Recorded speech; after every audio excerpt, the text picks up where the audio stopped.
If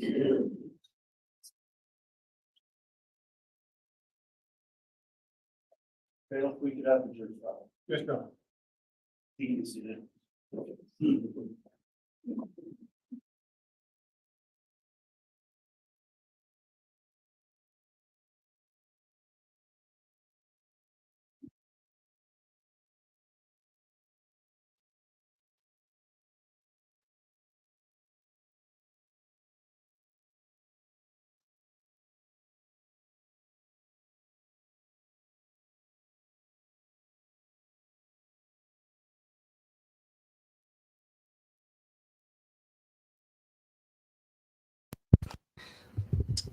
Okay, how am I coming through so far?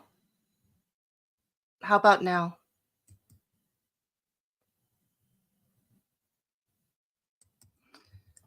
I think I resolved the issue, and I'm hoping. Okay, can you hear me? All right, good. Okay, so they should be bringing the jury in soon. He did say 10:30 to start. And so I rushed, and I was trying to get the screen up, and it was not working at all. Not like yesterday where everything was smooth. Here we go. The jury's coming in. Good morning, everyone.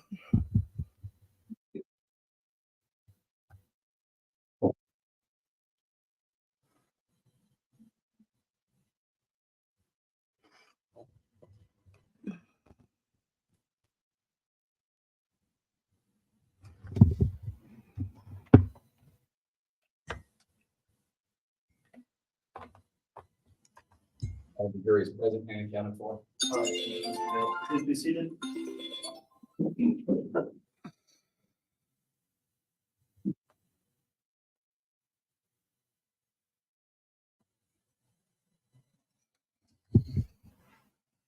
All right, good morning, everyone. We're back on the record on case CR 22-21-1623, State of Idaho versus Chad Daybell. This is the second day of introduction of evidence in the state's case in chief. Although the state is here and present, Mr. Wood was conducting examination of a witness. Mr. Wood, is the state ready to proceed this morning? Yes, sir. Very well. Also note the defense is present, along with counsel and the defendant. The court also notes the jurors are all properly seated and all 18 jurors have returned. The court's also confirmed that the jurors each completed their affirmation this morning regarding not looking into the case during the break. And so we appreciate you following that admonishment as well. One other matter I just wanted to bring up before we got started with additional evidence is the court's live streaming this hearing in this trial. There is a I heard there were some complaints that the audio maybe wasn't coming through very well on that. I'd ask the attorneys if they could to talk right into the mics. Of course, that helps as well with our court reporter making the record. In addition, the live stream comes directly through the court's official channel. That can be somewhat difficult to find if you go to the Idaho Supreme Court website. However, there is a website on Ada County about this trial, and if you just Google the term Ada County Daybell trial, there's an easy link to find for the court's official live stream, and that's the most direct signal. So for those that are observing the trial online, if you're having any issues with audio or quality of the signal, perhaps you could go to that direct signal, which is the best source of the live stream proceeding. So with that, then we had Detective Hermosillo was on the stand yesterday, and I believe you're continuing direct examination. Is that correct, Mr. Wood? Yes, Your Honor. All right, I'll have the witness recalled then if you're ready to proceed with additional testimony. Thank you.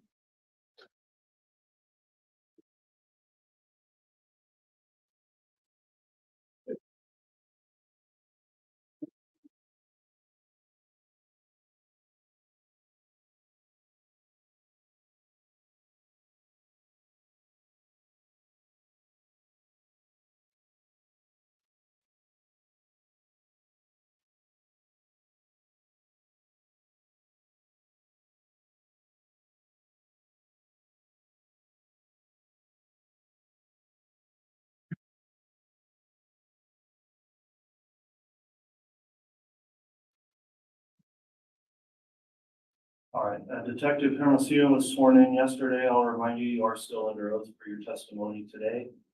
And to confirm, not being the state's case agent, I just want to confirm that you didn't review any, well, you're the first witness, so we don't need to do that on this particular witness. So, Mr. Wood, if you'd like to just inquire on further direct, you can do that at this time. All right, thank you. Good morning, Detective. Detective, when we finished off yesterday, we were discussing what you had found or what you had observed at a burial site, and just for purposes of the jury, what site were you at when you found the body you were speaking of yesterday? We were at the site that we deemed JJ's burial site. And where, Your Honor, if I could be given State's Exhibit 10A.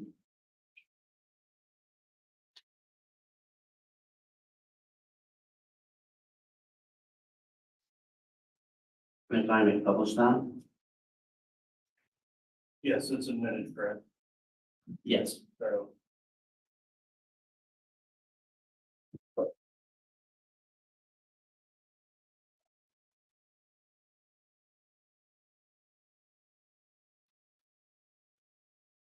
Detective, if you could, just for purposes of clarification with a pointer, point out the location you were speaking of.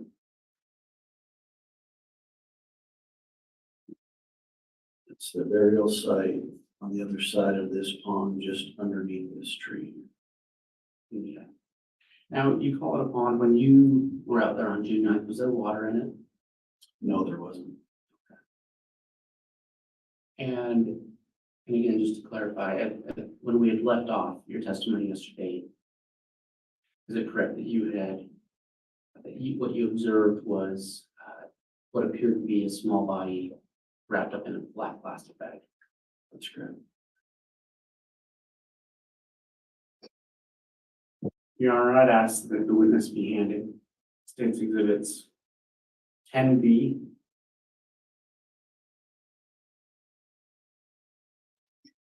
through 10M.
Detective, can you review those exhibits and let me know when you got a chance to?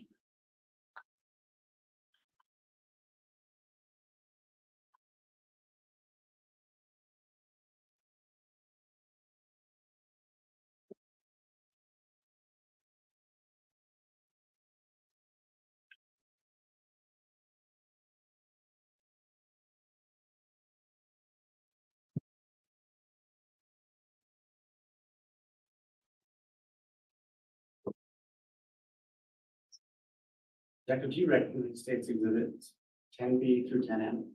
Yes. What do they purport to be? Photographs, there's a photograph of the west side of the defendant Daybell's residence. And photographs of the backyard. And do you know when these photographs were taken? On June 9th, 2020. Were you the photographer? No, But you were on the property that day. that's correct. And were you able to observe each of the areas that are photographed in these exhibits? Yes, You saw them with your own eyes. yes, And are these true and accurate representations of what you observed on June 9th, 2020? yes. Your Honor, I move for admission of state's exhibits 10B through 10M. Any objection? Judge, just to, Into the microphone, please, Mr. Pryor. I'm sorry, Judge. Judge, just one here on 10B if I could.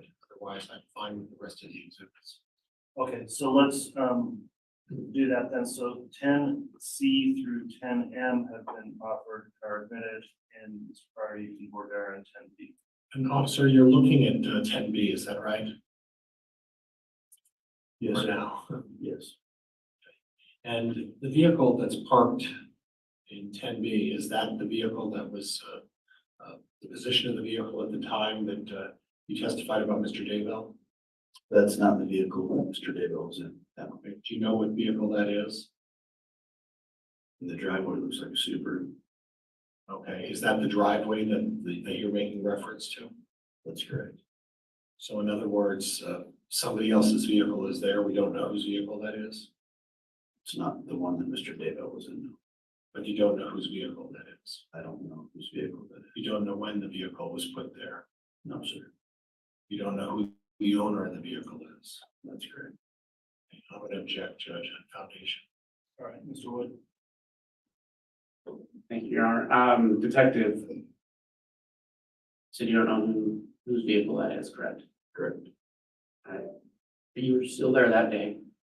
Okay. Do you recognize this as Mr. Daybell's residence? Yes, I do. And this is a true and accurate representation of Mr. Daybell's residence. Yes, it is. Your Honor, I think significant or sufficient foundation has been laid. All right, Judge, I just make a record that I'm objecting also on the basis of relevance. It looks like it's a picture of a vehicle in the driveway. okay. Well, the picture shows many things, including a vehicle. I'll allow the state to have this admitted, and sufficient foundation's been established, so 10B is admitted as well as the others. Detective, if you will, or Your Honor, may I publish? Yes.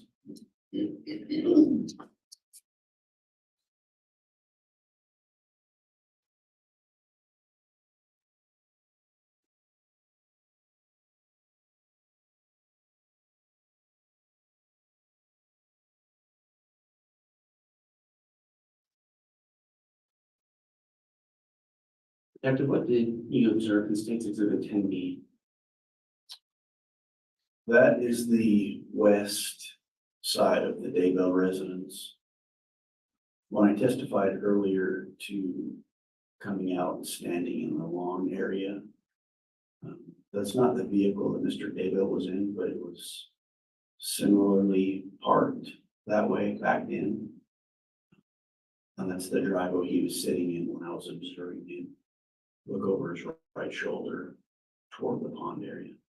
Detective, do you have that pointer with you?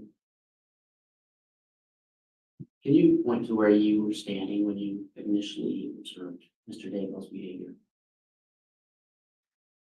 I was standing here in this area. And then you said that you positioned yourself so that you could see what you thought he was looking at. That's correct. Where did you go then? I stood more towards the driveway area.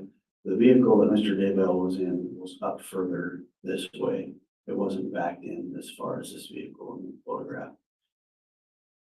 And just to clarify, is that when you looked back and saw the activity under what became the first burial site? Well, I was looking forward at that time. I was facing this direction. And I aligned myself with Mr. Daybell, who was up here more, and he was looking towards this area here. Now, can you see the first burial site from where you're, from that location? Yes, it's the tree I spoke about earlier. This is the tree where JJ was buried underneath. This right here is the pond. You can see just a little bit more taller shrubs around the top of the pond area. But this is the tree that JJ was buried underneath. So is it fair to say that even from the front or the middle of Mr. Daybell's front yard, you can see that location easily? That's correct.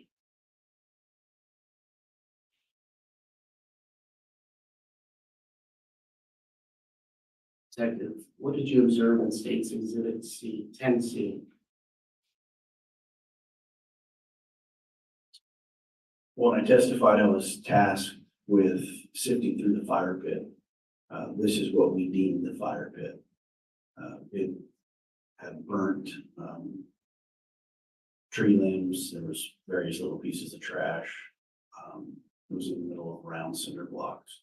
So that's what we deemed the fire pit as. And the way it appears in that image, that's the way you found it that day. Correct. It was that morning, yes.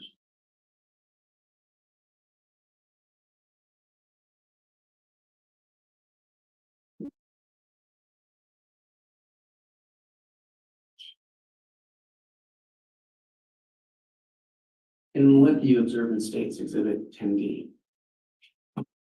This is just north of the driveway that Mr. Daybell was sitting in, looking in the same direction. So we're standing on the west side looking east. And that is the tree. And then here's the pond area right here.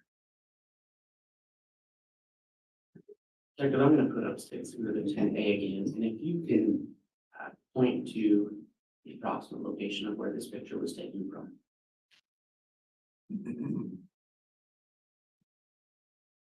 So that last photograph was taken from this area right here.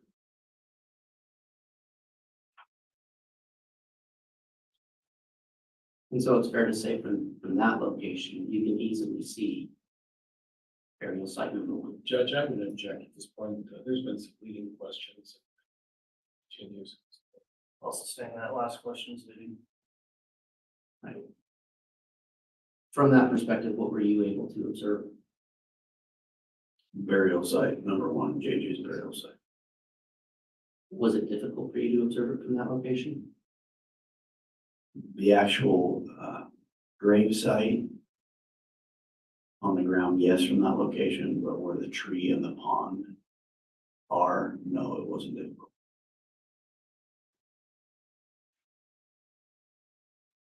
Detective, what did you observe in State's Exhibit 10E?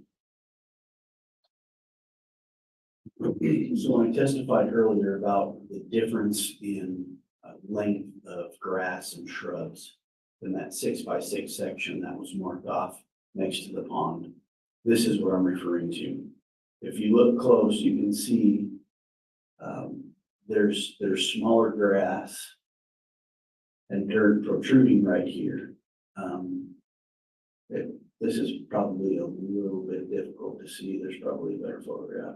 But this is longer shrubs through here, and then in here was like the length of sod and some dirt where there was nothing growing. And when yesterday you testified to being called over to burial site 1, is that what it looked like when you got over there? That's correct.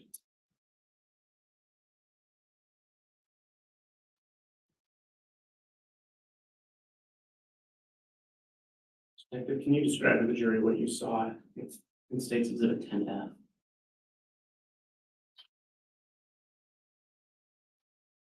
So when I spoke about ERT removing the topsoil and the top level of shrubs, this is what I was speaking about. And you can start to see the 3 large white rocks I was talking about earlier starting to come through the dirt. You testified yesterday about a smell.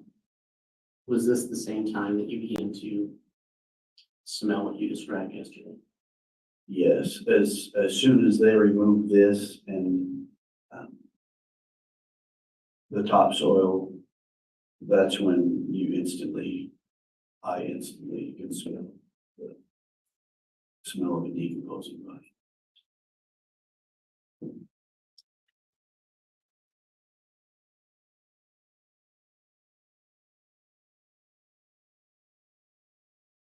Detective, can you tell the jury what you saw in State's Exhibit 10? Or I'm sorry, 10G. So as the ERT team methodically removed the soil around the white rocks and dug down just a little bit deeper, this is what we saw. You can start to see there was a smaller rock, but the three large white rocks started to show through clearly. When I testified that there was thin wood paneling underneath the white rocks, you can start to see the edge of that piece of wood paneling underneath the rocks. We also noticed that there were roots cut that the ERT team didn't cut. They were already pre-cut. Some of the roots are fairly thick, so that was something we observed as well in that burial site.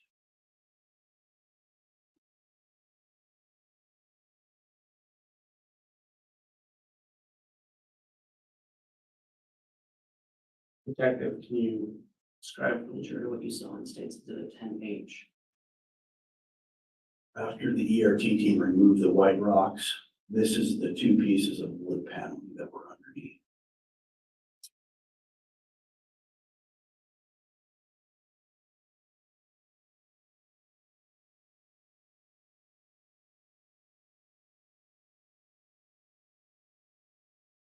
What did you observe in State's Exhibit 10I?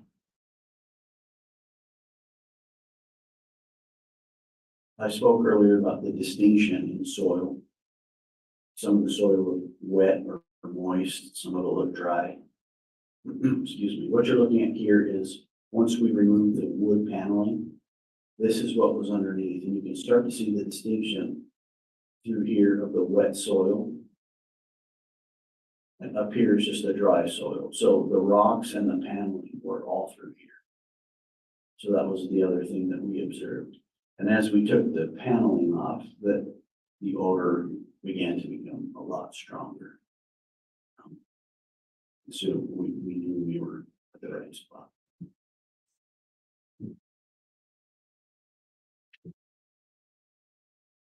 Your Honor, I apologize for any delay. I wonder if we could just have a very brief sidebar regarding the removal.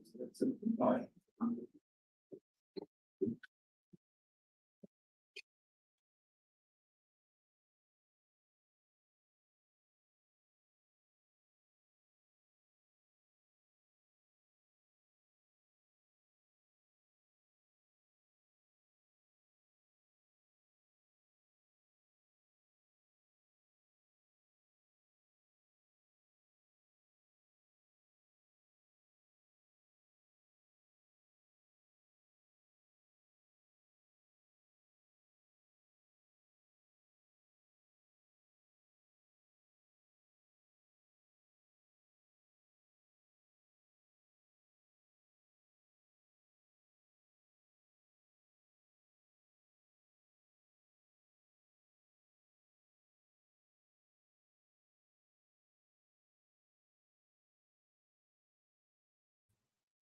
Okay. It's another slow morning start. It is really hard to hear sometimes the discoveries. They ended yesterday a little dramatically. The jury talking about finding the body.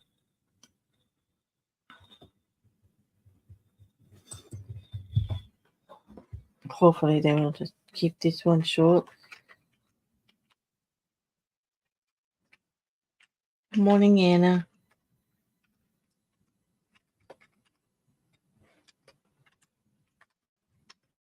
I hope everybody got a good night's sleep.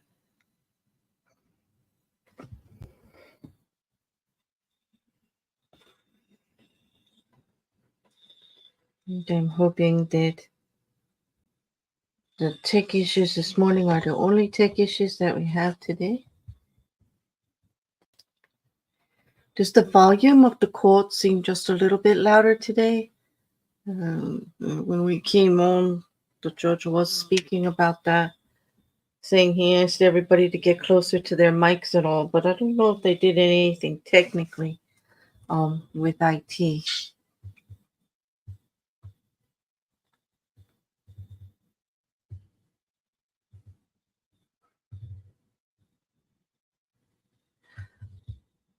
The rest of the morning should be pretty rough with the testimony when they get to discovering. And during the Vallow trial, I recall that the officers in regards to the investigation with this were quite affected by what they found still years later.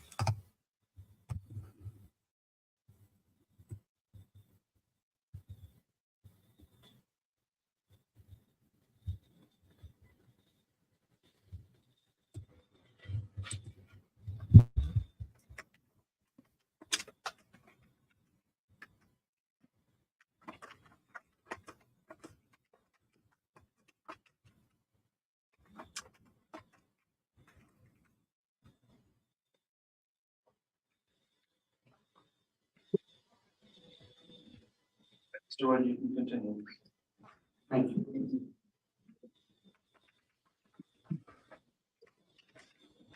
Detective, can you explain to the jury what you observed in State's Exhibit 10J?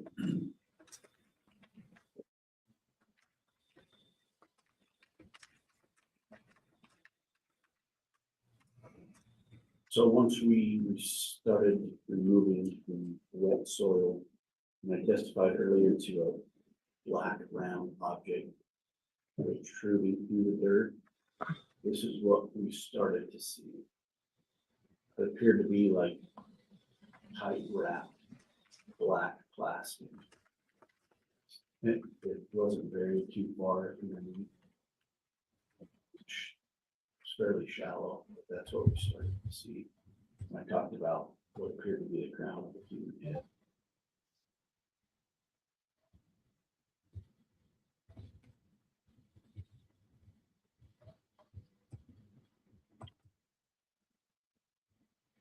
Can you describe what you saw in State's Exhibit 10K?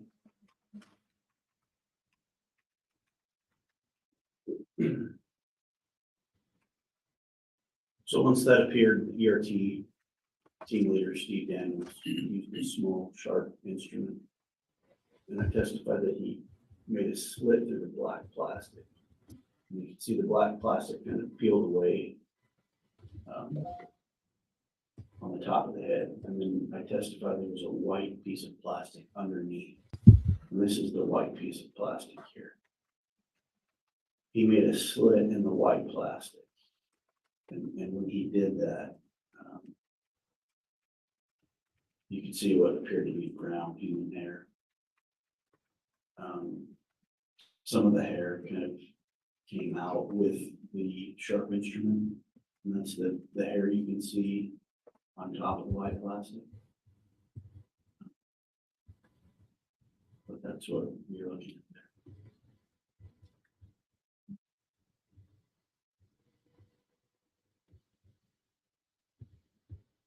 Roger, what you observed in State's Exhibit 10L.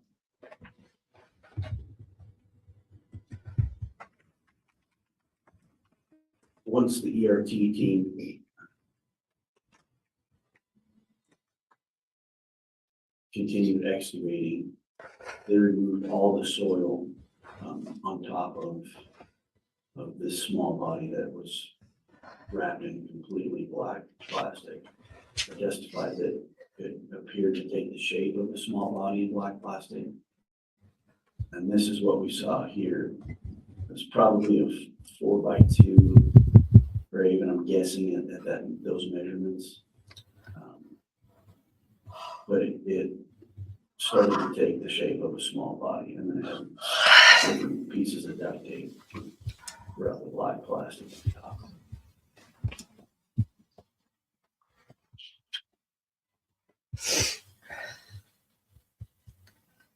What did you observe in State's Exhibit 10M? Once we lifted JJ out of the ground, there was still wet soil underneath where he was laying. And that's body decomposition. Body had begun to break down. So that's what the wet soil is through here. Again, you can see the roots that were cut to be able to put him in this location.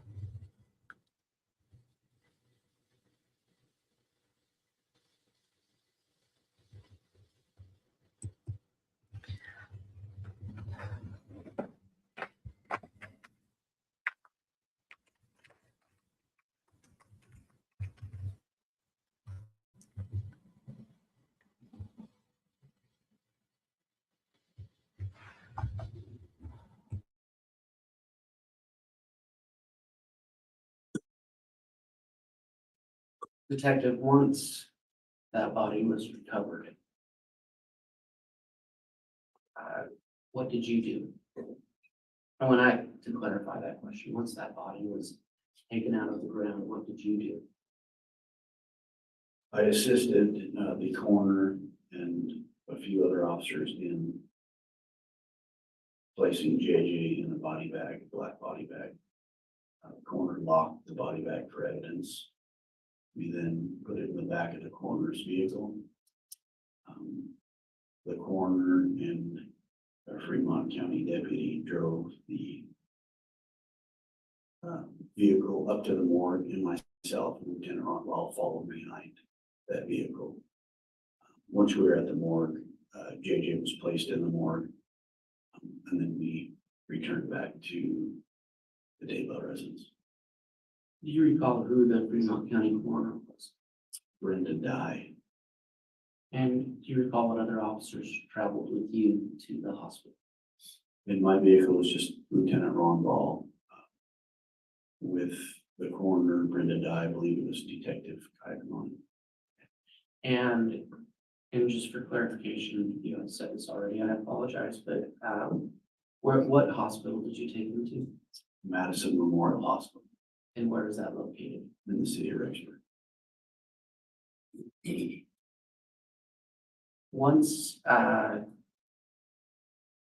Once you finished that task, what was the next step for your investigation of that?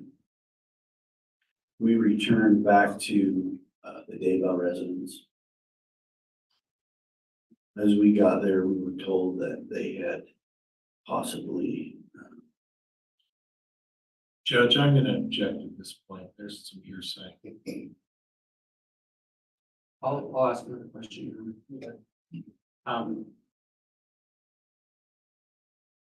Without telling the jury what anyone told you, what did you do when you got back to the residence? we assisted in a second burial site. And when you got back to the residence, did you observe another burial site being looked at? I did. Where was that located? Through the course of our investigation, we learned that the Daybell family had deemed a section of the backyard as what they referred to as a pet cemetery.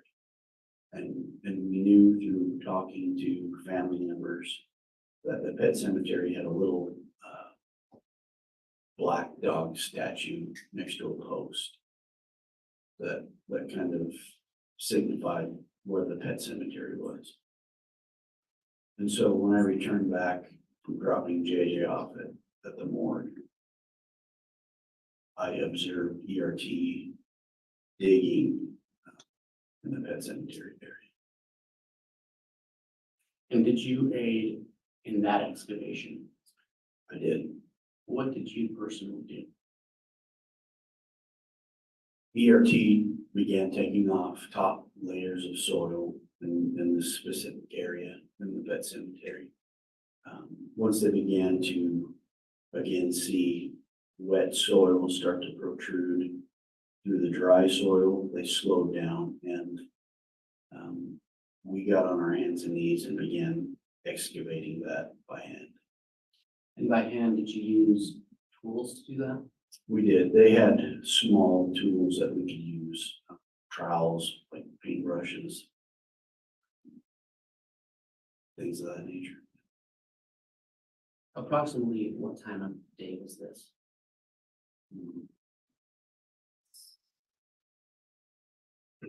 Say it was afternoon.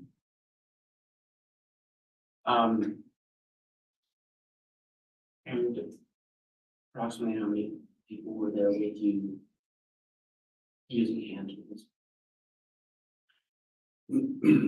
There was only a few of us at a time that could work because of the area, but also because of the smell.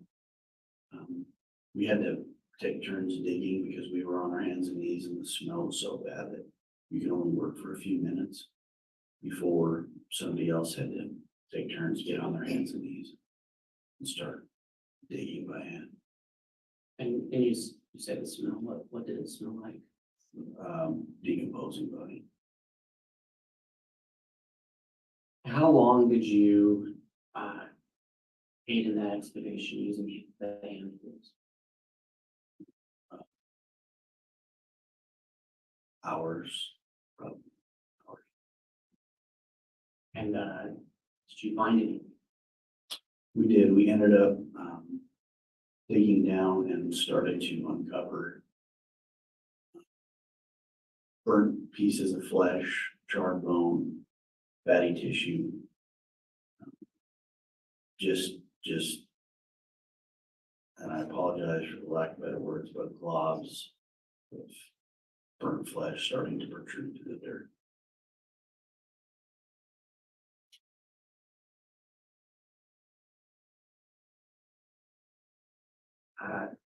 And once you found that, how long did you keep working that site that day? We worked probably until probably 4-ish in the afternoon. And you mentioned ERT, were they working there alongside you? They were. There was also other areas being excavated as well, the fire pit still. So everybody was kind of tasked with something different at that point.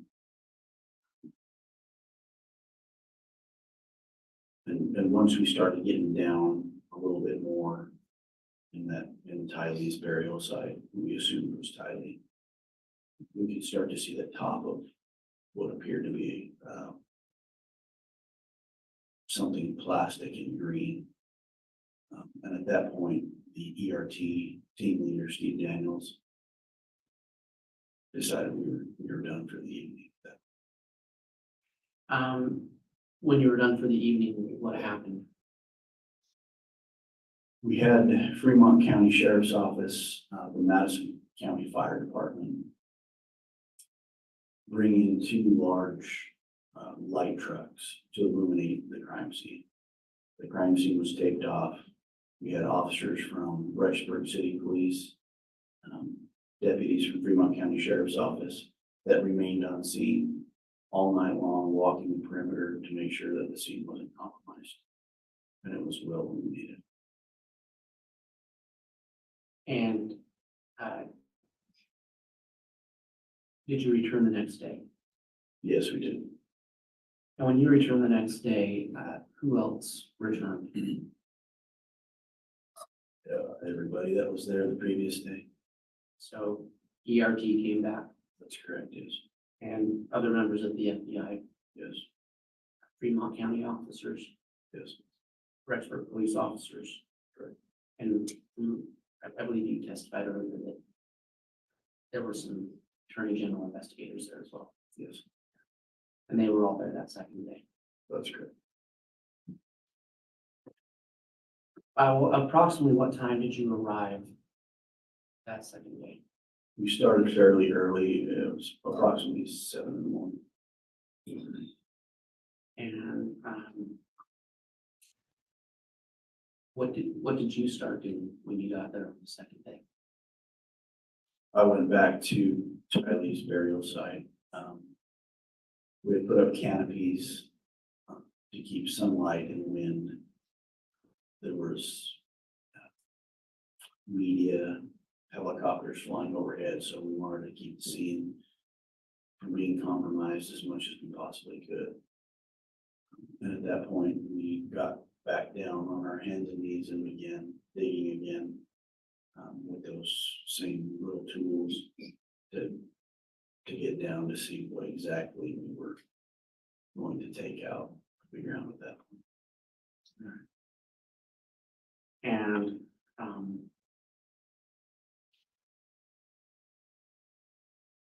so, and then what happened next? Did you continue to do that work? Like I said, we would take turns digging because the smell was so bad.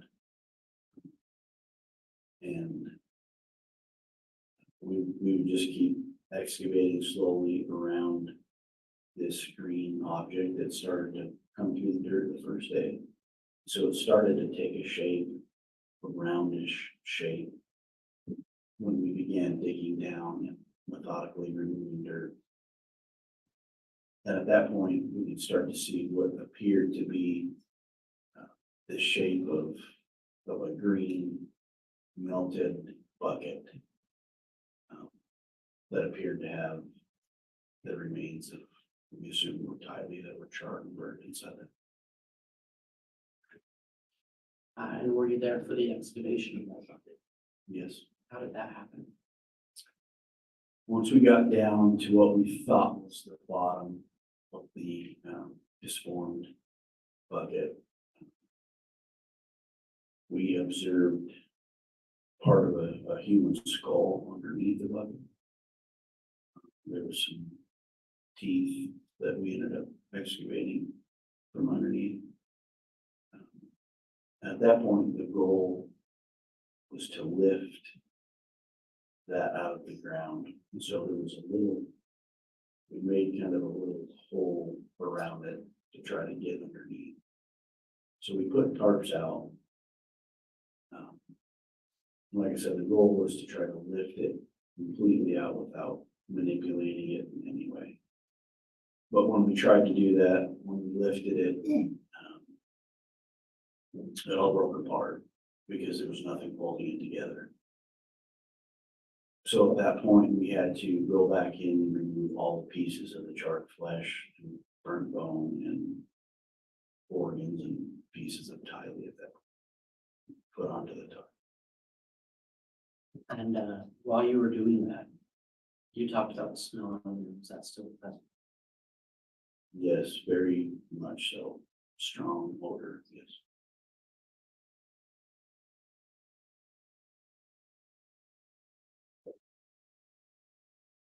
Were you able to observe the lack of a better word, total removal of that green bucket and its contents from that excavation site? We were able to lift everything out at that point. We put it on the blue tarp. There were photographs taken, measurements taken by ERT.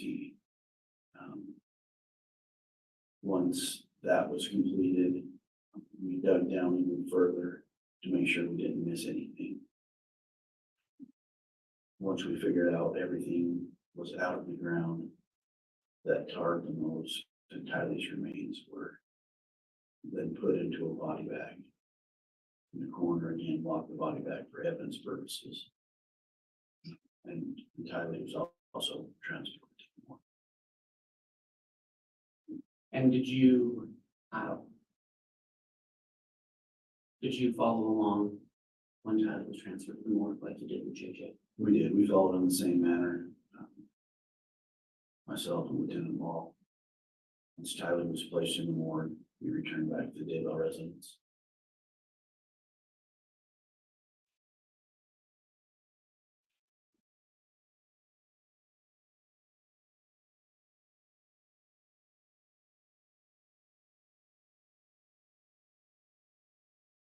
Your Honor, I'm going to be asked that the witness be handed State's Exhibits 11A through 11G.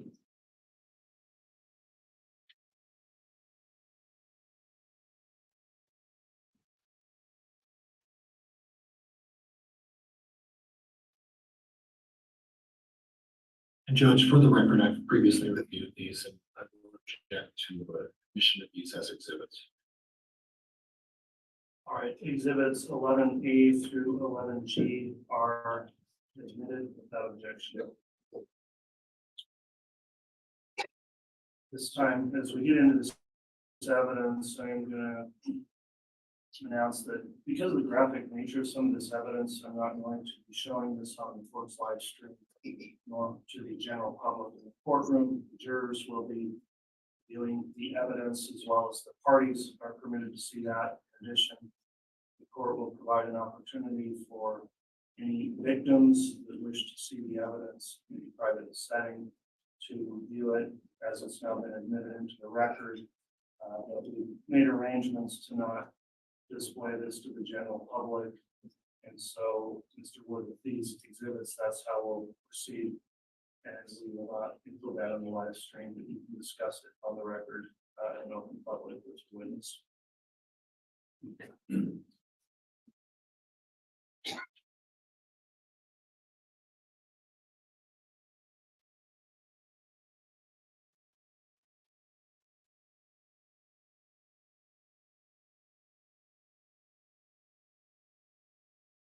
Detective, can you review that exhibit, those exhibits?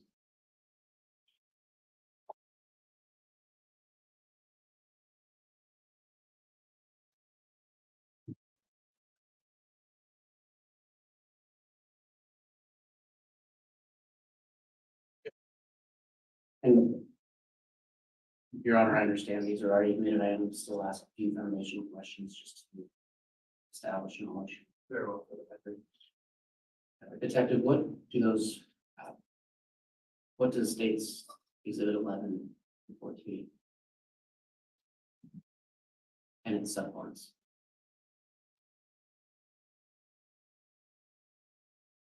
Photograph of Pet Cemetery and photographs of Tylee as we took her out of the ground in her burial site. And were these photographs taken on June 9 and 10? That's correct, yes.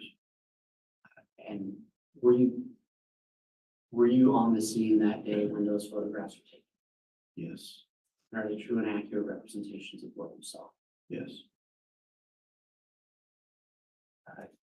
Your Honor, those exhibits having been admitted, I'd ask to publish. Images of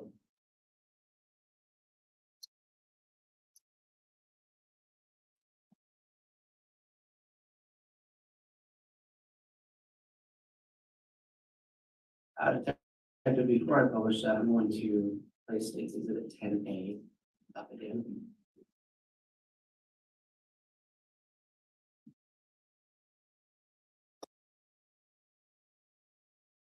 And can you point to the general location of what you've described as the pet cemetery? Right here. So can you have on the record and explain where it's pointing? Yes, Detective, will you explain where you're pointing? It's just east of this shop area and just north of the fire pit. So it's right through here.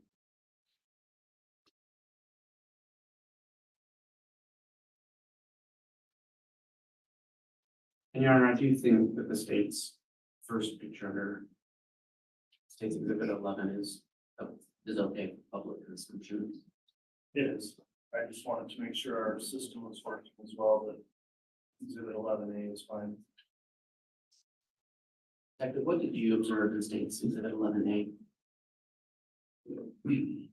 This is where we began excavating briefly. As you can see in this photograph, there's a small black dog statue next to the post. So that's where we had learned this was the pet cemetery area through talking to family members.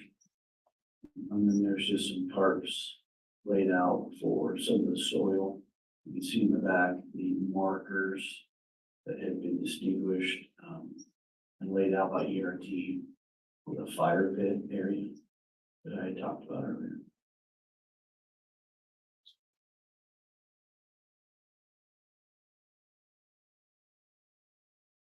And Your Honor, I think at this point it's appropriate to turn to public access. I agree.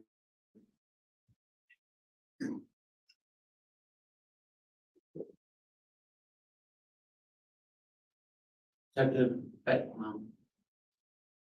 Your Honor, I'm at a bit of a, I have no idea if this is, I can't see if this. Well, I'll ask Detective, can you see that image in your monitor? Yes, Can you see most of it? yes. Can you describe for the jury what's been marked as State's Exhibit 11B? What did you observe there? Can I see? Is there a way I can use the pointer? I have a suggestion also, Mr. Wood, just because I understand what you're doing to try to line that up since you can't see the monitor. Do you want to set a notepad or something on there, and get it oriented, and you could set on top of that just so that it's lined up?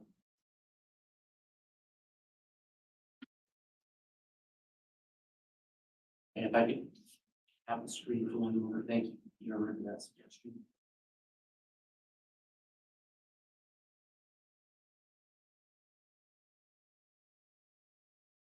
Okay.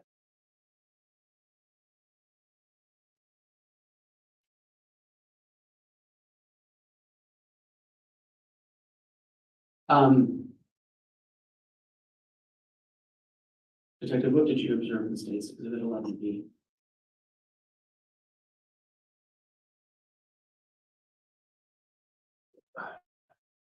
It's hard to describe with that pointer, but I'll do best. In the middle of that photograph, you can start to see the different color and changes in the soil from dry to a wet, moist dirt. You can start to see to the left just a little bit of that area. You can see the white piece sticking out and it's burnt on top, and that's charred bone that's starting to stick out, and all the little pieces next to it are pieces of burnt flesh, tissue, or we later determined were organs that were all kind of, that's the top of what was inside the bucket. So that's what we first started to see when we started to execute. And at this point, were you still using the hand tools? Yes.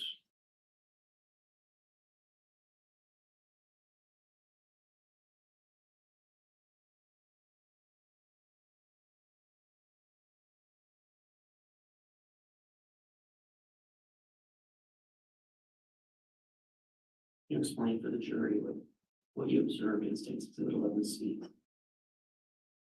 So as we started to excavate down further, some of the top of the mass of burnt flesh wasn't really attached to anything. And so when we would start to dig away towards the sides, it would kind of come apart. It wasn't part of that original mass. And so what you're looking at on this blue tarp is burnt flesh still attached to some bone. The upper left part of that that section that you're looking at is part of the hip bone, but it still has burnt flesh attached to it, and then dirt and just fatty burnt tissue.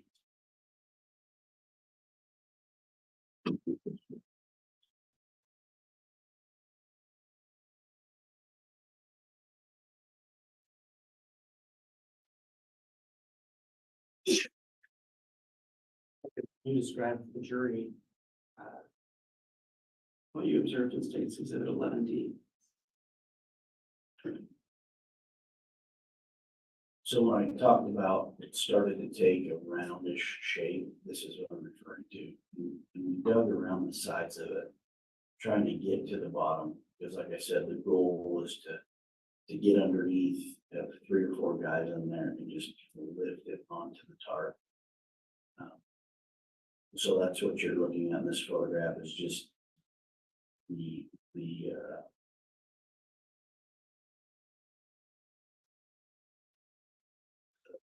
burnt flesh. It's still just kind of inside that. And Judge, could we approach for a sidebar case? Yes.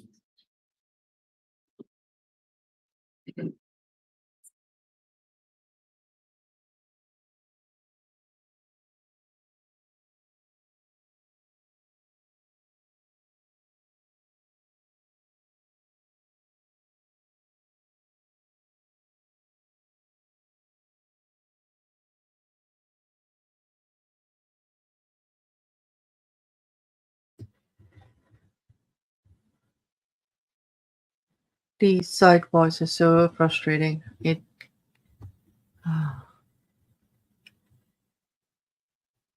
I agree, Mandy. Lead with this so it's in their minds through the entire trial.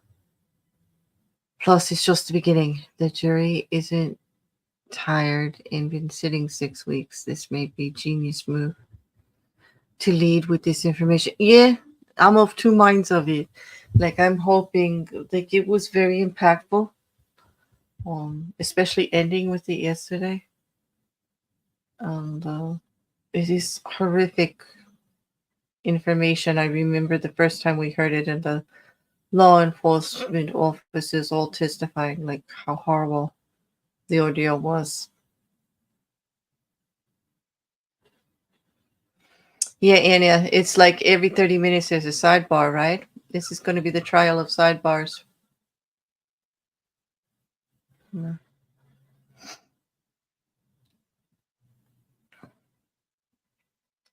It's a little frustrating because all this labeling of information of the evidence and the numbers and prior actually contesting the order that some things are presented and viewed. I thought most of that would have been taken care of in pretrial conferences prior. But I don't know, every system is different a little bit, I guess.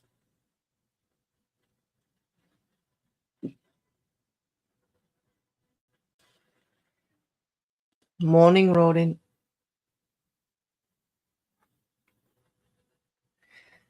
I agree. Establishing the crime is the best thing, Liam. The details of this are very emotional, though, and a little horrific.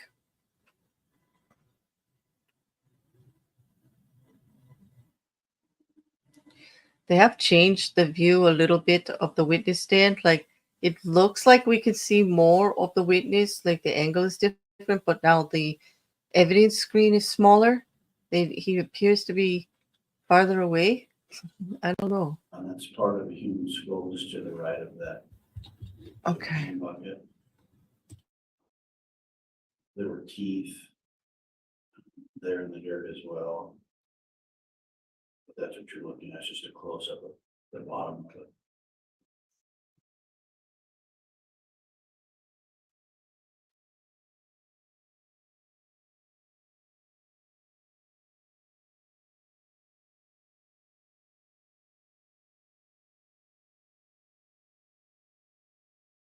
Detective, what can you explain for the jury what you observed in State's Exhibit 11F?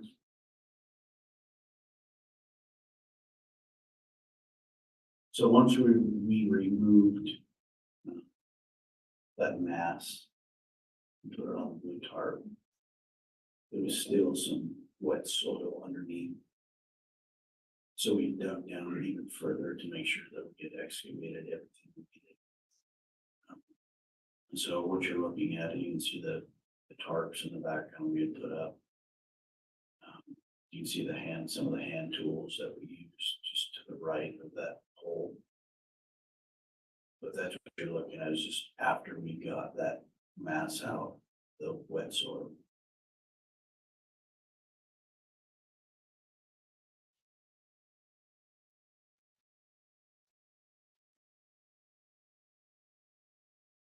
Detective, what did you observe in State's Exhibit 11G? So these were part of a tiley that kind of broke apart when we tried to lift it out of the ground. There's pieces of charred bone. There's parts of a skull on the bottom left, covered in dirt, and they're still burnt, rotting flesh still attached to the bone. So that's what you're looking at that one. These were the pieces that broke off.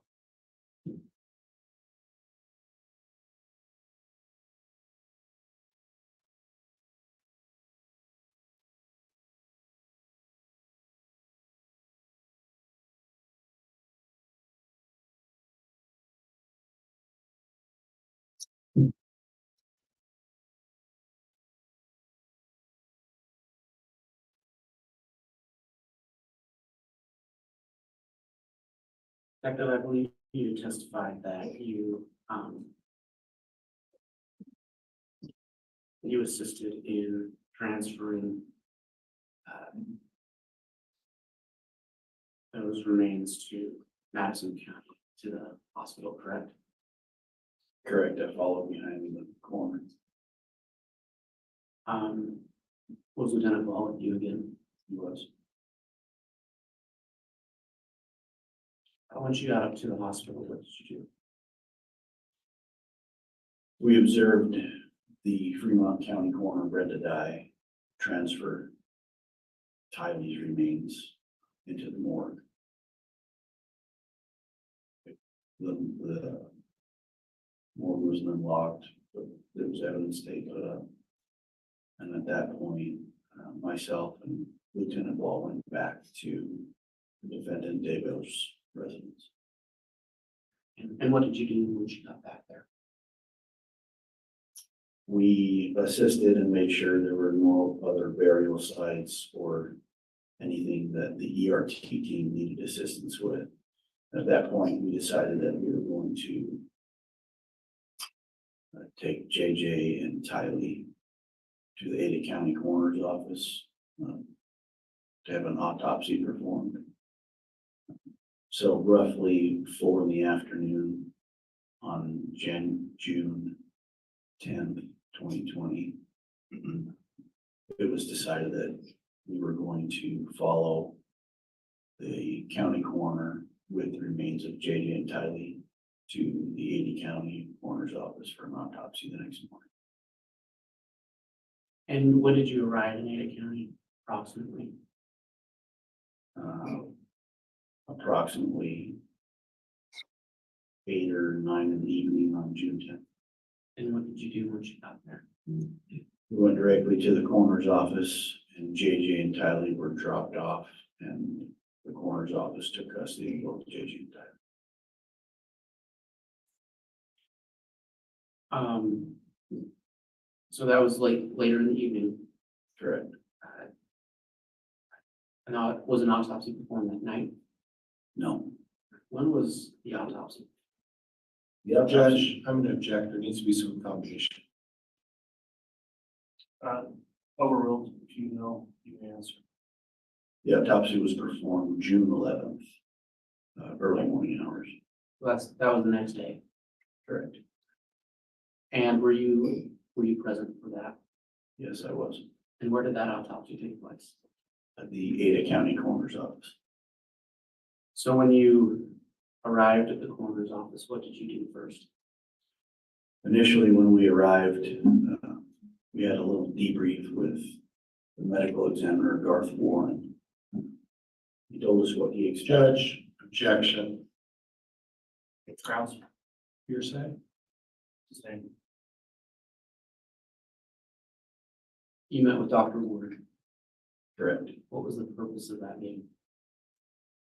To debrief us on what to expect that morning.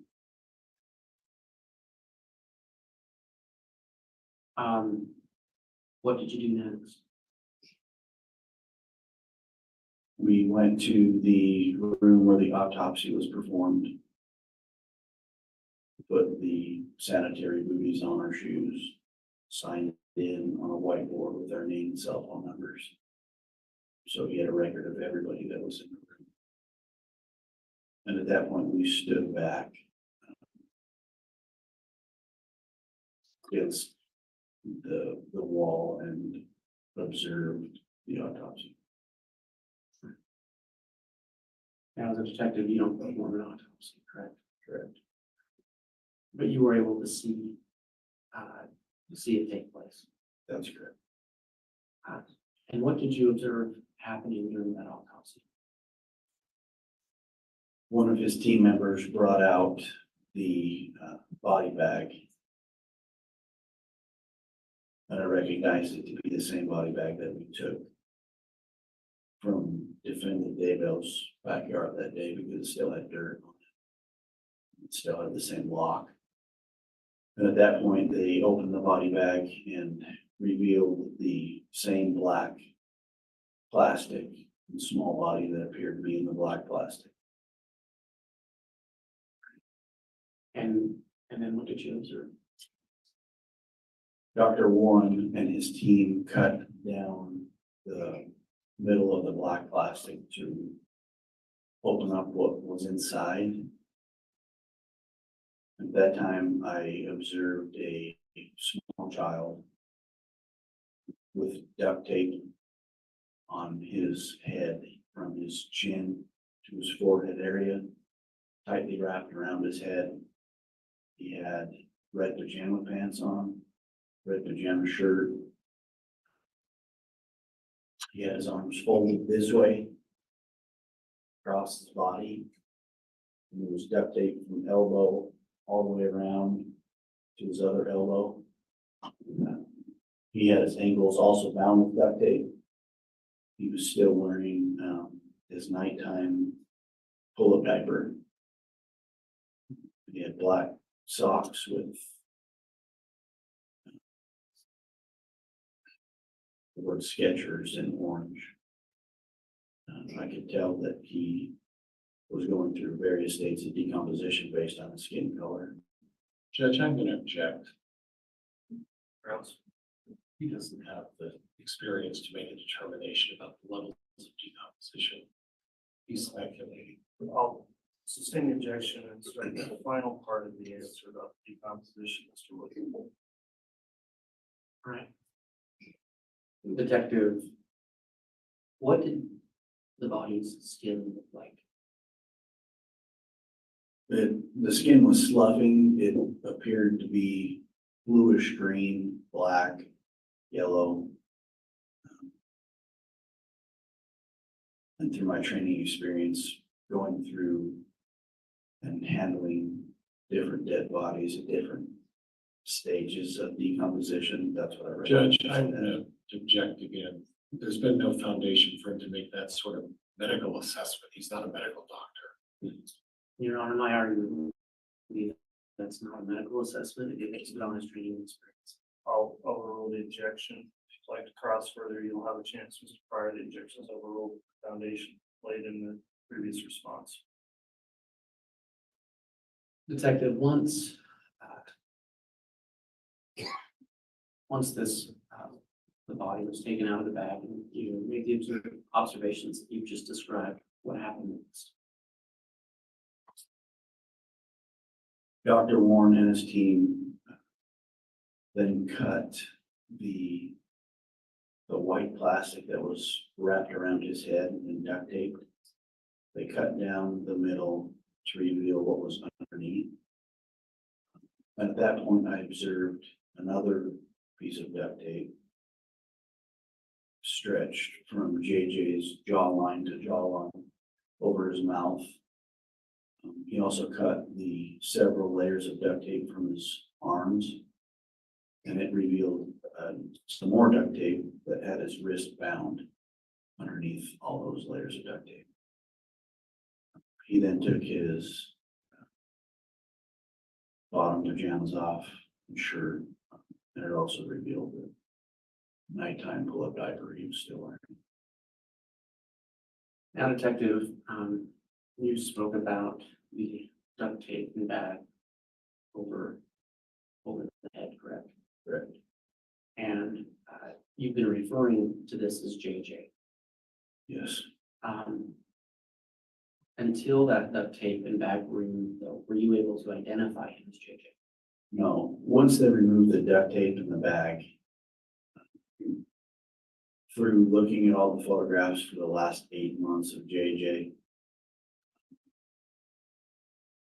I recognized him to be the same little boy laying on that table as JJ Vallow. He had the same hairstyle, shorter on the sides, longer on top. At that point, I recognized him as JJ.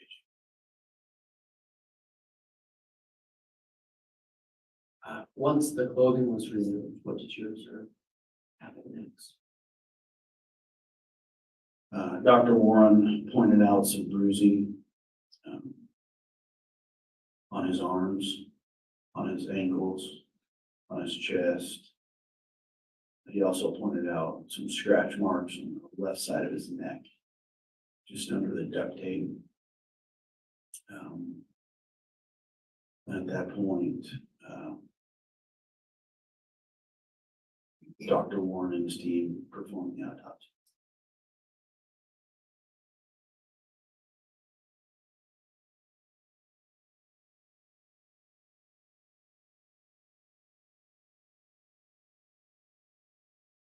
Your Honor, I'd ask that the witness be shown on State's Exhibits 12A through 12B. A through B. E. B, thank you.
Detective, can you review those exhibits for me when you've had a chance to?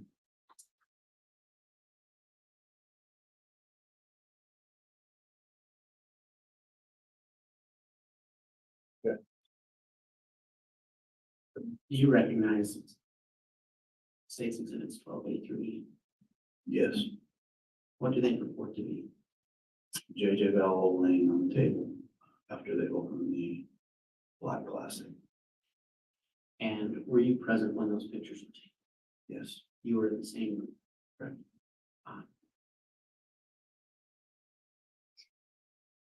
Are those true and accurate representations of what you observed that day? yes, Your Honor, I'd ask that State's Exhibits 12A through E entered into evidence. No objection, Judge. Very well. 12A through E are admitted. All of these are graphic in nature, will not be published or shown on the court's live feed or public in the courtroom. They'll be published to the jurors, however you wish to split. Thank you.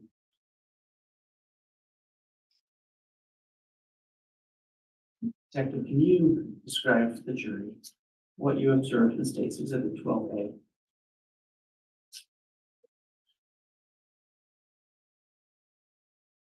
once they removed the black plastic that JJ Vallow was in, this is the first thing we saw.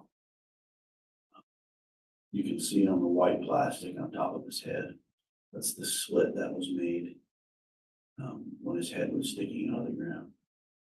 You can see the duct tape I testified to wrapped around his entire face.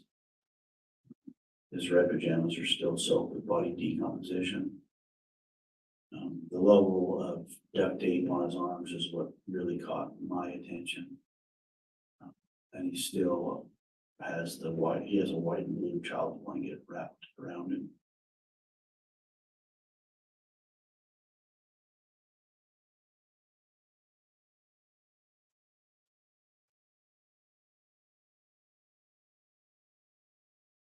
Can you describe to the jury what you observed in State's Exhibit 12B? This is JJ's legs, his bottom half, he has his red pajama pants on still.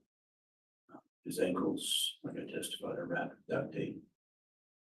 Those are his black Skechers socks that he had on.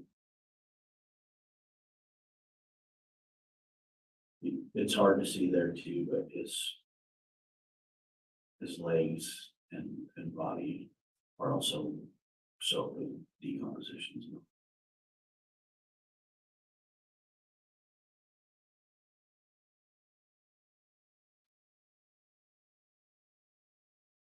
You described to the jury what you saw as to the 12C. When I spoke earlier that Dr. Warren cut down the white plastic in the duct tape that was covering his head, this is what we saw. You can see the other layer of duct tape around his mouth that went from jawline to jawline. You can see his hair, brown hair, still was matted down to his head. Wet, soaked with body decomposition. But at that point, I was able to still recognize him as J.J. Bell.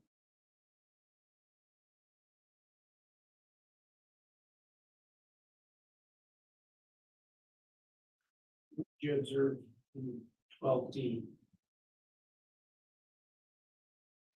That's the white bag that was covering his head. That looks like blood in the bag. It's actually body decomposition, just breaking down. It appeared to be a normal trash bag. It had a red drawstring. And you can see, if you look close at the waffle style pattern, the expandable type trash bag. There's still pieces of duct tape that are attached. That's what that photograph depicts.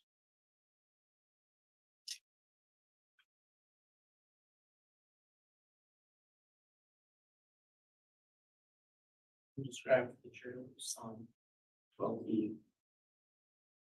That's just another photo of JJ. The tape is starting to lose its stickiness because of the way the body is. It's just a different photo or a different angle of JJ's face.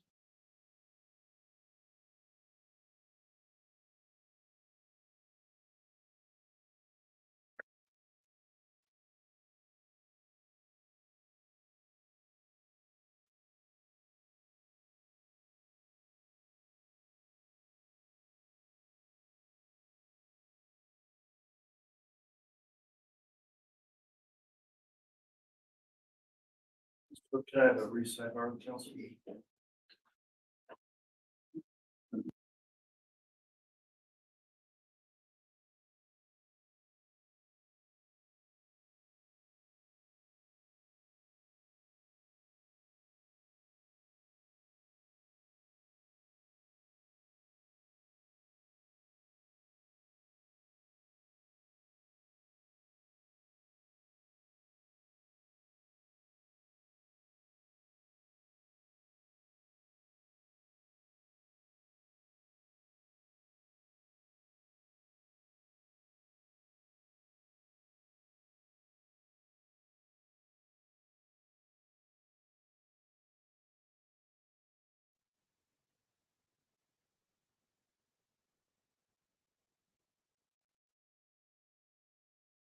Bit earlier than normal, but we are going to take mid-morning recess at this time. We'll reconvene here about 20 before 10:30 to get started with additional testimony.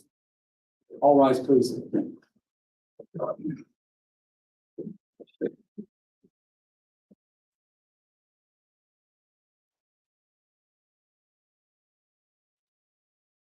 Gentlemen, if you are not part of the court staff, please exit the courtroom.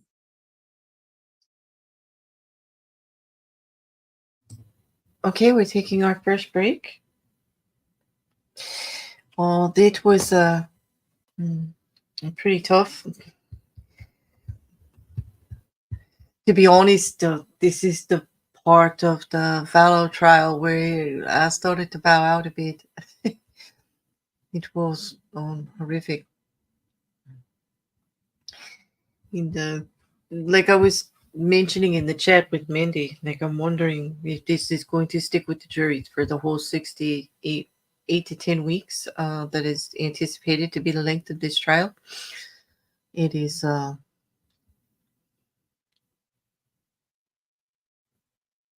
law enforcement officers that went through all of the procedures.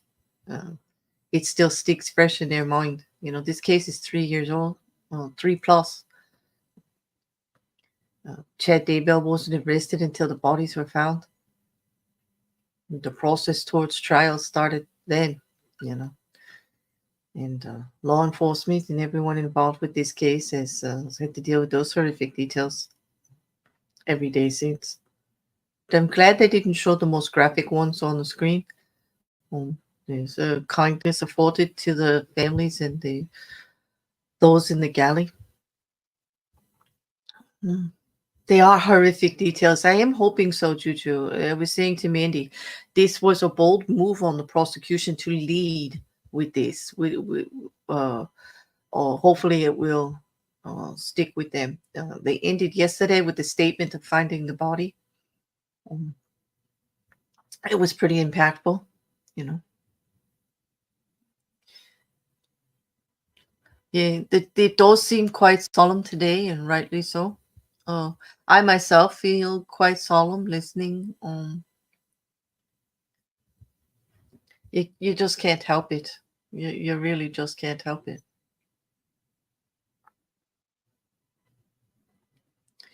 Yeah. And yeah, I did see that O.J. Simpson has passed away. Got stuff from the Washington Post, and Shill posted in the Discord. I see Jin mentioning it too. That was quite the trial also. Made news everywhere.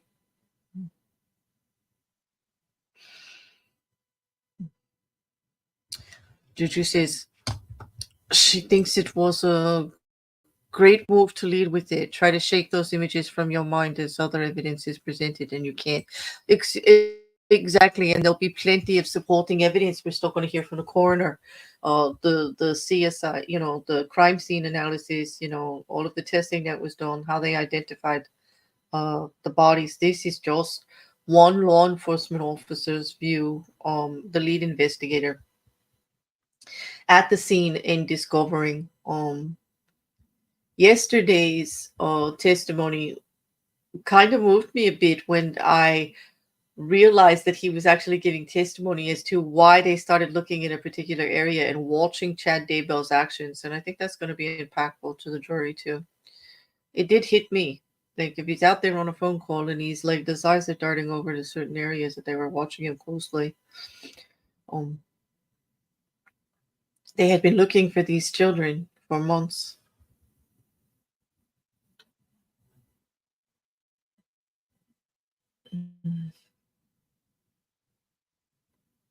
I'm sure they weren't prepared to find them in such a state.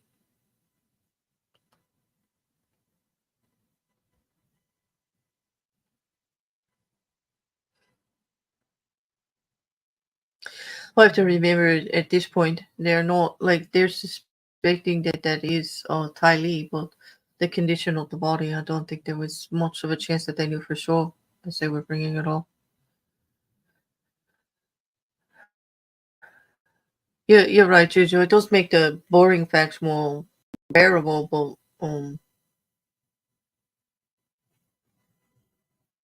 you do want to pay attention for justice for the victims, you know, because really that's what we're looking for here is justice, being able to finally put some of this to rest for the families. I feel for the grandparents. Someone asked me yesterday, like, what could possibly get a person to this state? And I started reaching out to some of my friends who are in therapy and psychology, and hopefully we can do a couple of conversations during this trial as to how these things happened, like we did with the Murdaugh trial with with the familicide, killing off of your families, and what leads a person to that. Well, I just don't understand how the pursuit of another life and greed, why they couldn't just give JJ back to the grandparents. Oh, Ty Lee was getting up in age so she could take care of herself. She could have lived with her brother. They were close. Why couldn't Chad Daybell and Lori Vallow just say goodbye to everybody and walk off into the sunset themselves to live this life that they created? Why did they have to end so many lives around them to be able to do what they want? I mean, nobody was going to make them stay with them, you know. I can't imagine Tammy Daybell, if he decided he wanted to leave, forcing him to stay in a marriage. Charles Vallow wasn't going to stay if he wasn't wanted. Like, they had rights to their lives too. This is the tragedy of it all. So everybody was affected by what these two wanted. The selfishness, why they couldn't just, hold each other's hands and walk away from everything together somewhere. It just doesn't make any sense. Thank you, Mandy, for a brain cleanser. I have so adored the otters you've been sending my way. It's often I just open Twitter and there it is, like from you, like some funny little otter. It's like great. Thank you. Yeah, they wanted the money. That's just it. The greed. Not only were they selfish and narcissistic and put themselves, ahead of everybody else, but for the money. I mean, in Lori Vallow's trials, how she was moving Ty Lee's money around and getting payments for JJ. Guilty. She was guilty of that. And we're going to hear in this trial evidence against Chad Daybell in regards to the insurance payout for his wife's policies, in the fraud that he committed there.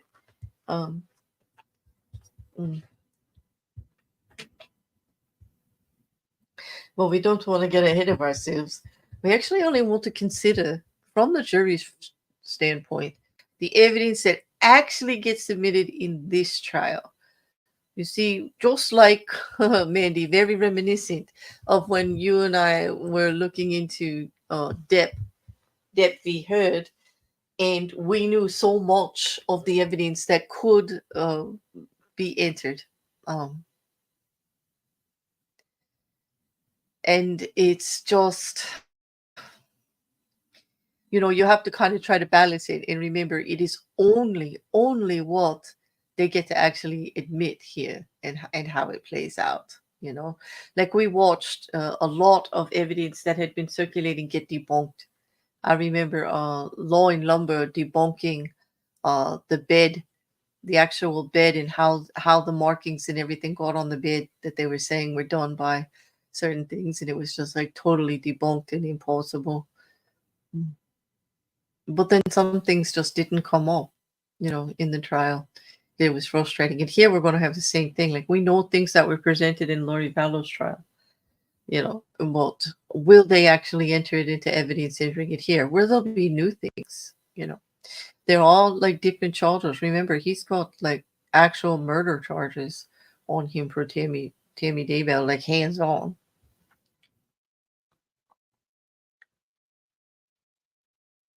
Exactly, Mandy. You just can't help but lean a certain way. And how, after hearing such horrific evidence, like in regards, like, do you not start to like, as we were saying, this is so heinous. Like, how could a monster do this? You just start to automatically have a human reaction to it, and you just want justice.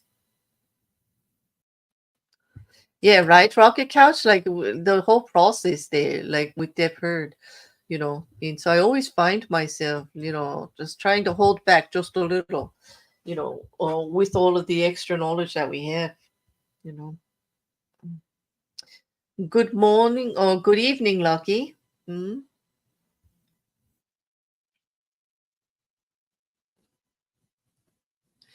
Exactly. You want to know if yeah, good morning, Mark. Oh, hi, how are you? Yeah, like that whole thing with the bed, that was like something. They just total insanity. Total, the lengths that this woman went to stage things was unbelievable. I mean, she just like was always thinking of stuff. Oh, I met so many of you covering that trial with Ranty. Like so many of you, our first encounters were in Ranty's chat, and it was quite the experience for me.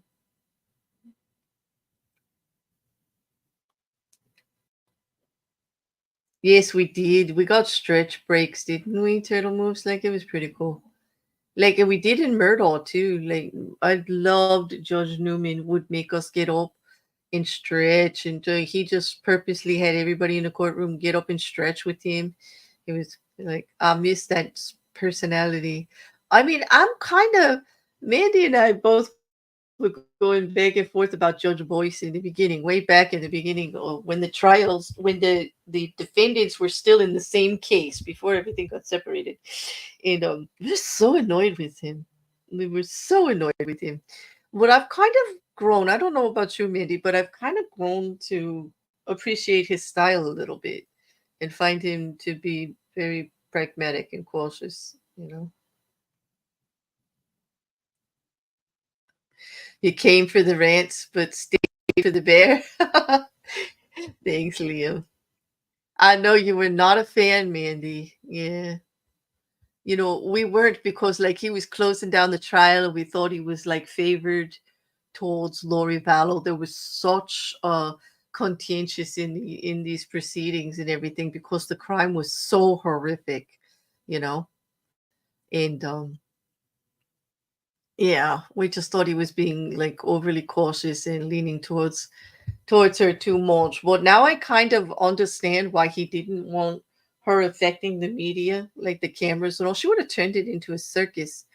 And I can appreciate his ruling a little bit more, keeping the cameras out of there, because it was actually a blessing for the families, you know, for Larry and Kay Woodcock, although they wanted everybody to see her and hear the evidence and have her face a jury of her peers in the world in the light of these crimes. Well, I think what he was trying to do is keep her from keep them from being able to manipulate that into something else, and to keep everything respectful. Yeah, he was covering his, yeah, yeah, he did. And the way that they removed the death penalty, but because of the timing thing, like, but he was right. I mean, they did exactly miss the filing and all, but the jury did handle it appropriately. I mean, she got 5 life sentences, no opportunity for parole. I mean, she might as well have the death penalty. Um, there are some that say that perhaps they should live to deal with what they have done, but they have to actually take accountability and acknowledge what they have done. And when I look at Chad Daybell sitting there in the trial, I don't see a man who's taking any accountability at all. This is a death penalty case that he's like smart. I mean, I guess day to day, you don't really worry about the enormity of what you are facing, and I can't really I, I can't really say why you wouldn't like joke here and there, or have a pleasant conversation with your attorney, who is like one of the only people that has stuck with you during this whole thing, coming to the trial. Well, I would imagine no matter what he does, we would all have something to say about it. Like, I don't know about you guys, but just the fact that he wears that big white shirt, like this dress shirt with a tie and no jacket, is annoying me. Like, because he's a very large man, he's tall, he's got a very large presence. And to like wear that white shirt like a billboard is just annoying me to death. I want to see him wear a jacket. But he has shown up in that same dress, same white dress shirt attire for almost every hearing and almost every picture that we have of him, you know. Hmm. Oh, we're still talking about Amber in the chat. Oh my gosh. Yes, Liam. Her feet were bleeding. She had cuts everywhere, but the next day they were all gone and there wasn't any blood evidence of her walking around the house. Yeah, she tells a good story, didn't she? Although the jury saw through everything. Hi, Mark. Hmm. This is not a good bedtime story at all. Like it is. It's like the middle of the night for you, right? It's just after midnight. Yeah. And you haven't been to bed yet? And yet yesterday you got up so early to be here. Yeah. Mm.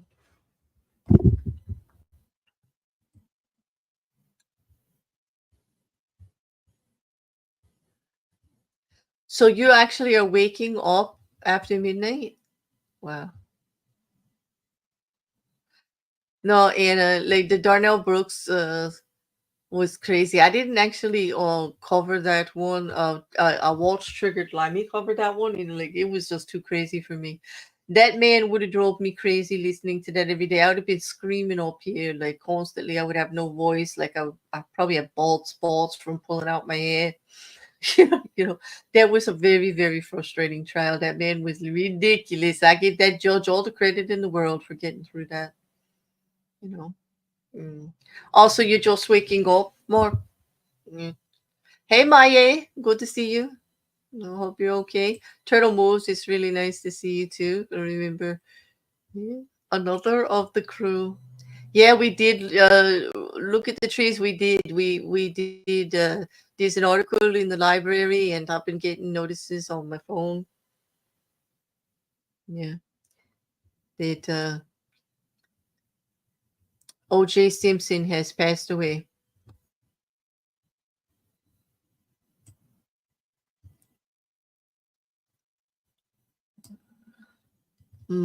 Yes, Liam. This sad.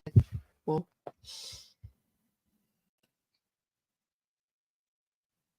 oh.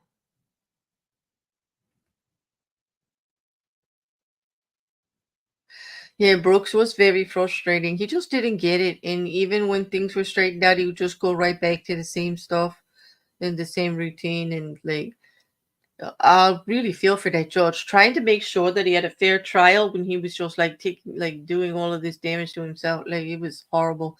Just not getting with the process. Like, no matter how that judge tried to get him to help himself, like, it was just nope.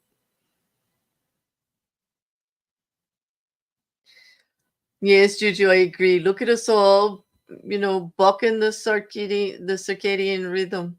We sleep when we want and we like it. That's my life. That's my jam. Like this is now I have to get up at a certain time, and I'm not so sure I like it. Although I do it for you guys, like, and then to get this done. Like I was like, like what? Like I have to put an alarm clock on? What? I'm just not used to it, you know. I'm glad they did get justice in it, and listening to the impact statements, and having him, have to go through that. Yeah, that brings me to the other thing. There's a motion on the floor to make Adam Montgomery faces the victim impact statements and those he impacted with his actions. Like he didn't want to have to come,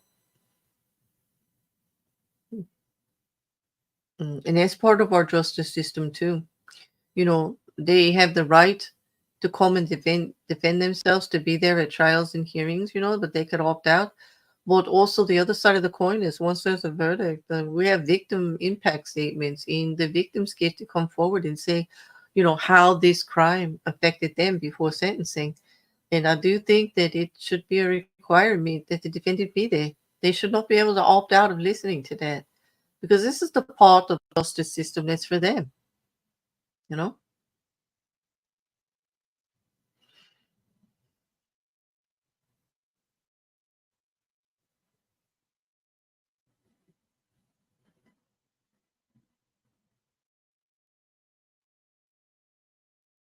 Yeah, it's a theory show. I try not to go like, yeah.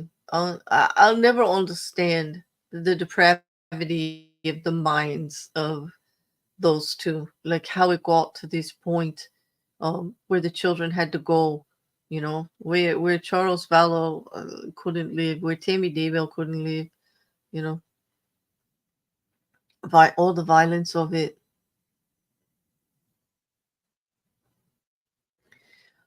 It's like Well, this is our first break, and what I do like about this George is he likes to keep on schedule with things. I'm sure that once we come back from break, we'll get another hour and a half of testimony, and then we'll break for lunch. His lunches are shorter; they're not hours, which is nice. And then he wants to be finished at 3:30 their time, which is 5:30 our time. So when we come back from lunch, we'll probably have another hour and a half of testimony, another short 15-minute break, and then another hour and a half of testimony, and then done for the day.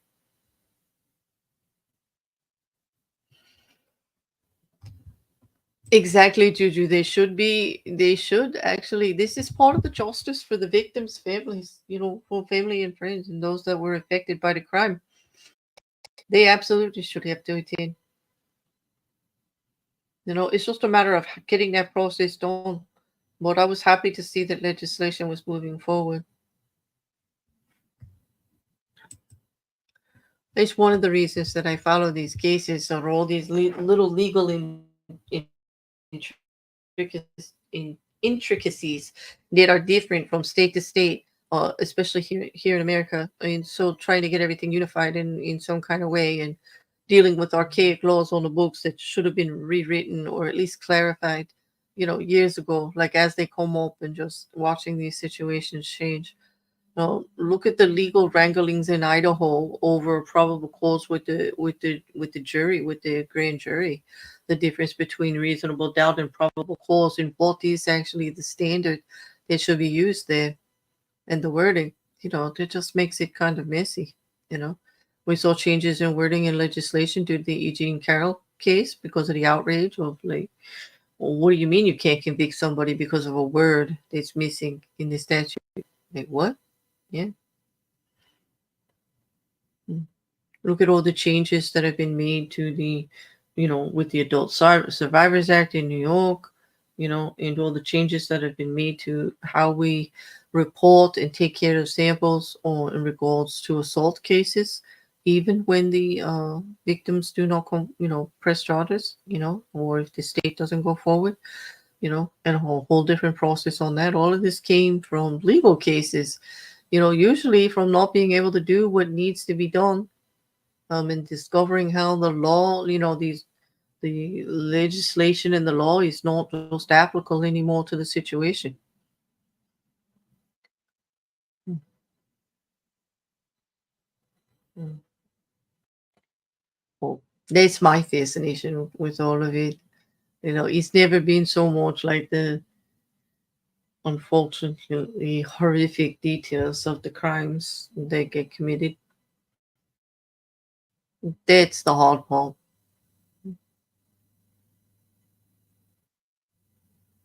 I mean, many of us here in the chat and possibly listening, we all went through the Masterson trial together, also, both of them.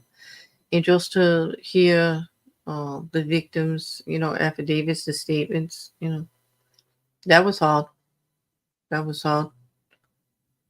Those impact statements from the witnesses, from the victims, actually, on how they still have to deal with this every day.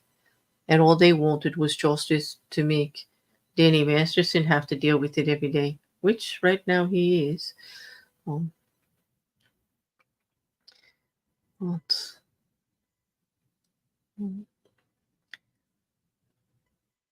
I am hoping this judge keeps the time in regards to the breaks. The audio is boosted a little bit today, I noticed, but there's still like that underwater echoey feeling, which is really hard. The courtrooms are so big, the acoustics are horrible, the echoes, they're not really made for this type of thing. But I do, technology exists to make these things better, but I guess it's not their first priority. I give them credit that they all have YouTube channels now and they put stuff out there for the public, you know.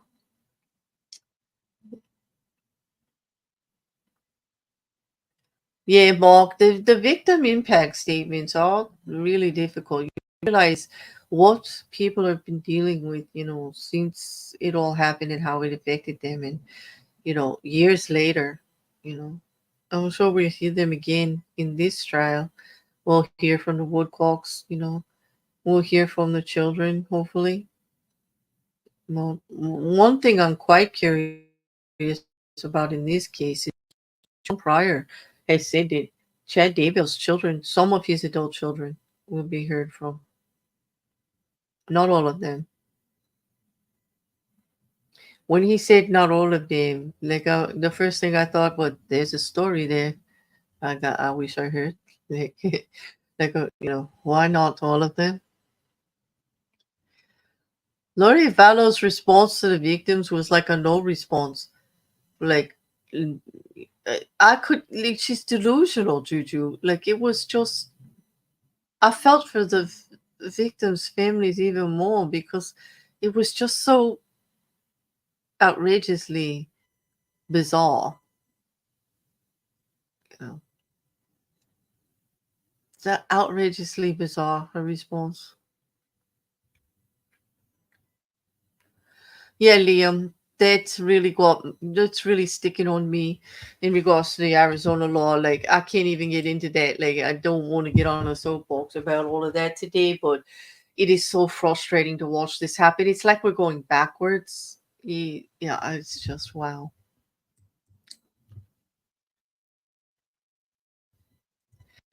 It does. They're without their mother. Juju. I get that. It may be why they're testifying in support of the only parent they have left.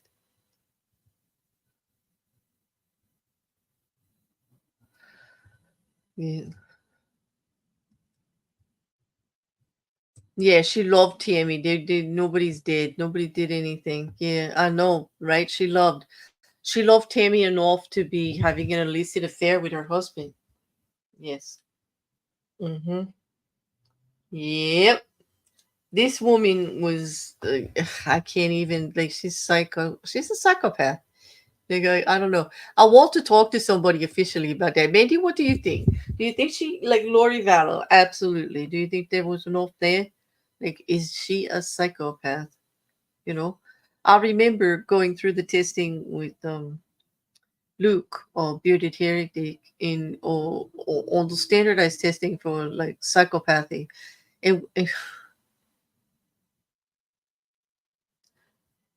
we could not even get Hannibal Lecter to the level of psychopath, you know, when we followed through. It is actually quite difficult, you know. It's kind of like narcissist. Like an actual narcissist is very hard to pin down and have that diagnosis there. Because so many of us have narcissistic tendencies, but to be an absolutely like total narcissist, it's very small percentage of who we could actually get to qualify for that. But we all have like narcissistic tendencies, and some more than others, especially someone like, Lori Vallow. Well, yeah.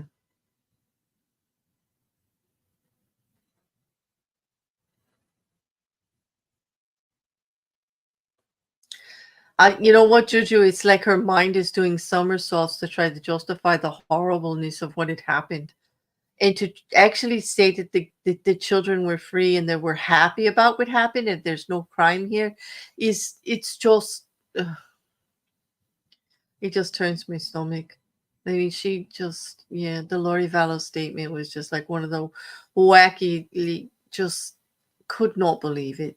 Could not believe she was actually coming out with that stuff. But then again, she's crazy. Like, you have to be somewhat crazy to get to the point where this happened. you know the horribleness of these crimes. I mean, this was not something, just like the condition of the bodies would say that it's not like an accident happened and they're just covering up. Like, this is depraved. Yeah, it's just, sometimes I'm comforted with the idea that she's crazy because I can't believe that a normal human being would act this way with such disregard for others, on a path of clearly just only whatever they think they want in a reality that is so twisted and not in based in actual reality. It's just mind-boggling. More in a way, it's self-preservation to think that, like, she's crazy, like, to because the other way. Would you think that somebody could actually do all this with full consciousness of what they're doing? And normal, like, I guess what I mean is I can't, I don't want to believe that a normal person could do this.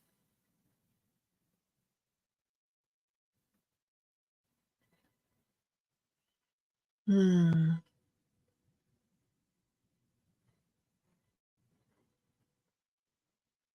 So we're not going to have court tomorrow.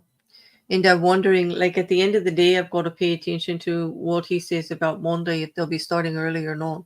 Hopefully the computer will cooperate more than it did this morning. Although we didn't miss anything. We got the first witness, we got it good. There may have been a few sentences cut off in the beginning where Judge Boyce had come in and was talking about the conversations that he had and the information he received from others in regards to the oil. Thank you. Please be seated. Nope, here we go. We are back.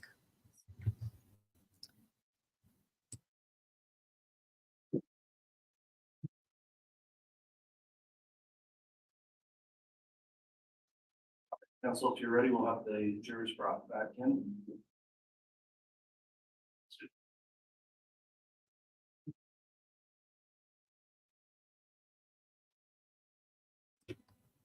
I forgot that they always announce they're back and then they bring the jury back. So there's always this slight delay in the beginning. I pop right off because I don't want to interfere with anything the judge is saying. But then we sit here and wait in silence. Well, we're going to continue with testimony from Ray Hermosillo, the Rexburg detective, investigator at the time was the missing children of JJ Vallow and Tylee Ryan, and then the subsequent discovery of their bodies, turning this into a criminal case in a criminal investigation.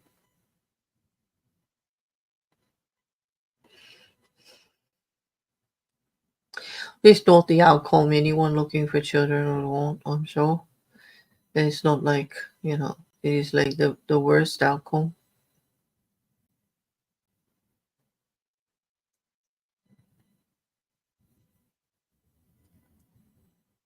Yes, and you know what? They do all seem affected. I've seen statements from several of them, although the actual lead investigators all have been very careful, not because of the two cases, not to put too much out there. But I've seen other cases where law enforcement speaks on it and how it affects them. So, well, that they concentrate more on the good things that happen, because for every case like this, where there is a bad outcome, they have actually found the children or got them back into homes or saved children from a horrible environment. And they just try to All rise. some of the good ones. Okay, jury's coming back in.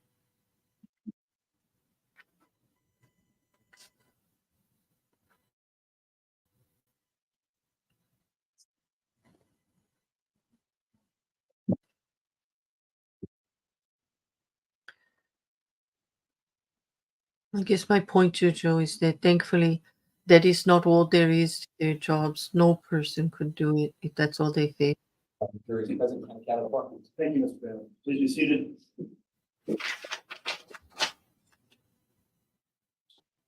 We're back on the record then on case CR 22-21-1623, just included the morning recess.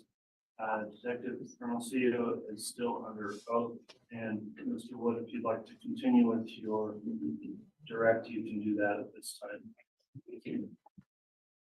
Detective, I think when we left off, we were speaking about the autopsy of JJ Vallow, correct? Correct.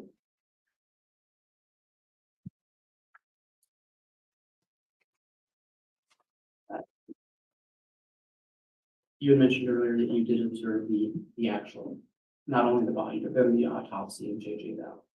That's correct. And were you present for that entire autopsy? Yes, I was. And when that autopsy was concluded, what did you do? At that time, Dr. Warren and his team removed JJ from that autopsy table. They then brought out a second, excuse me, black body bag.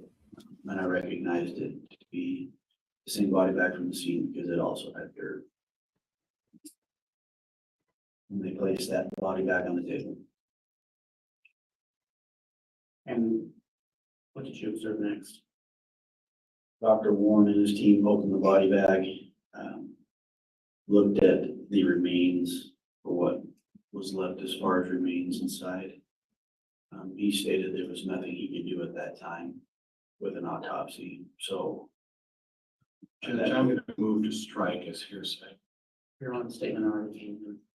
and I'm going to move to strike. So To repeat the question.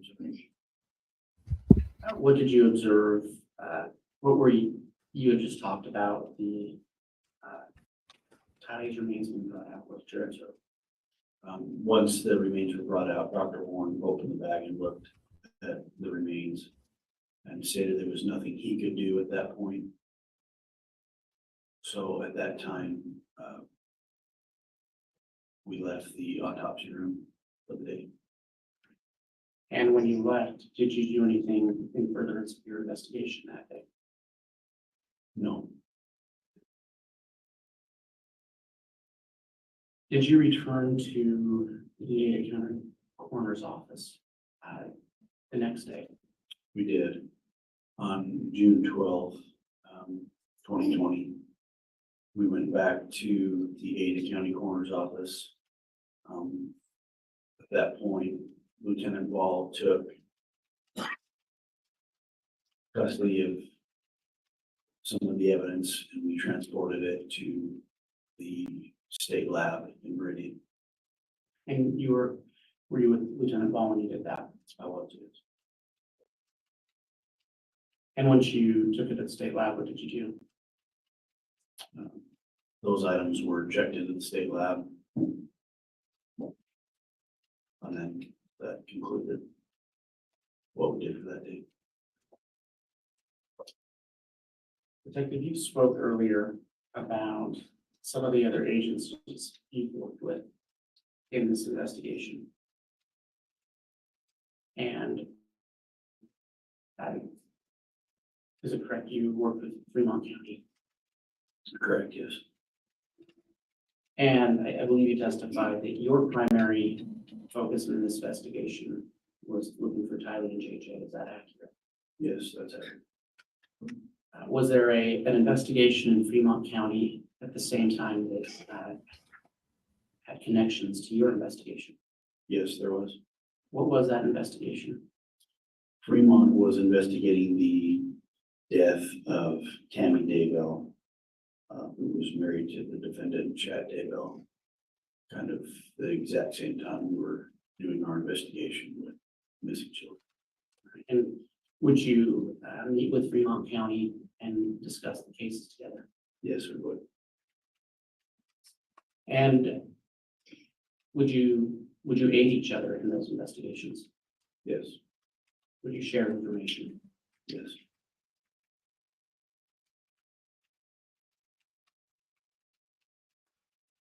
Detective, are you aware of any event involving Tammy Daybell on October 9th, 2019? Yes, I am. How did you become aware of that event? Through the course of sharing information with the Fremont County Sheriff's Office, we were advised. Judge, can we approach? Yes.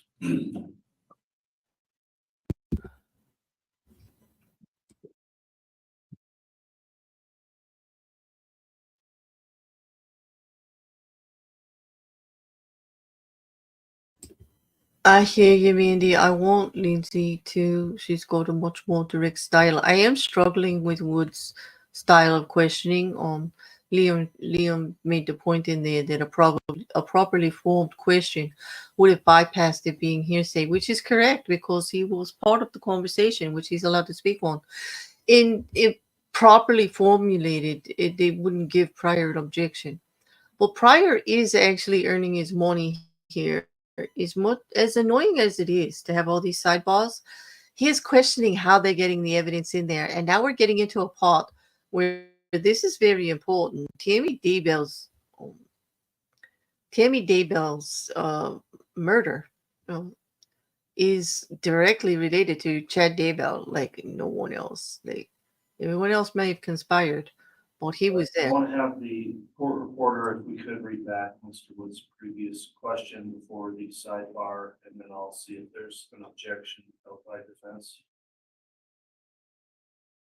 Question, how did you become aware of that event? Is there an objection to that, Mr. Pryor? No, not to that question. Okay, then Mr. Wood, just proceed with another question. I don't think there's no objection to the question. I don't think it's been answered yet. Okay. You can answer. We were advised through the course of our investigation that Judge, I'm going to object at this point. The question is whether he was advised, not what he was advised of, but whether he was advised. Our response, Mr. Wood? Not quite sure I understand the objection, Your Honor. I don't as well, so you can continue with your response. Can you repeat the question, please? How did you become aware of the events of October 9th, 2019? Through the course of our investigation, we were aware of those events through speaking with Fremont County Sheriff's Office.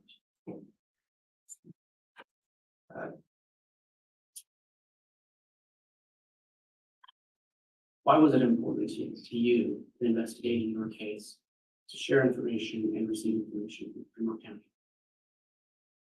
It was important because the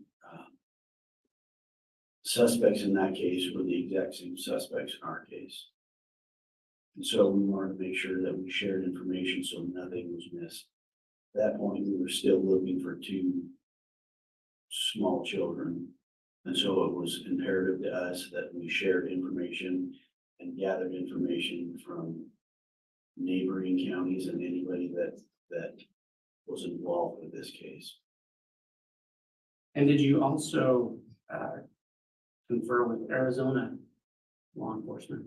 We did, yes. Detective, are you aware of who Charles Vallow was? Yes. Who was he? Charles Vallow was married to Lori Vallow. Is he alive?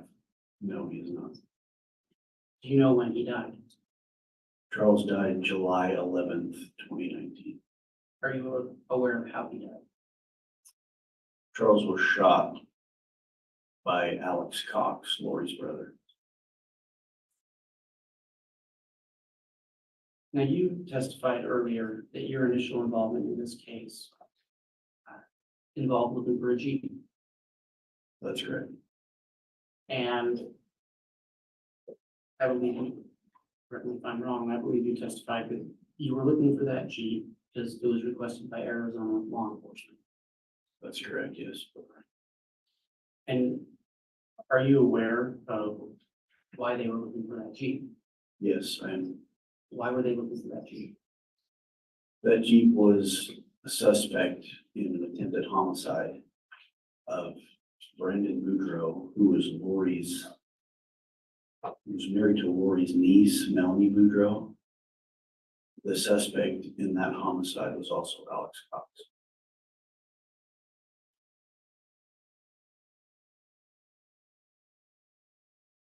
Detective, going back to October 9th, 2019 in Tammy Daybell, are you aware of the incident that took place with Tammy Daybell? Yes, I am. What was it? Judge, I'm going to object. There's no foundation as to how he became aware of it. Sustained. Through your investigation, did you become aware of what happened to Tammy Daybell? Yes, I did. And how did you become aware of that information? Sharing information with Fremont County. And so was this part of the collective knowledge of the case that you were working? That's correct, yes. And did you aid in that investigation as well? I did.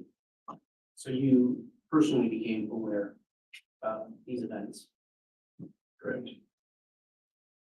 Based on your knowledge and your investigation, are you aware of any event involving Tammy Daybell on October 9th, 2018?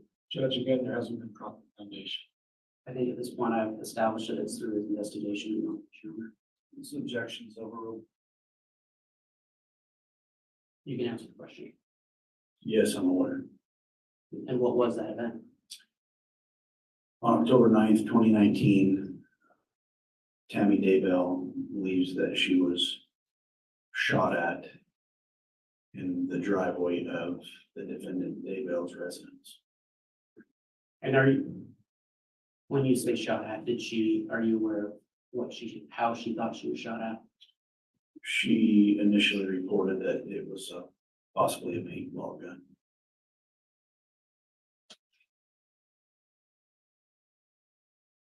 Detective, in your investigation, did you ever put together timelines of events that took place?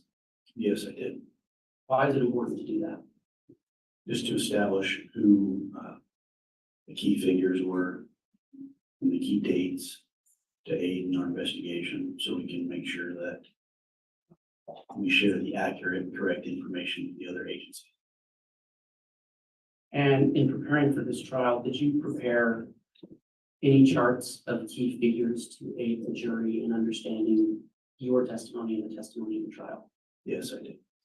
And was that based on your involvement in the case Yes, and your investigation? correct. And based on I'm sorry, that wasn't very well said. Based on the information you gained from your investigation. That's correct. Your Honor, I'd ask that the witness be handed State's Exhibit 30.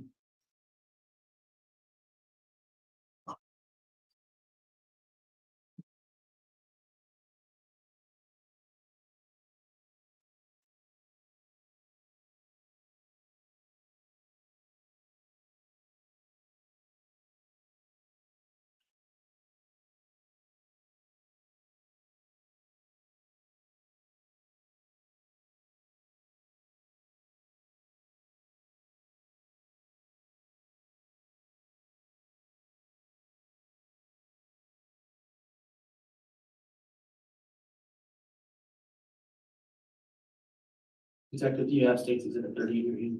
Yes, I do. What does it purport to be? Those are the key figures that I put together as far as the investigation goes, photographs. And did you do that to aid this jury in understanding who the people involved in this case are?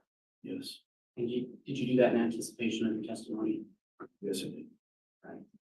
And are those, the pictures attached with those names, are those true and accurate representations of the individuals attached to those names? Yes, they are. Your Honor, for demonstrative purposes only, the state would move to enter State's Exhibit 30 into evidence. Any objection? For demonstrative purposes, no. Very well. Exhibit 30 is prior to that.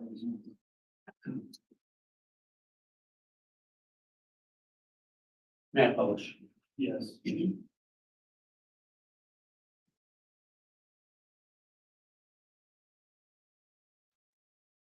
Detective, if you can just use your pointer and just, for purposes of the record, read the names attached with each picture. Sure.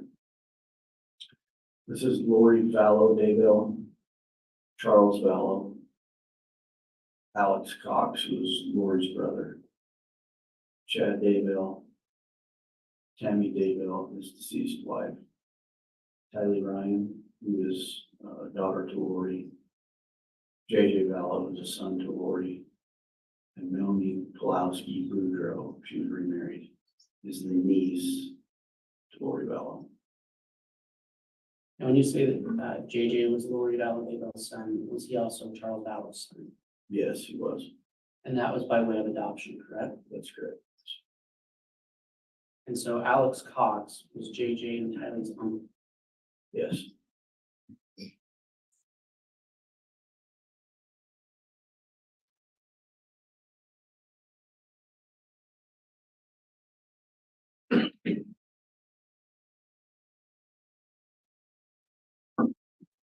Detective, similar to that last chart, did you prepare a timeline in anticipation of your testimony? Yes, I did. And did you do that based on your experience and knowledge of the case? Yes, I did. And it was based on information you gained through your investigation? That's correct. And did you do that to aid the jurors in understanding just the basic timeline of the events that happened in this case? Yes. Your Honor, I'd ask the witness be United States Exhibit 31.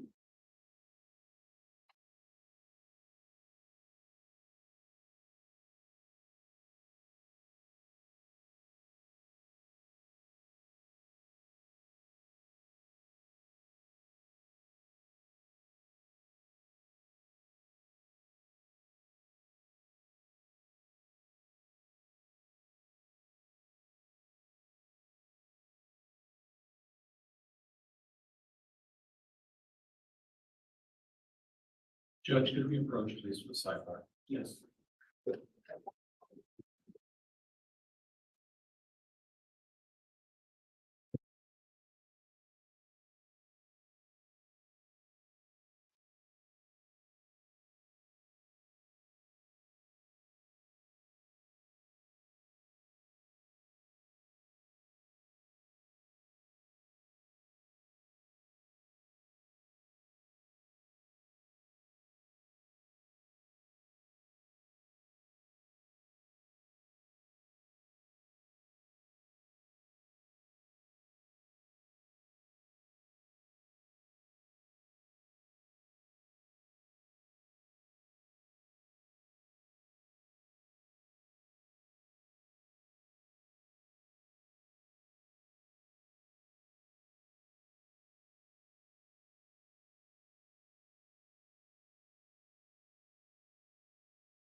The amount of sidebars is really hard to keep track of. I keep looking up to see, to whether to unmute, whether it's going to be quick.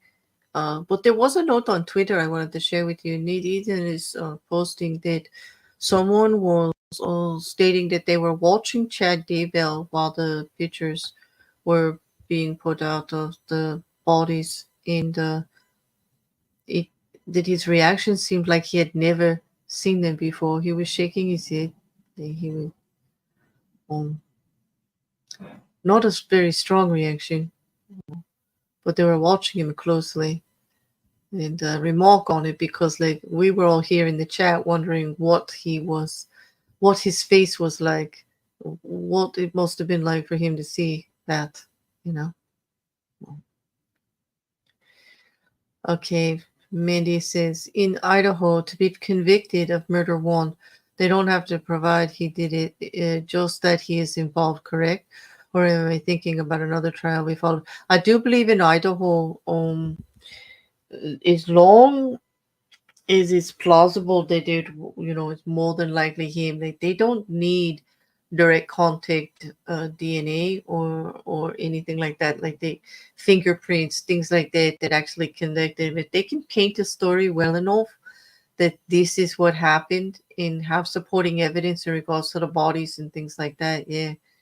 I do believe that they can convict him on murder one. When it comes to the conspiracy of murder, they don't even have to prove that he did it. There's know about it. He was part of the process and the outcome. That's the best that I can recall on it. But Mandy, it's a very good question, and I'm going to do a little more research on that tonight. Actually, when we finish.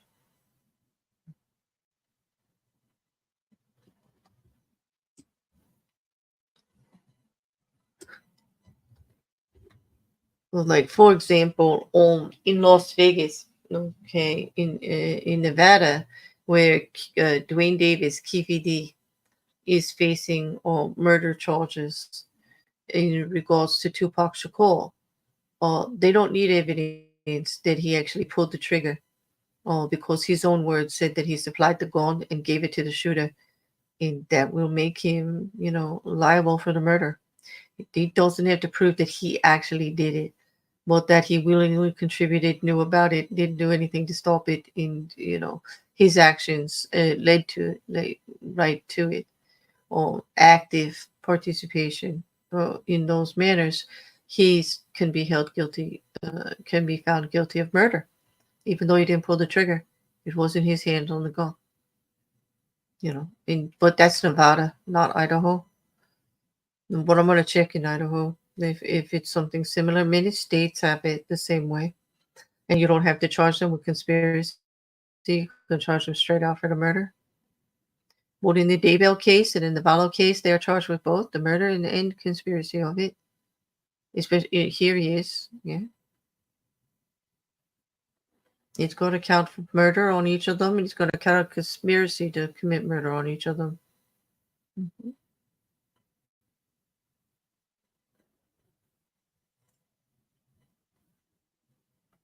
This is a long sidebar. There might be a real issue here. And there's also a lot in the socials right now about John Pryor making so many objections. Well, in his defense, he's got to earn his money. Like, he's been with this man a long time, and this is his opportunity to get anything he can out. Disrupting the process. Like, the details are so horrific. By making the objections, he breaks them up. Not that I think he's doing them on purpose. I think he really has legitimate objections or concerns, but still. I'll see you later, Anna. Thank you for being here this morning. This time, ladies and gentlemen of the jury, there's an evidentiary issue to resolve, which we are going to take up outside of the presence of the jury. We'll do that as quickly as we can. So I will be off the bench while I research this momentarily. Then we'll come back on and make a ruling outside of the jury's presence, bring them back in to evidence. All rise, please.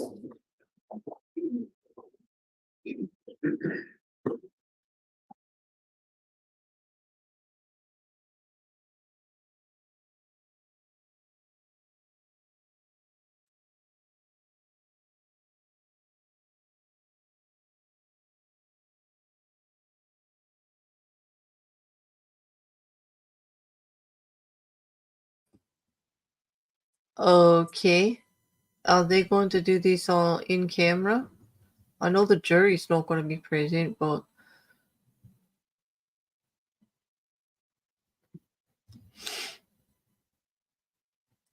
no, sure, they're not going for lunch. He said there was an evidence issue that needed to be handled by him, and it had to be handled outside of the presence of the jury. So the jury has been excused.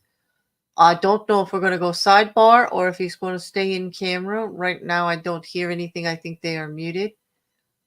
I know he's talking to his clerk and he's going over some things here. And it looks like it's going to be, he's taking it to chambers. Maybe see.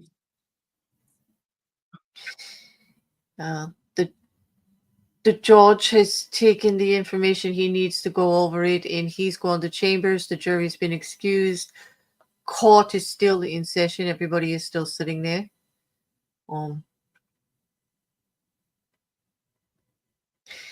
Yeah, I don't know how long that's going to be. But excuse me one moment. I'll go to answer something, and I'll be right back.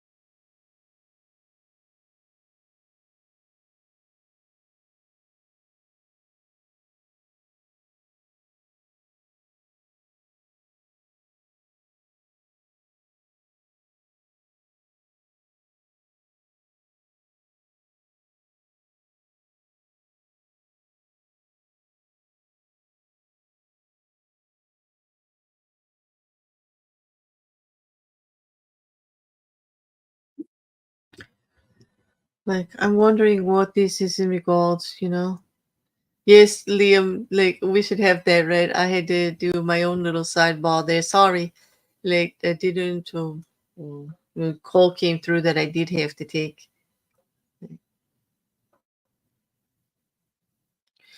Okay, so I understand John Pryor having to do his objections, in regards to how the jury hears the evidence. But all of this about the labeling of the evidence is frustrating for me so far, especially the way that the deputies have had to like bring the evidence forward. It's a bit frustrating. All this walking back and forth in silence.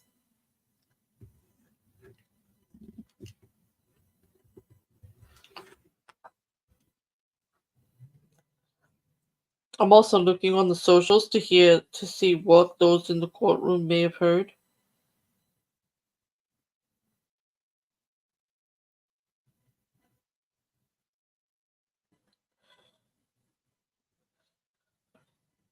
Mm.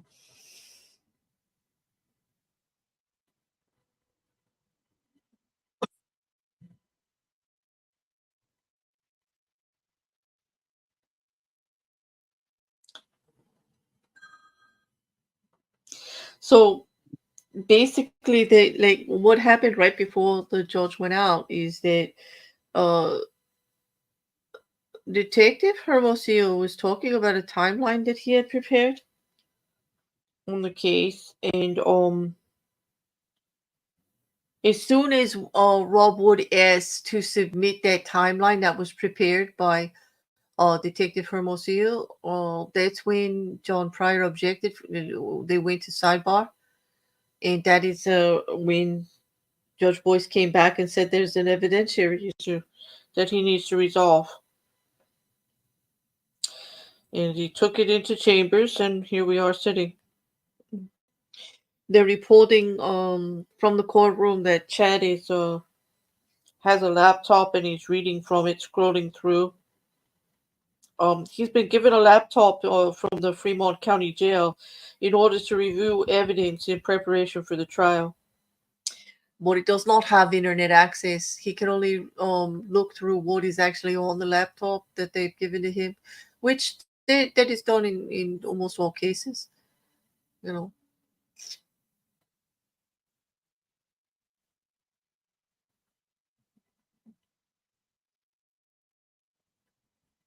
And it must be frustrating even for those that are in the courtroom to see it like this. I agree, Liam. I'm gonna put this one up. The prosecution has a team which has had a lot of time to prepare, yet they're acting like they just got this case and are thinking it is such a slam dunk that they do not have to try. Yeah, I'm not sure. Like I think because they had gone through the ballot trial and they had everything prepared, they thought like that, everything was ready, but they really should have taken some time, like dotting the I's and crossing the T's, especially in regards to these. Now, I don't think that this timeline is new evidence. Um, but also, we have seen John Pryor spend a lot of time on other things, but not actually come forward in discovery in regards to challenging, the information on a lot of this towards the end. Status hearings were all like full of other things. We had that whole thing about where he wasn't even going to be the attorney anymore. I don't know. You know, I would think that a lot of this should have been like settled in conference prior to the actual trial starting. Must be frustrating for the judge also, I would imagine.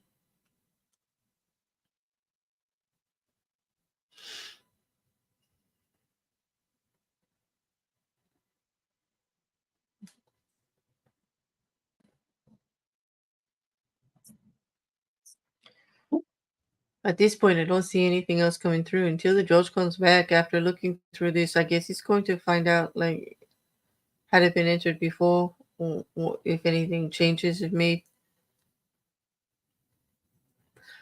But I would think a timeline that is prepared by law enforcement in charge of a case, like, isn't that, work product? Isn't that like where his knowledge of all of this comes from?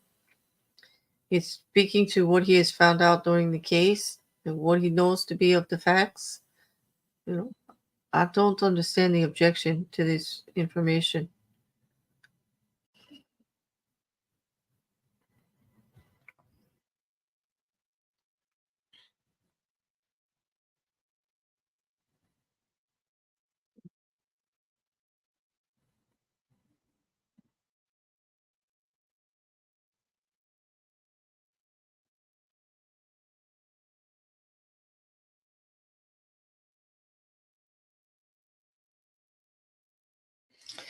The attorneys have gone, into chambers with him, with the judge, or is the judge on his own? Let me just kind of get this bigger. No, John Pryor is sitting there so that the attorneys are not in the room with the judge. Judge is going to chambers on his own.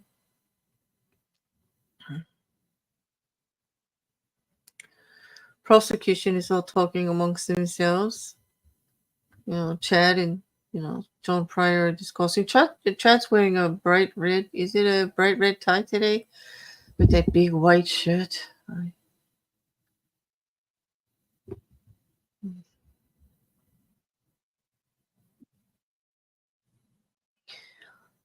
Curiously, it looks like Lyndsey is discussing something with John Pryor. Looks like she's showing him something, possibly, more issues in regards to labeling of evidence back and forth.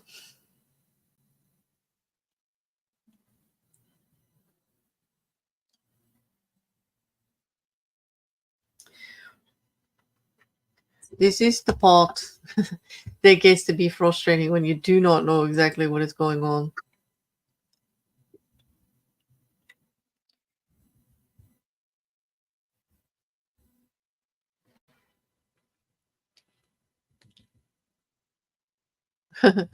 If someone with the surname Pryor gets a house as payment for representing a religious cult leader, does that mean he can call it priory?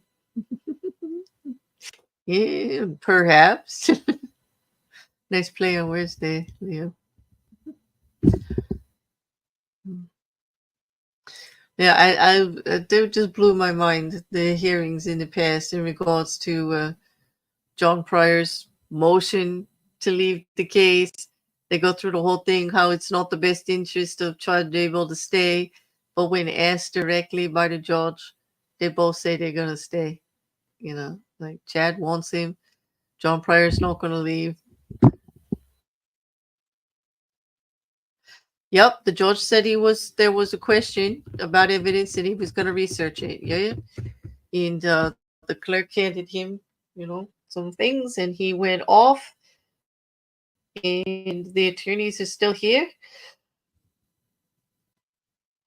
The reason I looked more closely is because on the socials, two people that I saw said that the attorneys were discussing it with the judge in chambers, but I see the attorneys right here in the courtroom, so I don't know what they're looking at.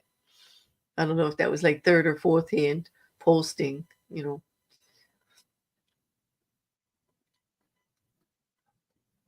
Mm.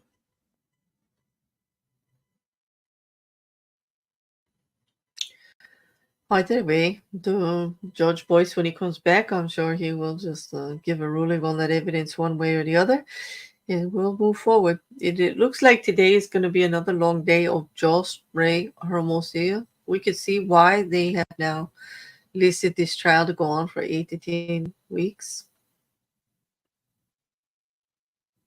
I'm sure because of the seriousness of the death penalty that everybody is just trying their best to dot the I's and cross the T's.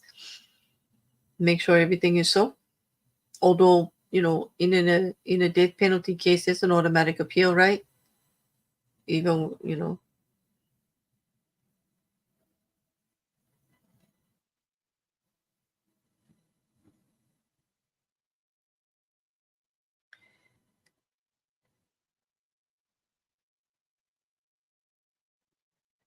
I feel like it's going to be a nice long weekend. There's no trial tomorrow, as Judge Boyce had stated yesterday when they were leaving. I wonder if he's going to continue to start, the 30 minutes earlier. The first day they had the attorneys come in at 9 and started the no, at 8:30 and started the jury at 9. And today they had to come in at 8 and start the jury at 8:30. The court dates are usually 8:30 to 3:30 are the court hours. And that is in Idaho, so that's 2 hours behind me, which is East Coast. So we would start at 10:30. Like I tried to get the stream up at 10:15, and like I was having some technical issues. I think we didn't get the stream up until like 10:33. But luckily, like they were just getting ready, the judge was still talking and they were getting ready to bring the jury in. So we really didn't miss much. He was just talking about technical issues that were being reported through the media and complaints that were made about the audio, and he was directing everybody to the Idaho website, the Idaho.com website, to where they could get a better feed, which is the same feed for everyone. But everyone's complaining about the audio. He suggested to all of the attorneys to get closer to the mic and speak louder. But it doesn't really get rid of that echo, We got less of a view of the ceiling in the witness box now, although it's still very far away and it's very hard to make out the evidence screen.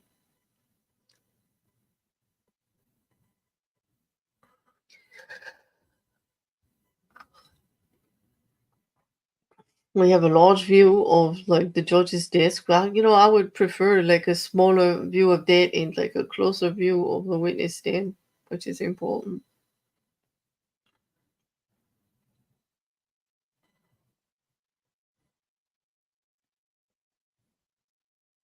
But they did a good job of directing all the angles of everything. There's not a single, the camera on the defense is not like focused. It is a room shot. So there's no like, zoom ups of just the defendant, which aids in it being non-prejudicial, And they did a really good job of camera angles in regards to not being visible to the jury. We cannot see the jury or identify the jury in any way, which is appropriate.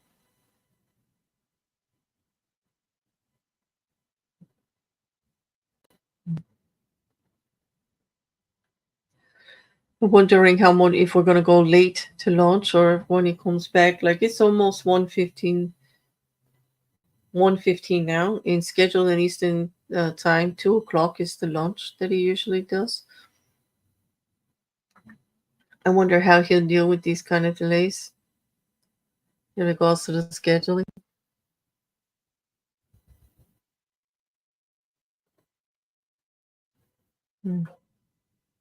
I'm wondering how many of you that are in the chat, if you're still there and able to type. I know some of you are just listening in the background, but I wonder how many of you caught the Kohlberger hearing after trial yesterday.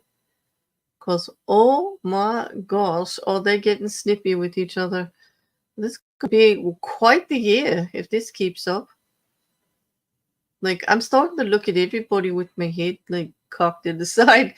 Bill Thompson's antics, Ann Taylor, even the judge, all of their responses to each other. I'm just like, whoo, things are getting, like, a little uncomfortable here.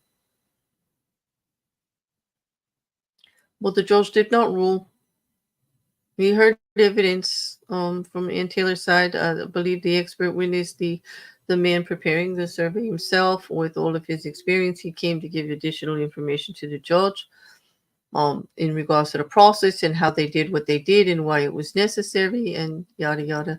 But still, Bill Thompson got up there and he was complaining about the fact that they were giving information to people and some of the information is incorrect. In particular, he was quite offended about the stalking question.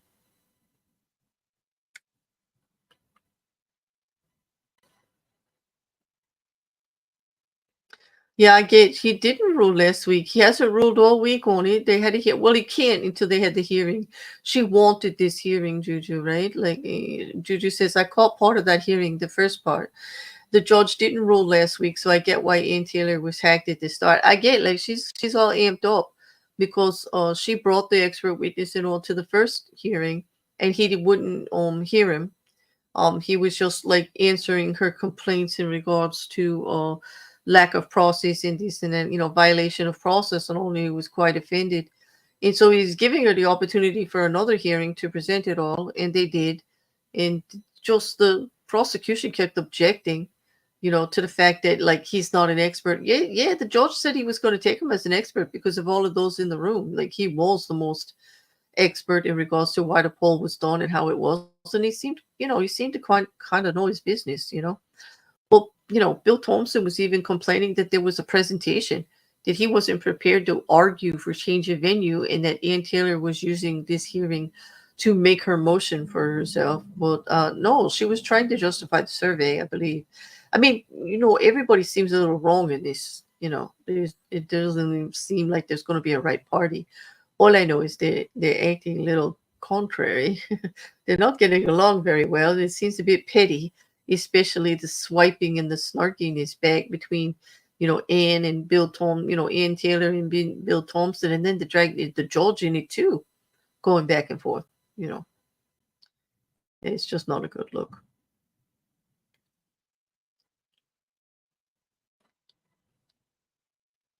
Well, he ruled that. Well, he ruled in the fact that the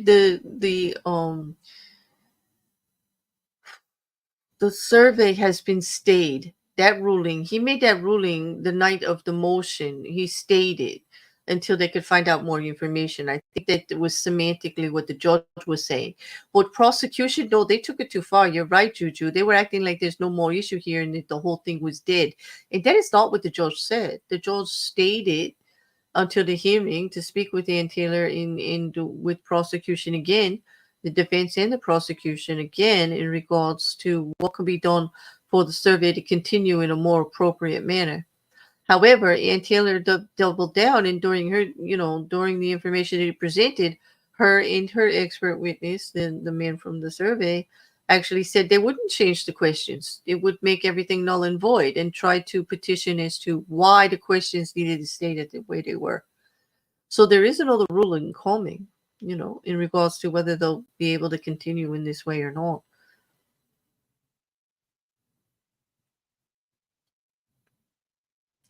Well, George did actually extend the time that she has to file her motion for change, with supporting documentation for the change of venue, you know. I'm of two minds of it. I don't really see how a change of venue is going to really help this case. With the large amount of voter possible jurors that they have in Latau County, which is 40,000 or so, like a pretty big number compared to surrounding counties. Like, how far out in Idaho would they have to go? Like, and they'd have to pick a big area where there's a large pool,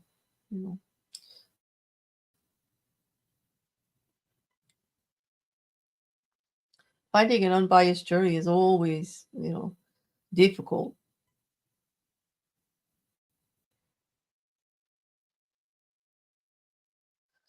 I actually, you have a valid, fair point there, Juju. She says, I can see how a change of venue would be beneficial to both sides, actually. And you know what? There's quite a bit, that is a fair point. There's quite a bit of credibility there, because, like, you would think the prosecution would say, okay, like, everybody's been talking about this in the beginning and everything came out. Maybe it would be better, you know. Um, But one point that prosecution and the judge keep bringing up is that this survey is actually prejudicial to Brian Koberger, and if they did not have any information, the information in the questions is very specific. And I do understand the logic that when you're more specific, you get a better answer, like a real and true answer, instead of like, have you heard anything? And they're like, no, I don't think so. And then you ask further questions later and you find out, yes, they did have some information, or they did recognize or hear other things, you know. It's like a catch-22.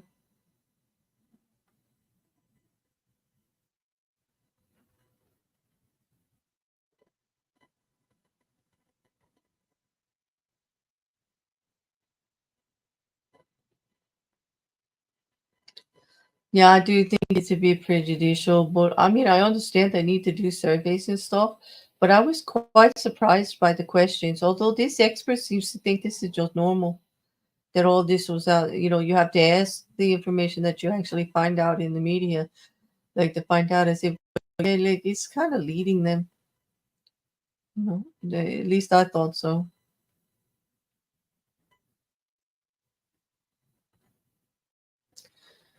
Well, it's taken him a while. I did not think it would be this long. I don't know what this evidence is. I can't wait to hear what this is.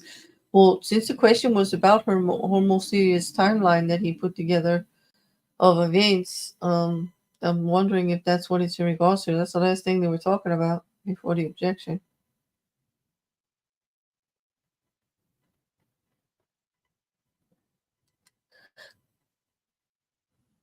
You go ahead to forgive me, and then yawning on screen. Terrible. I don't think my first cup of coffee is hit fully yet.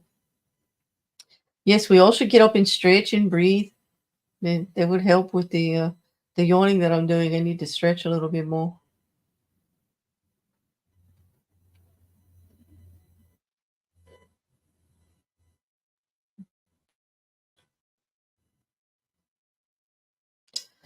And even though I think that the Koberger survey is a bit prejudicial, I'm trying to figure out how they could actually do a survey in that area with all that information out there anyway, like no matter what they do. And yet they need it to argue like changing the venue. And it's like a catch-22. I don't know how they're going to resolve it. I'm quite curious to find out, actually. I'm wondering if it's going to set precedent.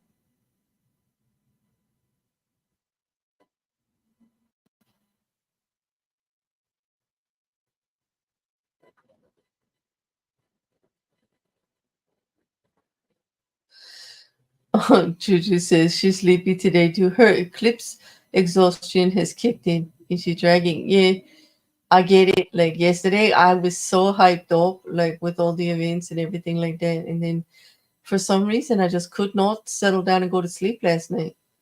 And it made it worse. You know how you lay there and you're like, oh, I got to get up in the morning. Like I really need to get to sleep.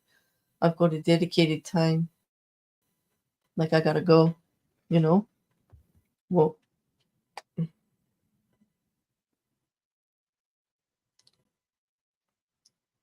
mm.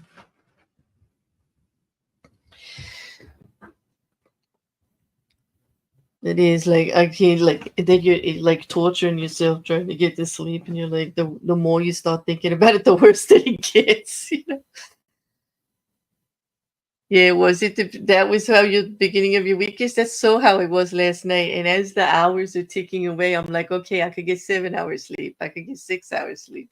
I could get 5 hours sleep. I'm just like, I just kept waking up. Exactly. It's pointless. Like it just makes it worse for yourself. Mm. But I did have a good time last night. Like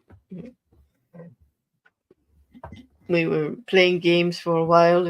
It's just like watching some some shows afterwards. But yeah, like I kept thinking, oh my god, I should get to bed early. Like I'm feeling a little bit tired. It's been a big day. But as soon as I lay down to go to sleep, it's like my eyes pop back open and then start with the clock watching. It is futile. Exactly. You're just trying to talk yourself into it, right, Juju? You're like, okay, now, you need your sleep. You're going to have a big day tomorrow. Da, da, da, da, da. And what you actually do is amp yourself up. There's no way I'm going to sleep. Yep, exactly. Yep, 100%, Juju. It's like you're your own worst enemy. The more you try to get yourself to cooperate, and like you telling your body, your mind, like I'm even like talking to myself, saying, "Okay, mind, like shut down, like stop talking to yourself." I'm even telling myself, "Stop acknowledging this issue. Let's just chill. Like just like let it go. Let's just like go off to La La Land. We need a couple of Z's here." It was not working, not at all. Yeah. You try turning everything off, like lowering making sure everything's nice and dark and quiet. Like, nope, doesn't work. Because sometimes the silence can be so loud I think, anybody that has insomnia knows what I'm referring to there. Yeah.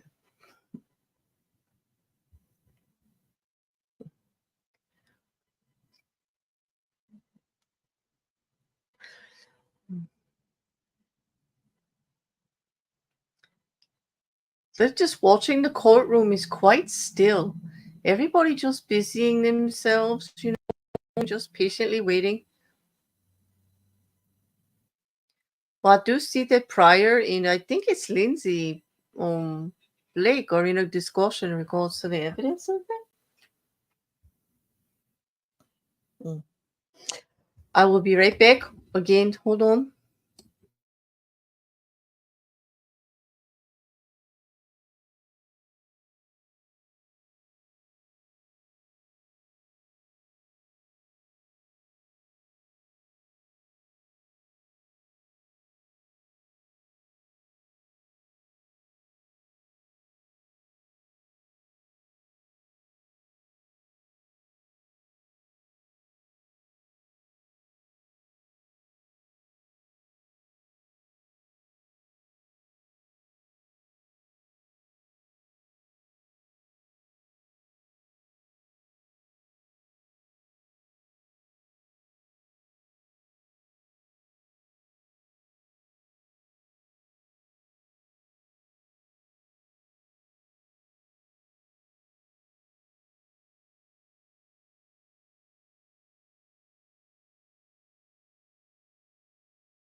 Now I see Chad Daybell and the witness standing up now. Are they just stretching, or did the judge come in and he's off to the side?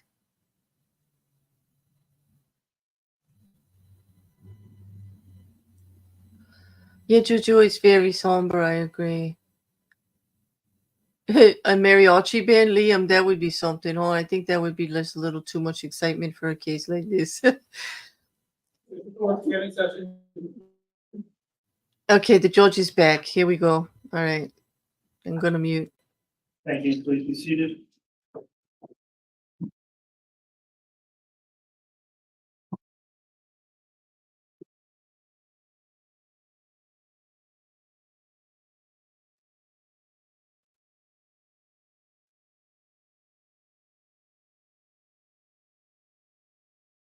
All right, we are back on the record on CR 22211623. We are going to take up an objection outside of the presence of the jury as it relates to the state's proposed exhibit, in this case particularly state's proposed exhibit 31. And the court had to go back and review some prior rulings in the case that occurred some time ago. I've done that now, so what I'd like to go through is the proffer and determination if there's still a objection to the exhibit, and make a ruling on that outside of the jury's presence. So Mr. Wood has offered exhibit 31, which is a timeline, and Mr. Pryor, does the defense maintain an objection to the admission of that timeline? Judge, I spoke with Mr. Blake. I spoke with Ms. Blake, and procedurally, I think at the time that the 404B was filed by the state, we were also dealing with the severance issue, is what I recall. And then she discussed that with me. So I think I may have made a non-objection to the 404B. And I think I made a record of that when Mr. Thomas and Mr. Archibald were objecting to that. So I may forego my objection, because I think my recollection is I don't have a record of it, Judge, which is a little unusual, but I think I may have noted on the record to the court that I'm not objecting to the introduction of 404B evidence. All right, I understand. I think there was lodged an objection back February 14th of 2023 by you to the 404B motion. State having clarification on that, Mr. Wood. Your Honor, Your Honor, just based on recollection, I believe it was not an objection to all of the state's intended 404B, but to some of it. And my recollection, and I'm not looking at any document, this is just my recollection, was that the defendant did stipulate to some of the 404B, including issues dealing with Charles Fallow and Brandon Boudreaux. That's my recollection. And Judge, my recollection is that I did file a timely objection, but then at the hearing, there was, and I'm going back, Judge, and we're talking 3 years ago. And I'm just going off of recollection as well, as Mr. Wood is. I believe that I filed an objection, and then at the time of the hearing, I may have orally stated that I'm not objecting to the introduction of the Brandon Boudreaux or the Charles Fallow information, and Mr. Thomas and Mr. Archibald continued theirs, and the hearing was continued on, and somewhere in the interim, Judge, there was a severance order granted, and I don't know whether I was part of the 404B motion. That's where I'm having some difficulty in recollection. My records don't show an order that you granted the 404B in this case, so I don't see an order in this case. Okay, so just to clarify, there was an objection was filed on behalf of Mr. Daybell by Mr. Pryor, February 14th, 2023 to the 404B. We then had a hearing on the 404B evidence on February 22nd, 2023. The court then issued an oral ruling on the record, and in that oral ruling went through different evidence that was sought to be proffered under 404B. And among the rulings the court made on the court minutes under paragraph 9, specifically referencing consideration of the shooting at Mr. Boudreaux, the court weighed out the 404B arguments and found that it would be admissible at trial. And then in the hearing, I did indicate that I'd gone through the analysis for 404B, looking at the State versus Fox case, doing a two-tiered weighing with the factors, balancing them out with the evidence proffered, and ultimately, and I'm looking at the transcript of this hearing where I made the oral ruling, determining finally, quote, the court does find there is relevance under tier 1, parts 1 and 2 for the introduction of that evidence. And then I looked at rule 403 to see if there was probative value to substantially outweigh the danger of unfair prejudice, and finally determined that as to the attempted shooting of Brandon Boudreaux, there would be more probative than unfairly prejudicial, as it would relate back to the purported plan of the defendants. So the court did find that the state was permitted to introduce that 404B evidence. So as we stand here, knowing procedurally that's the ruling, on the timeline, I guess I'll first come back to this proposed Exhibit 31 and ask if there's any objection at this point for the defense, Mr. Pryor. No, Judge. Okay, so Exhibit 31 then has been offered and will be admitted. I would also note on the record that I think the court has been open to discuss that anyway based on opening argument as well. But for that reason, and also based on the court's prior determination made, I am going to permit that reference on 404B evidence. The reason I'm still discussing this for counsel is I think this now triggers a requirement that I give a limiting instruction to the jurors about how 404B evidence is considered, and I do have prepared a limiting instruction that I am going to advise them of at such point as after your exhibit's been offered, Mr. Wood. Okay. Okay, thanks for the delay there. We can bring the jurors back in, please.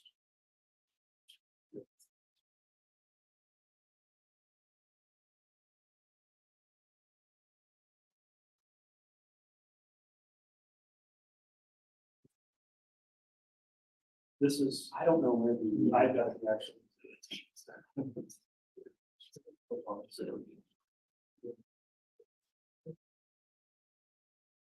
And Judge, if I could just quickly inquire before the jury comes back in, if the court did have both pages of that, and it's, I only have, first page. okay, once we get done with this witness, I'll bring that up. Okay.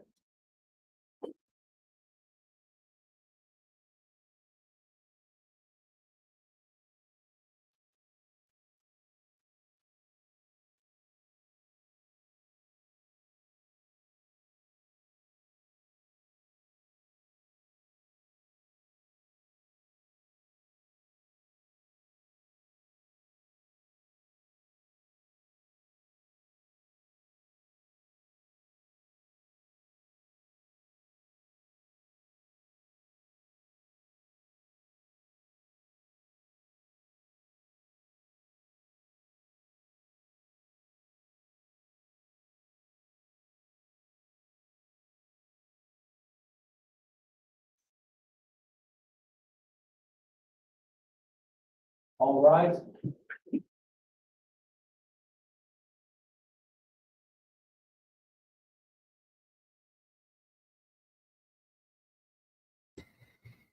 Well, that was a lot for what? Jeez, I'm a little confused. Okay. 404B, we've heard all this, right, Liam? This is all prejudicial information that is going to, like wow. Like we had that in Myrtle. All right, thank you. Please be seated. All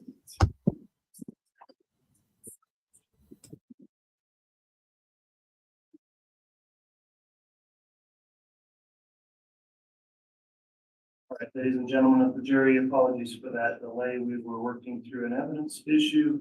I will note that the state has offered Exhibit 31, which has now been admitted by the court. It's a timeline. It does make some references in there that, for me at this time, I think would be best to give the jurors a special limiting instruction. So I'll read this instruction to the jurors at this time. Ladies and gentlemen, during the course of this trial, evidence will be introduced for the purpose of showing that the defendant committed acts other than for which the defendant is on trial. Such evidence, if believed, is not to be considered by you to prove the defendant's character or that the defendant has a disposition to commit crimes. Rather, such evidence may be considered by you only for the limited purpose of proving the defendant's motive, opportunity, intent, plan, or absence of mistake or accident. So that instruction provided, Mr. Wood, if you'd like to proceed with that exhibit. Your Honor, I don't have any. Well, I believe the witness does.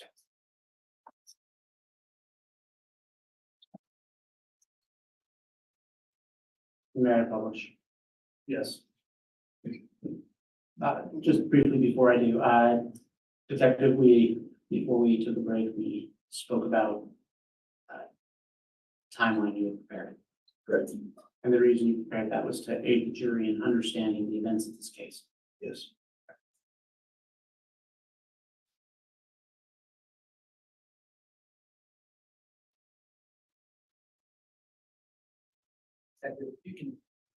If you can take your pointer and go through these events and just read them into the record. July 11th, 2019, Charles Vallow dies. September 2nd through September 3rd, 2019, Lori, Alex, and the kids, JJ and Tally, moved to Rexburg, Idaho. The last known proof of life for Tylee was September 8th, 2019. The last known proof of life for JJ was September 22nd, 2019. The attempted shooting at Brenton Boudreaux, Gilbert, Arizona, or attempted homicide, October 2nd, 2019. The attempted shooting of Chad Daybell, October 9th, 2019. The death of Chad Daybell, October 19th, 2019. And if you'll continue on the second page. November 1st, police receive a call about a Jeep. The Jeep was located November 4th, 2019. Chad and Lori get married in Hawaii, November 5th, 2019. Welfare check on JJ, November 26th, 2019, which is the same day Alex and Chad were contacted. The Rexburg Police Department searched Lori and Alex's apartments November 27th, 2019. Search warrant served on the Daybell residence was June 9th on 2020. JJ and Tyler were taken to the Ada County Coroner's office June 10th, 2020. And the autopsy was conducted June 11th of 2020. Thank you.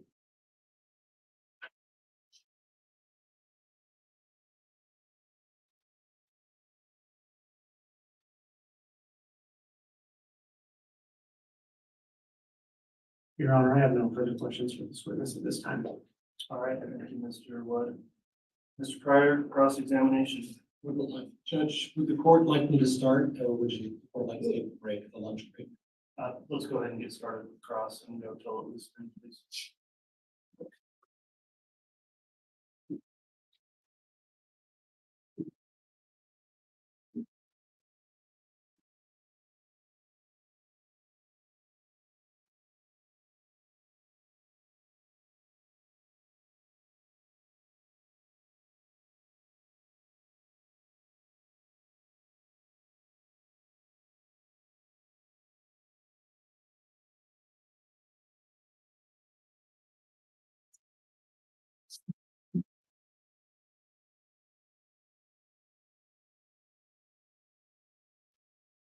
Good afternoon, all. Good morning, officer. Good morning, sir. We do know each other. We've at least exchanged pleasantries a couple of times. Yes, sir. In the past. And I guess for purposes of this hearing, would you prefer that I refer to you as lieutenant or officer? Lieutenant. Mr. Pryor, apologize very much for the interruption. I wanted to confirm something on that last exhibit. It was entered by the court. Is that a demonstrative exhibit? That's what I understood. Either as a demonstrative or a summary. Okay, thank you, counsel. Apologies for the interruption. Judge, I'm also looking for the, oh, I found it.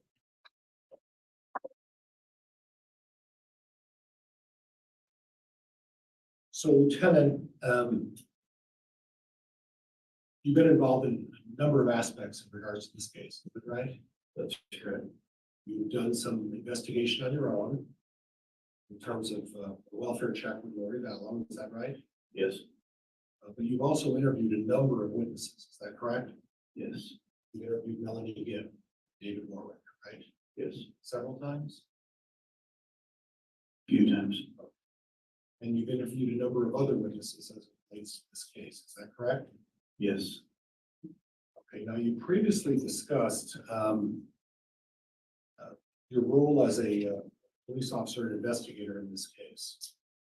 And I guess I want to clarify something if you could, please. As a police officer investigating a case, your role is to conduct the investigation, right? Look at the facts. Correct. Try to establish and gain some information, right? Correct. But you're not supposed to judge one way or the other, right? You're supposed to remain neutral. That's correct. And you're not supposed to narrow that role as a police officer to a particular person. Is that correct? That's correct. In other words, you're supposed to look at the evidence as a whole. And rather than focusing on one person and saying, we're going to assume this person did this, and we're going to build our case around prosecuting that person, that would be inappropriate, wouldn't it? Right. Your role is actually to look at all the evidence, consider all the evidence. And once you've gathered all the evidence that you think is relevant to a case, what do you do with that evidence? Follow the evidence. Okay, and then once you follow the evidence, you've established a report or you've come to concluding your investigation, what do you do with that evidence that you concluded with? We put a case together. Okay, and then do you provide it to someone? We provide it to the prosecutors. Okay, so there's distinct roles as part of a criminal case. You'd agree with that, right? Yes, And your role is to conduct an investigation, correct? correct, Look into all possible evidence of any kind, correct? correct, And view the evidence, right? yes, Not make any determination as to what that evidence means, but rather gather as much evidence as you think is relevant in your mind and put together a compilation of that evidence, correct? correct. Okay. And then at that point, only at that point, do you provide it to the prosecuting attorney and they make a determination as to whether or not they will pursue charges against them. Do you understand? Is that the way you understand the process is supposed to work? Yes, Okay.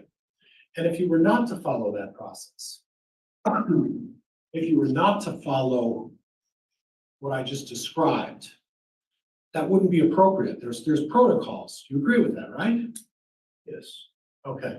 And you should never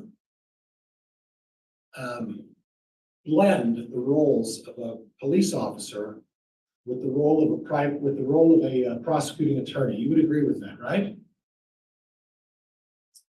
explain what you mean by blend the roles. Well, I mean, it's not a prosecutor's role to show up at an investigation when you're conducting an investigation and engage in part of the process of interviewing witnesses. You agree with that, right? I've had prosecutors show up to certain investigations. Okay. But that's not the norm, is it? I think it depends on the investigation. Okay, okay. So in other words, you think that it's appropriate that if a prosecutor is deciding whether to pursue charges against somebody, that they should also participate in the interviewing of these witnesses as part of that process. Is that what you're telling me? I think it's important for a prosecutor to have all the information. Well, doesn't that create a problem in your mind? No, sir. Okay. Well, let me talk to you a little bit about that. Because if you're doing an investigation and you're really remaining neutral as part of that investigation, right? You're not supposed to make judgments, correct? Correct. You're supposed to look at the evidence, gather all the evidence, and then make a determination of what evidence you want to submit to a prosecuting attorney, right? Correct. Do you ever get involved in the process of deciding whether someone should be charged or not? What do you mean by that, sir? Well, after the evidence is all gathered, and after you've done your report as a police officer and put together all of the information, do you ever go over to the prosecutor's office and say, you know what, I put this evidence together, and you know what, I want to have a discussion with you about whether or not we want to charge this person? That wouldn't be appropriate, would it? I'm gonna object as argumentative. It's the same. Okay. But would it be appropriate for a prosecutor to interview witnesses and inject their personal opinion in those processes of interviewing witnesses? Would that be proper under any circumstances? And I'm gonna object as argumentative. I'll overrule that objection. And could you repeat the question again? Yes. But would it be appropriate for a prosecutor to interview witnesses and inject their personal opinion in those processes of interviewing witnesses? Would that be proper under the circumstances? To interject their personal opinion? Yeah. I would say probably not. Okay. So if you're engaging in name calling or making references to a person's character in a case, that would clearly be an inappropriate act, would it not? Objection beyond the scope, Your Honor. That's the same. And that's facts, not evidence. Right.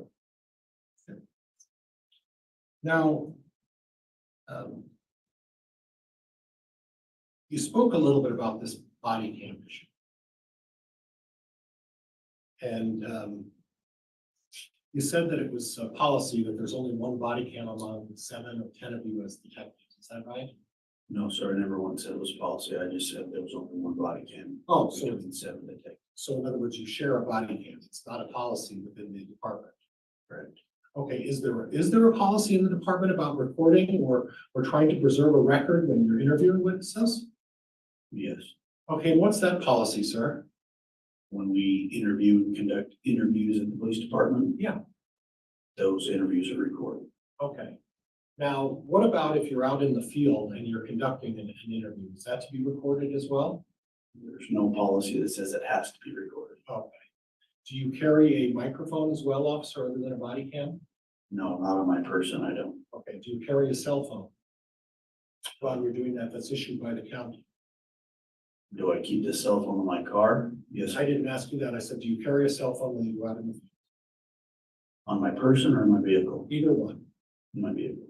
Okay.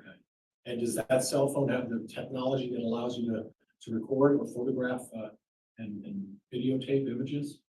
Yes, it does. Oh, okay. So what I understand is on November 26, 2019, you were directed, or you directed your folks to go out to the Lori Vallow residence. Is that right? That's correct. Okay, and you said that you were with Ron Ball, is that who you said you were with? At one time, yes, I was with a couple different officers that day. Oh, so tell me who you were with on that day. Remind me. Detective Dave Holt, Okay, Detective David Stubbs, okay. and Lieutenant Ron Ball. So there were four of you who went out there to locate or to find out some information about what again? Remind me. About the whereabouts of J.J. Vallow. Okay, and this was a concern that you had because you were contacted by another law enforcement agency expressing concern about the safety of a young child, right? No, sir. Okay, tell me what was the purpose? It was a simple welfare check. Okay. And you went out on this welfare check and there were, if my math is correct, please correct me. Did all four of you detectives and lieutenants go out at the same time? No, sir. You went out at different times. Myself and Dave Holt went out initially. Okay, and then when did the other two officers show up? When I called them based on the lies that I had been told. Okay. And these lies that you've been told, at that point, you and Detective Hope, neither of you decided to bring a video camera, right? That's correct. And neither of you decided to wear a recorder to record any of the incidents that took place about these so-called lies, right? That's correct. And nobody took out their phone and recorded it or made a video or audio recording of the discussion with Mr. Daybell or Mr. Cox on November 26, 2019, right? That's correct. And even after you said these so-called lies, even after you discovered that, Mr. Daybell apparently told you something that you didn't think was true, at that point, did you instruct any of the officers who were coming to aid you? Maybe it's a good idea we should bring an audio with, or a video camera with us, or a mic to record some of these statements, because I have some concerns. Did you think That's about not that? We did that, sir. Hold on. I'm going that there was an objection and sustaining the objection. So, strike the answer. You can ask another question, Mr. Pryor. And it was Detective Stubbs who had the video cam, is that right? That's correct, sir. And that was when you video cammed Miss Vallow, about when you had contact eventually with Miss Vallow, is that what the video camera that you're talking about? I didn't have contact with Miss Vallow. Now, I'm a little confused about something. And maybe you can clear this up. You said that you asked Mr. Daybell first about whether he had Lori Vallow's phone number, correct? No, sir. I didn't contact Mr. Daybell till after I contacted Alex Cox. Okay. At some point, did you ask for Lori Vallow's phone number from Mr. Daybell? Yes, I did. Okay. And at no point did you ever make a threat to him saying you're going to turn this phone number over to us, right? No, sir. At no point did any other officer walk up to him and say, if you don't turn this phone number over, you're going to get yourself in a lot of trouble. That never took place to your knowledge, right? That's correct. Okay. But then after that, you're saying, at first he said, I'm not going to give you the phone number. And then out of the blue, he decides to give you the phone number. Objection, this states the facts and evidence. Okay, then subsequent to that, he Hold on, decides, Mr. Pryor. When there's an objection, I'm gonna rule on it before you launch into another question. So if the objection is sustained. subsequent to that, he decides to give you the phone number. Is that right? Can you repeat the question, please? I'll go back over the analysis. Thank you. Your testimony is that Mr. Daybell refused to give you the phone number at first, correct? That's correct. And that was an adamant refusal. He said, no, I don't know what her phone number is, right? That's correct. And then without any further prompting by the police officers or any encouragement by law enforcement, he shows back up and gives you the phone number later, right? Objection, he's misstating the facts and the Well, evidence. I'm trying to establish the facts, Judge. The objection's overruled. If the witness has an answer, you may answer. You say he showed back up. He never left when I originally asked him. Okay, I had to ask him twice to get the phone number. okay. And how much time passed between the first request and the second request? Roughly a minute. Okay. So without any prompting by the police, he asked him for the phone number. He denied, and then within 60 seconds, he said, oh, here's the phone number. Is that what your testimony is? When Detective Hope started walking towards us and I re-asked him again, that's when he gave me the number. So you had to ask him twice. Is that what you're saying? That's correct.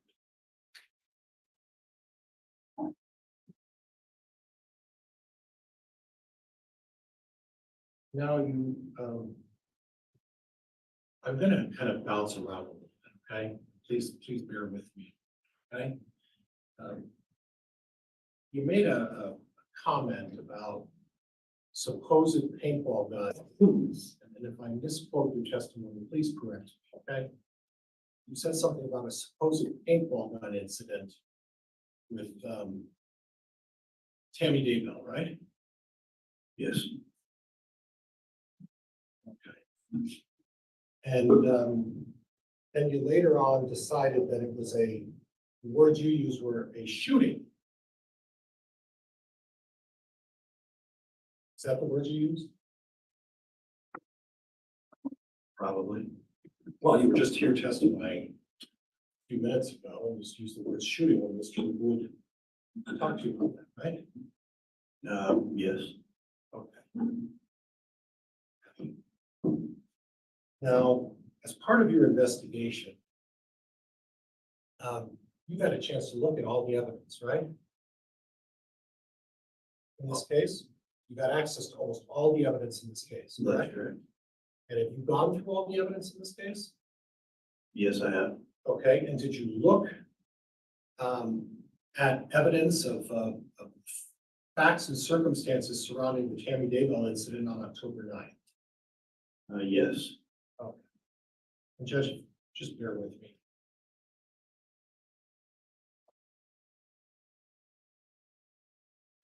Your Honor, if he's going to be showing evidence digitally, you'll throw our screen back up. Yeah.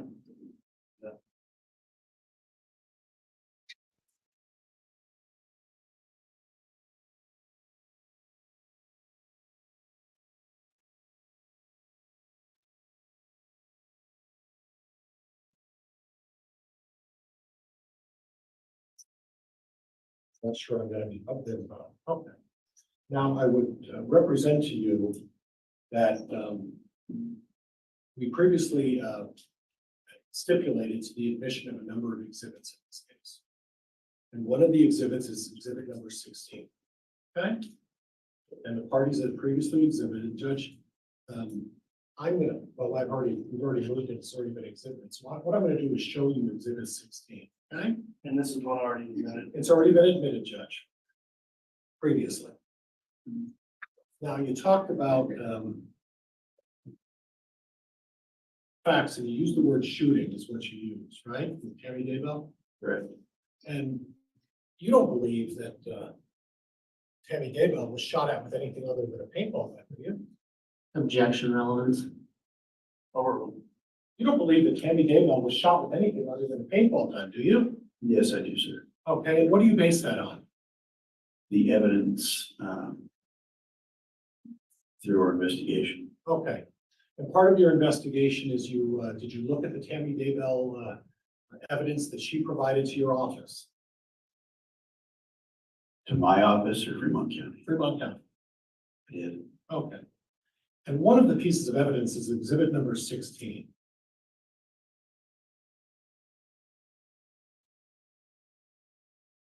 Judge, I don't see it going on. All right, counsel, if you'd like, we can take a lunch break or we can keep moving on here from that. Here we are, Judge. Okay.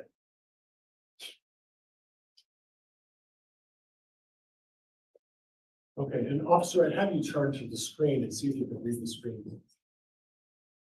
Just read it. Not out loud, just to yourself.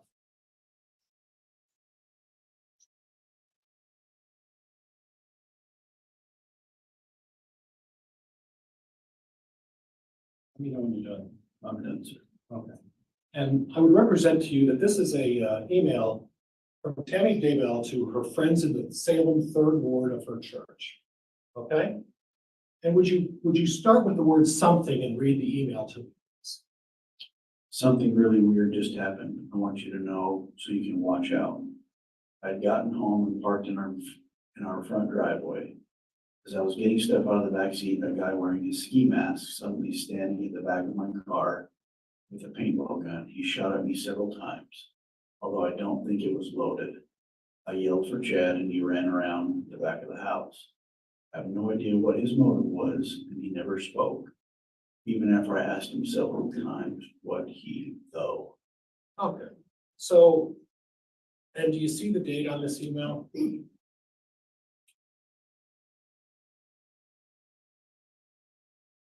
It's just about friends there. Are you gonna object to this being characterized as an email? I'll sustain that. Okay. You want to clarify, Mr. Farr, what type of communication it is? Well, it's a communication to the friends of the church, and I think it's a text I'm message. sorry. I can. I believe it's a text message. Judge, I may have misstated that it was an email. Okay. My apologies. So this text message went out to all of the friends in Salem 3rd Ward. It's an LDS ward over in the town of Salem, right? I can't answer I that. don't know. You know where the town of Salem is, right? I do. And that's a town that's close to Rexburg? Correct. Okay. And obviously you can't answer that about the ward or anything like that, but obviously the term ward would suggest that it's some sort of a religious group of folks they're talking to, right? Correct. Okay. But this email doesn't say that she was shot with a gun, or there's even a mention of a gun. The email talks about a paintball. Again, I'm gonna object to characterization of this as an email. It needs to be Text short. message, Judge, it's gonna be. I'm sorry. We'll speak for- Yeah. When there's an objection, Mr. Farr, again, gotta have time to get it on the record, make a ruling, and then respond, please. So sustained, this states the evidence. Text. I'm also gonna object to this being described as a text message. There needs to be some foundation for what this evidence actually is. Judge, I don't need a foundation. This has been admitted as an exhibit. This is All right. it. I'll overrule that objection. Jury can review it in the format it came in with screen capture. So at any rate, this message from Ms. Daybell to the people in the 3rd Ward doesn't say that it was a gun, does it? Does say it's a gun, just says it's a paintball gun. Oh, it says paintball gun. You're right. Okay. That's it. It doesn't say any other gun, right? If there's any confusion about that, right? Not in this email or text. Okay. Did you also have an occasion to look at the, I'll be bringing that up later, but the search engine from Tammy Daybell's account? No, I did not look at the search engine for Tammy's. Were you aware that, and I'm gonna hack his name, but one of the officers, Officer K, whatever his name is, Officer K, was provided email, search information that Tammy Daybell engaged in regarding paintball guns in a picture. Are you aware of that? Objection calls for speculation. I'm asking whether he's aware of it. Overruled. Are you aware of it?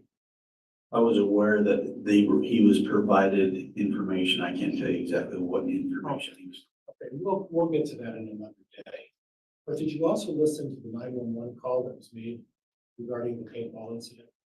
I did. Okay. And there was no mention of a gun in that 911 call, right? No, The mention in the 911 call is that someone took a shot at me or tried to take a shot with a paintball gun, right? that's correct. Okay. So the suggestion today that it was a gun is based on your own hunch, right? No, sir. Well, do you have the gun? I have evidence of Google searches done by Alex Cox around that time. Okay. Do you have information as to where Alex Cox was at the time of this alleged shooting? Yes, sir. You do have evidence of that? He was at the Daybell residence earlier that day. I didn't ask you on the day of the Daybell residence at the time of this shooting. Do you recall when this shooting took place?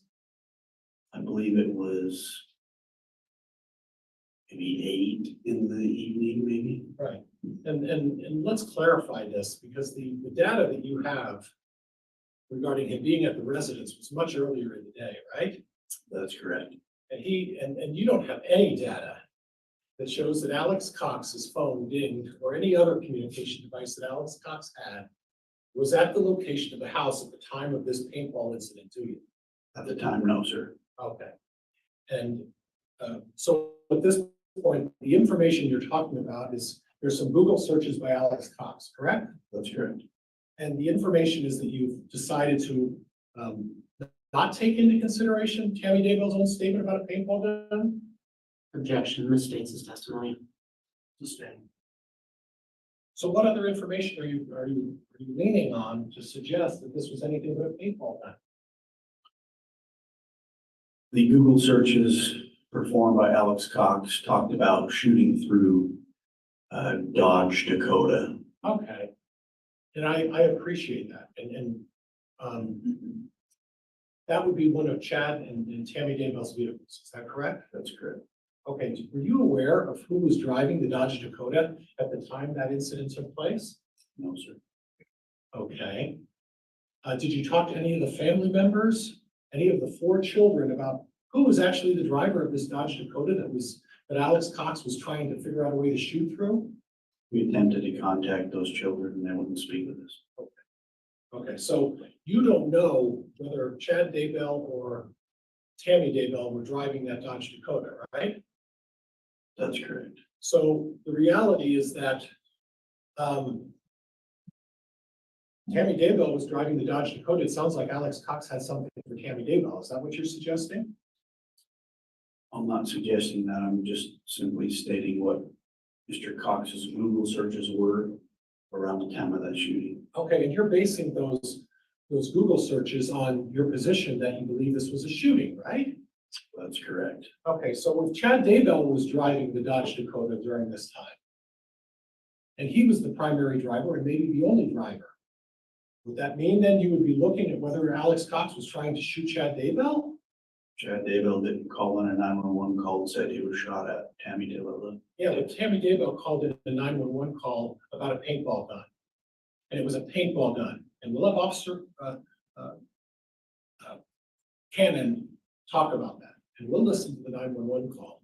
Objection, that's not a question. Well, the question is, Mr. Pryor, again, you've got to give me an opportunity to rule an objection.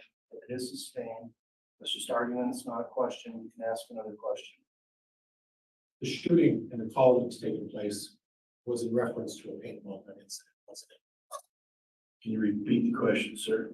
I couldn't hear you. The call that was made regarding this incident was a 911 call about a paintball incident, wasn't it? They used the words paintball in the 911 call. That's correct. We'll move on. Okay. Now, we previously talked about, and Judge, I don't know when you want to stop. I've got a ways to go. I think this probably is a good time for the lunch break, even though so we will take our lunch recess. That will be an hour. We'll plan on coming back on for additional testimony around 10:15 after 1. All rise, please.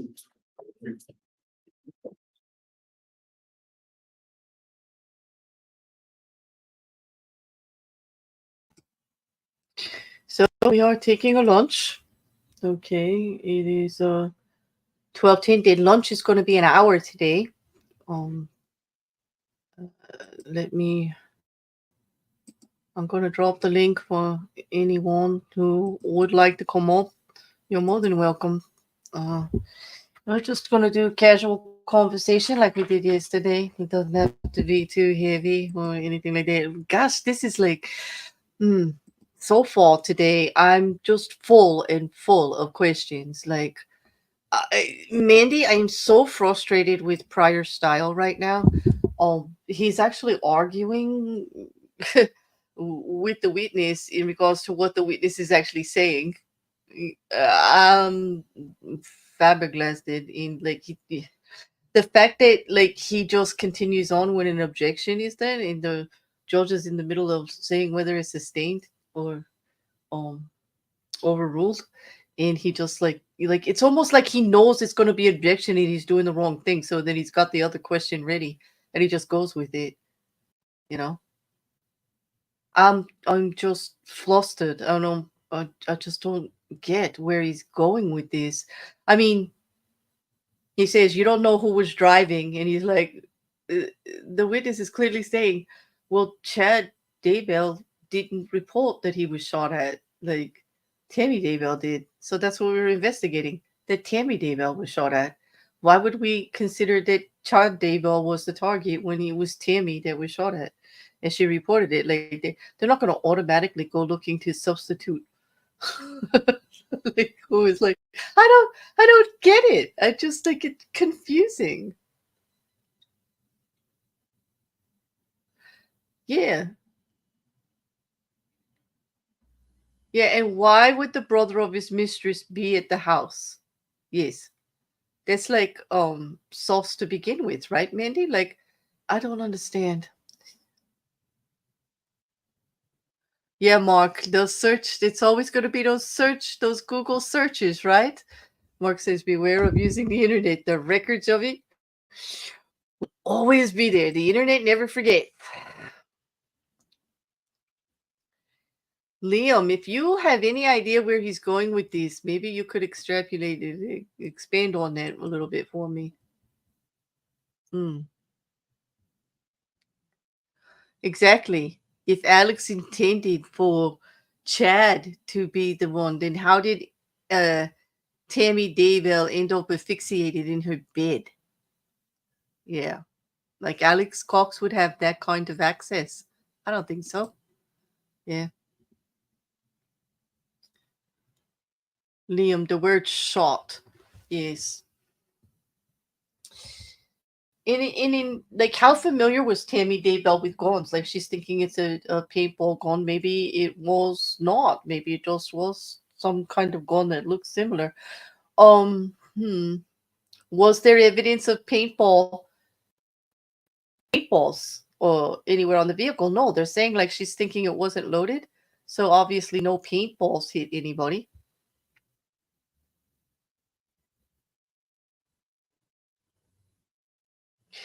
Yeah, search history is enough to count as self-incriminating messages. Absolutely. Yeah. And also, what is all that? He gets corrected that it's not an email, it's an actual text message. And then he continues with the same questions, saying email over and over again. It is confusing the witness. The witness is looking at a text message that he wants him to read, and John Pryor is referring to it as an email back and forth. I think the pressure. This is a very high pressure case. It's been a long time for John Pryor, and I don't know. There just seems to be a lot of pressure there. Not to mention for the audio booming on me. Like John, it was like he was yelling. I don't know if that was just the audio or if it was, the tech, something going on with the feed. I mean, the judge did instruct the attorneys to get closer to the mic and speak louder.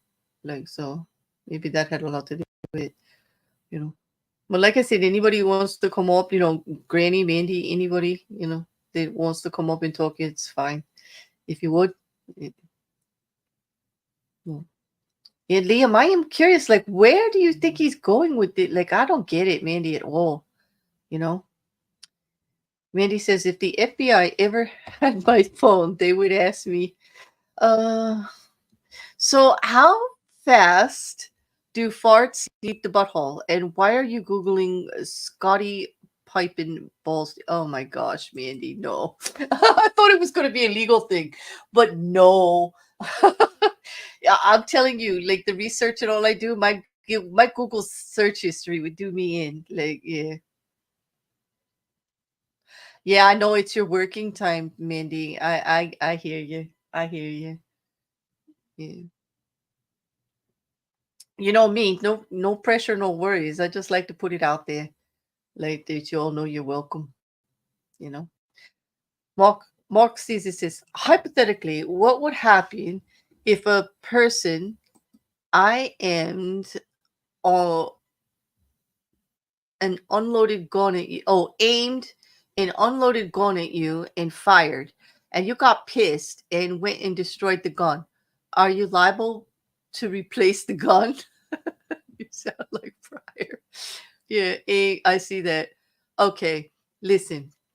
All right. What would happen if a person aimed an unloaded gun at you and fired, and you got pissed and went and destroyed the gun?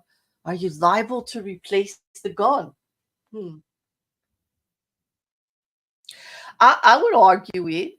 Like if I was on the other side, I would argue that the actions of you pointing the gun at me incited me, and that you caused your own damage to your own property with your actions, that I would have had a right to defend myself, you know. But I've seen cases where people are actually accosted because they're trying to rob someone, and then that person has enough nerve to sue for the medical bills. Yeah. So like I don't know, Mark. There's like a catch-22. It would definitely be interesting to watch them go round and round about it, you know? Yeah, Liam, Rob Wood was very soft-spoken. Very soft-spoken, and it was hard to understand sometimes, you know. And I was hoping he would be more precise in the way he was formulating his questions, you know, to avoid some of these objections by Pryor after it became like a pattern. Truly, how do you know it's unloaded, the gun, and not just jammed? I guess after the fact, after you destroy the gun, you could see that there was no bullets in it, right? Because you're like destroying the gun, like you would be able to tell if it was loaded or not in the destruction process, I would think.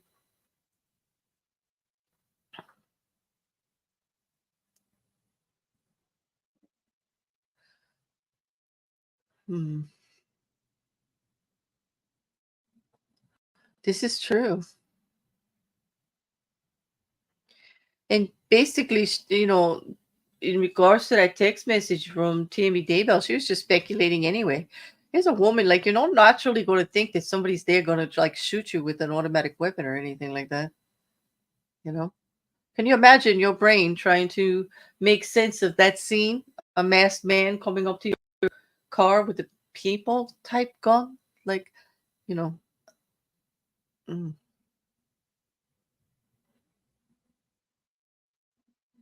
I don't recall the gun either.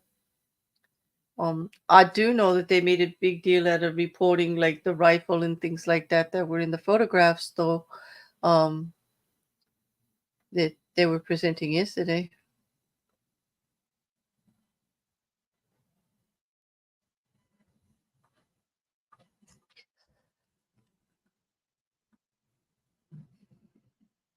And today, during the morning, we actually saw how complicated this case is, because the defendants of Chad Daybell and Lori Vallow were indicted together.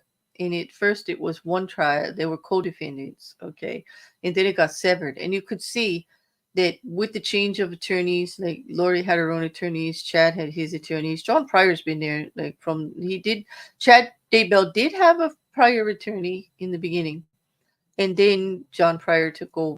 Well, you could see the confusion in some of the motions going forward. That whole evidentiary issue was addressed with the 404B, which is prejudicial information of prior acts and stuff. We've seen this before, especially in the Murdaugh trial, in regards to the financial crimes that were used for state of mind and motion, motive rather, in just to prove state of mind or motive. They're not to like say you're a bad person. They're not to like say you've committed other crimes, so obviously you must have committed this. Because as Judge Newman had said, financial crimes are not murder. Okay, and obviously attempted anything is not actually murder or either for this case, but it can prove to why the situation, why they're looking at this person, and why it would have been towards motive or state of mind of the information. So it was entered, and I could see why. There's no way that Tammy Daybell's prior attempted shooting and her subsequent death are not related. Any law enforcement officer would be looking at that situation and thinking that they're related in some way and try to figure out like who did what. Like,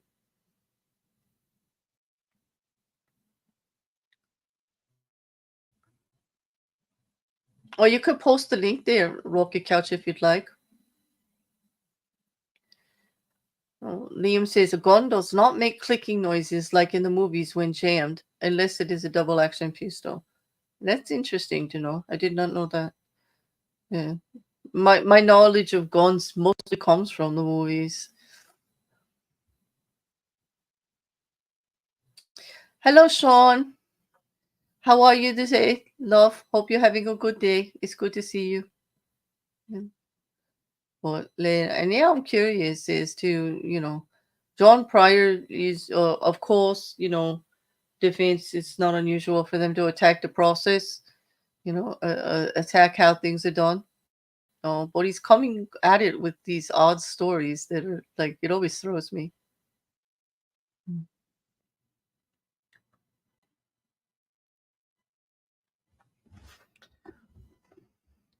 Yes, movies like that's because it's fiction.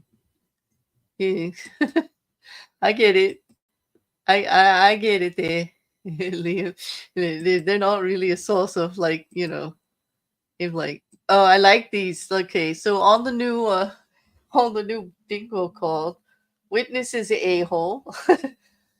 Pointy end goes in whoever, bad weapon, shifting timelines, changing the story. I do not recall, which is oh gosh, like I remember that one, Rocket Couch Firm. Yeah, I do not recall. Anytime you don't want to admit, you know. Mm.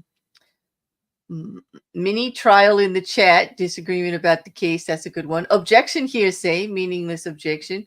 Alex stole the stream, tech issues. Targeting detractors' families. Well, that's clearly bullshit. Like I like that. Oh, yeah. The good ending. These are good. Yeah. Case with the good boys. I like that.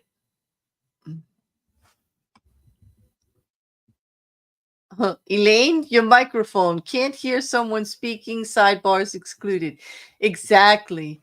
That's a good one. Rocket Couch from yesterday.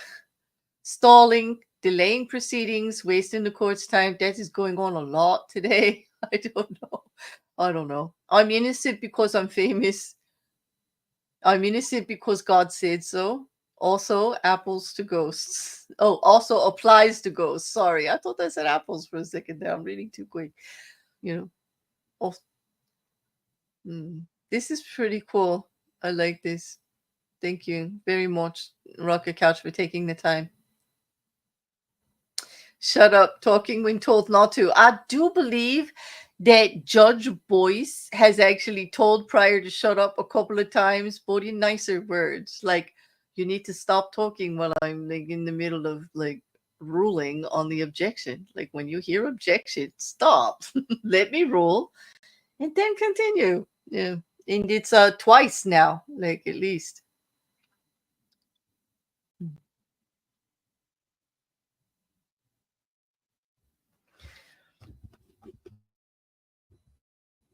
is every time they add the noise of racking the slide to emphasize on the actor's words annoys me, as I know another round has just hit the floor. Oh yeah, you mean in the movies? I get that. Jin says, you mean a revolver cannot fire 135,000 rounds without reloading? Say it is so. I know movies lie about guns. I realize this. Like I realize this. Like I got a, like I was talking to someone. I got a whole like analysis on like automatic weaponry, like what I thought an automatic weapon was and how to do something and what it actually means. Like it was eye opening. Cause I'm like all of my knowledge, I'll be honest, is like from watching movies and stuff. I know it's not true, but it's like the perception you have. Yeah, only the revolvers used by Antonio Banderas. That movie was so great, Leo. You mean something Mexico? Like, wait a minute. Like, yeah, and it was with Selma Hayek, and it was such a shoot up movie. He was like a mariachi band guy, and he carried all the guns in his case, in his guitar case. Mm. They that was such an action movie. It was just like pure out shooting and rolling around in like fight scenes. It was entertaining. I still recall the movie. It was pretty cool. Desperado is one of them. There's another one though. Yeah, Desperado was the first one, but wasn't there two movies with that character? I'm thinking. I don't know, or maybe it's a similar character that he played.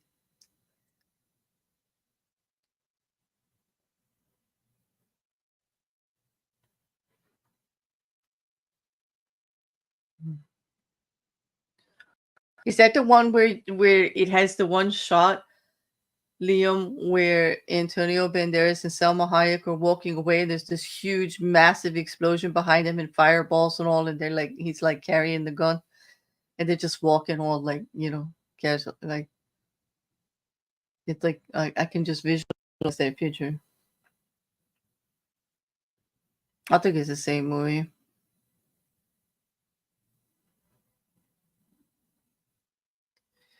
Yeah, the guitarist. Okay.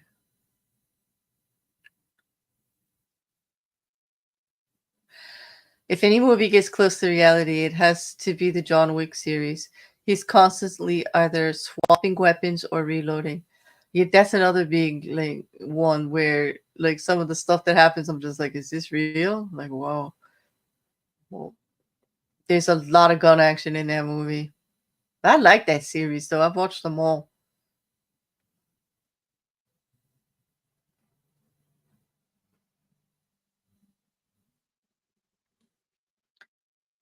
What it is, I mean, watching, getting my knowledge and everything from the movies is not exactly the best. But I have never held a gun. I don't know how to shoot the gun or take care of a gun. And if I ever did own a gun, I would just have to absolutely make sure that I knew everything about it and how to take care of it and keep, safe procedures and everything and what it can and cannot do. And it's like when I was younger, I never thought that I would have a gun in the house. But as I get older, I'll think safe gun laws. I don't want to eliminate them completely. I think that's impossible here in America, just the way that our country is. So I'm more towards responsible gun ownership.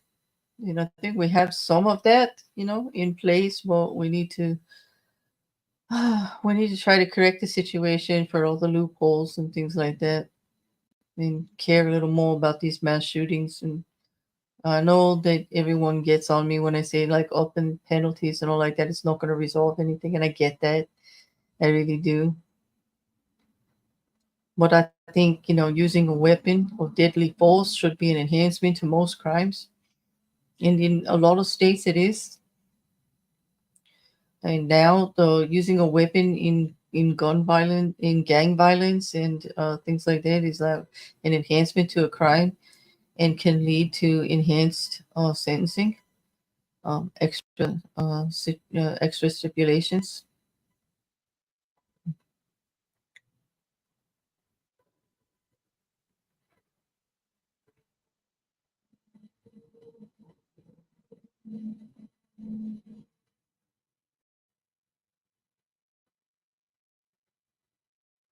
Yeah.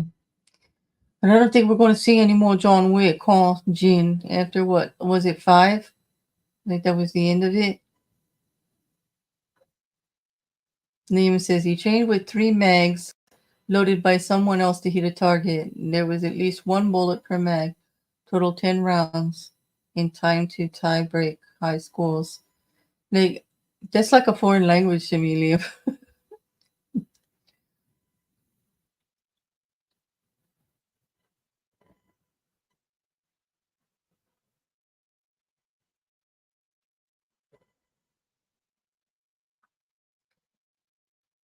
5 hasn't been released yet. I thought it was, Liam. I mean, Gene, I thought I did watch John Wick 5, or maybe it was only 4.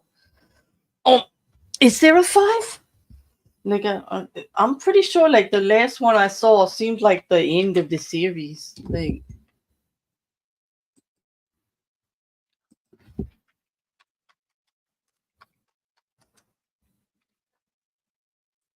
yeah, chapter 5's out. Like, I watched it. It came out in 2024. Oh, wait, 3 weeks ago it came out, the trailer. So maybe it's not out yet. Maybe I'm thinking of 4. I'm thinking of 4. Because this one says it was, the trailer was released in, it was 4 I was thinking of that was so, like, sad at the end. It's in development and there's no release date. It's probably going to take a few years. You're right. The last one I saw was 4, and that was November. No, that was last year.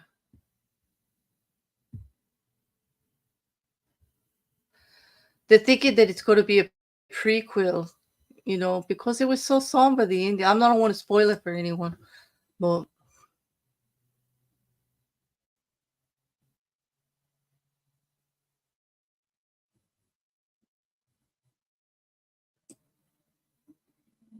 I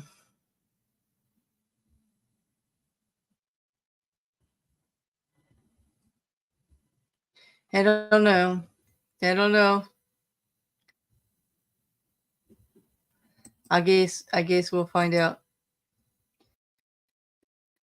There was a duel, like, careful, like, I don't want to spoil it for anybody that didn't see it, Gene, but like read the IBMD article, like, about about John Wick 5 coming out, because there's just some issues on, like, how they would even make a 5 after what happened in 4.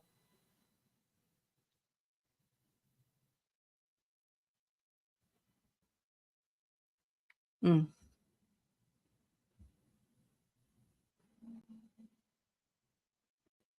mm. I mean, we've all seen, like, characters come and go, and, like, a lot of times they make it look like a character is over with, like it's finally the end, and they die or they move on or whatever, and then the next thing you know, we've got another part of the series coming out, and it's either a prequel or how they got there, or it's an explanation of how what we think happened in the last movie didn't actually happen. Here's, like, all the extra information. So it's gonna have to be like things like that. I guess that makes it more complicated because there's so many different angles to take. But I did love those movies. Yeah. Well, I'm kind of a Keanu Reeves fan anyway. He's such a gentle soul for a man wielding a gun like that anyway. But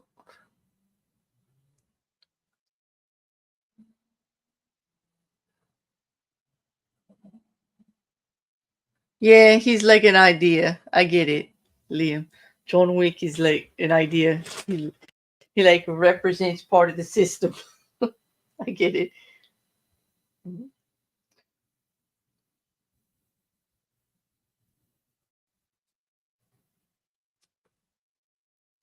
Mm. It's just a It's going to be a long lunch hour. You know what I'm thinking of doing? I'm thinking of taking a small break myself and actually to go get some. So you know what I'm going to do is like, since they're not going to come back, they said 1:15, which would be 3:15 for us because it's 2 hours difference. I will come back before that, but I am going to put some music on, like, and or just leave the stream up. You are welcome to stay in the chat, but I'm going to take a little bit of a break and get a couple. I'm going to go make some coffee and a sandwich, and come back so that I'm fresh. You know, there's a lot going on with this trial, but there's really not much to talk about here during the lunch. So I may occasionally do that. I hope you all don't mind, but it is probably the best thing on these long days. So I will give you the choice of the musics, though. Here we go. Let me see which one.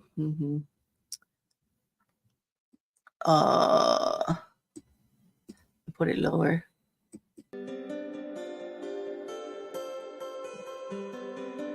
What do you guys think of that one? I don't like that. Let's see this one. Oh no. Oh.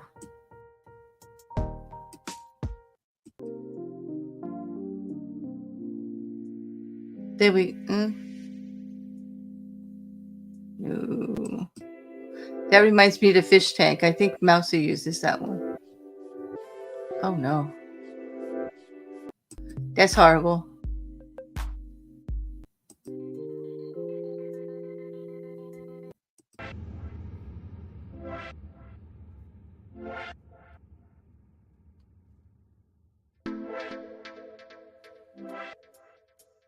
Oh, there we go. Just some little distracting.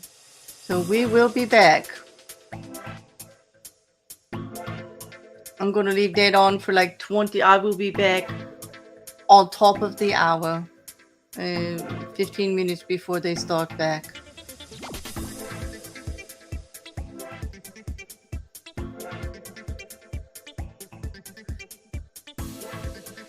Is that too loud though? Tell me at the volume. What do you guys think of the volume though? I don't want it to be too much.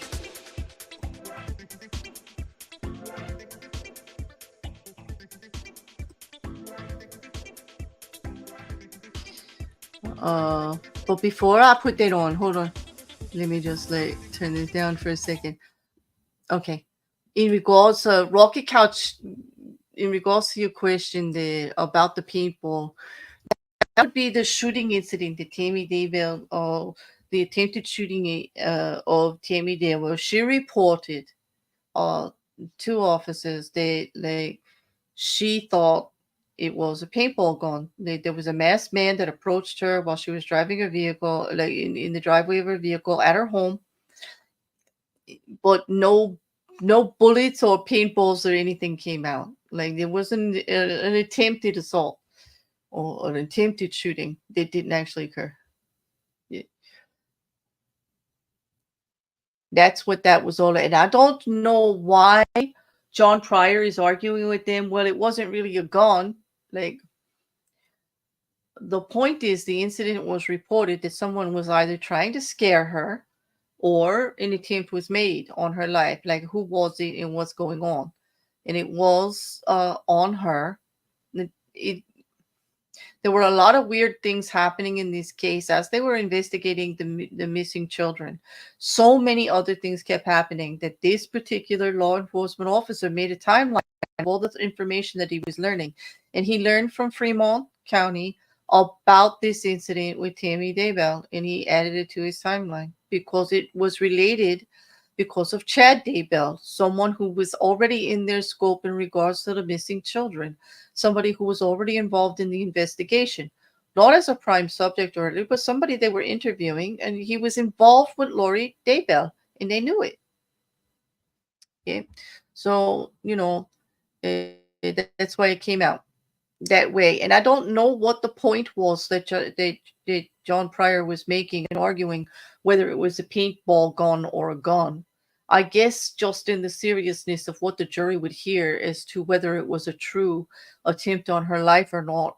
or just somebody messing around, or what he was trying, what point he was actually trying to make. I'm not sure.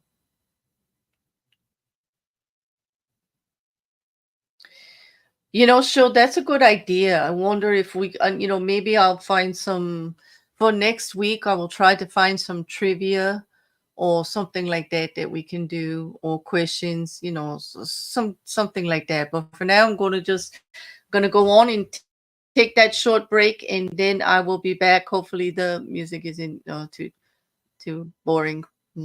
But I will see you all soon. I will be back on the top of the hour, like 5 after, giving us 10 minutes before.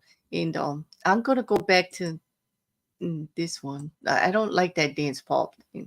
Listen.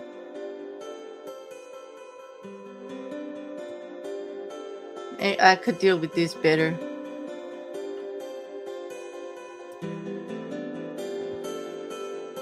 Oh.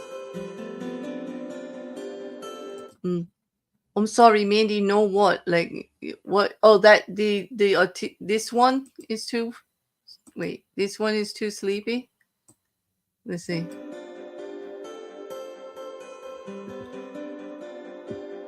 I don't know. I like this one. This one's better. Yeah, this one's better. Yeah. Okay, I will be back shortly. Let me make a couple, and I will be back with you guys. I'm going to leave it up like like this. Or this. Yep. I'll be back. Take a quick break, stretch, get something to drink, walk around a bit. Like it's gonna be John Pryor's on with the defense doing their cross-examination in the afternoon.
Hello, hello.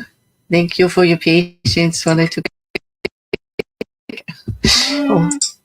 Hello, hello. I have just discovered that. Oh, there goes my phone. Hold on. Oh. Hello. I have just discovered. Ah, sorry about that. It's probably bleeding through on the mic.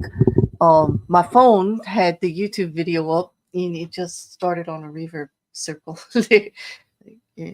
Oh, I found an interesting article. East Idaho News had commented that about this whole thing with Pryor in the paintball incident and the evidence that they were putting up on the screen. It happened to be a Facebook post that Chad Daybell made to a group that she was in at the time, and she was putting out a warning because something had happened in the neighborhood. And it was actually a Facebook post. In yeah, when I'm looking at through the socials, like while I was taking a break, because I don't actually take 100% break ever. I was looking through, and they were actually commenting back and forth. That about Pryor calling it a email, and then about the prosecution correcting him and saying it's a text, and Judge Boyce overruling that when they kept correcting him about the word text because it's a Facebook post. Like, I don't know. It's a little crazy. I don't get the whole reasoning behind why they were putting that up there. It doesn't make any sense to me. But it does look like it. First, he wants to know if the detective knows where Alex Cox was at the time, which they didn't. Of course, they're trying to point that whole incident to Alex Cox. Obviously, they don't want Chad Daybell responsible for that at all. But even if Alex Cox is responsible for it, it still links it to Lori Vallow and Chad Daybell's relationship, and the fact that Alex Cox would do things to protect his sister. It still does link everything together, and it still doesn't actually excuse Chad Daybell from that incident or any other involving his wife, because it's not like he wouldn't know. He and Tammy were sharing. He and Lori Vallow were sharing everything. They were involved at the time.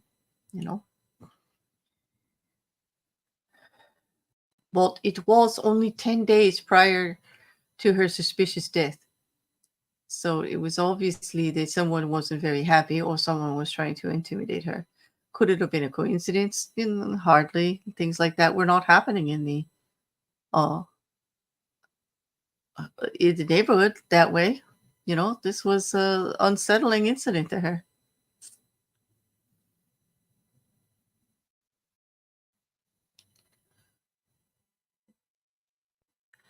Oh, Anna, you mean MTG? You mean yes, Marjorie Taylor Greene?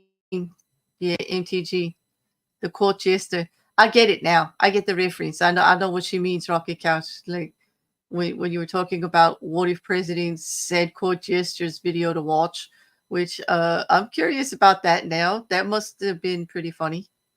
But Anna is correct that in America, Marjorie Taylor Greene would be referred to as the court jester in that circle for sure. She is entertaining, annoyingly so, frustratingly so. Yeah. Yeah, margarine trailer cream. Hi, Edger. Welcome back. Yeah. If not for Mandy, please no. I know, right? Yeah, literally no. But I mean, all presidents were court gesture on that video. Oh, I get it, Mandy. I just don't like to go like back and forth about it too. Like not when we're doing trial stuff anyway. Only if it's a political actual stream, then we get into it. Yeah. But I get it. I get it. But no, Rocket Cat was just mentioning a video that he was watching. Like, all presidents, like, what if they had court gestures, like entertaining things, just like kings did, Yeah, it would be interesting. Well, anyway, this whole big thing about the paintball thing, I still just don't get. I just don't get it. I was looking through the socials to try to see if I could get a clue as to what the heck anybody thought was going on. Yeah, we got like 2 minutes before they're due back. He did say He did say 1:15. Oh, so it says 1:13 in Idaho right now. I hope you all took a nice stretch, got something to drink. I went and made more coffee, you know, put together a little bit of a sandwich. Of course, there was cheese, a little bit of turkey, a little bit of brie, and a slice of tomato. I don't know what it is about trials, but I need substance. Like, I'm really just sitting here listening, and I don't know why it feels like I'm running a marathon. But sometimes at the end of the day, it does, and it's not like I'm really doing anything. It's kind of sedate. And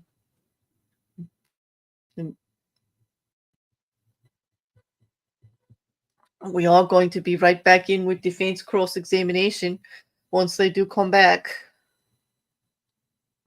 Did you have some salsa and chips? That's Anna. That sounds good. And you did a stream. How did that go? How'd your Ukraine stream go? Okay. Mm.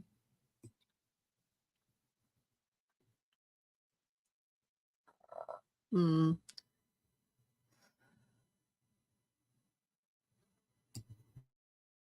Then Liam's walking the dog. I'm glad everybody took a good break and stretching your legs and doing whatever. These are long days. I do appreciate you coming here though and keeping me company, as it's going on.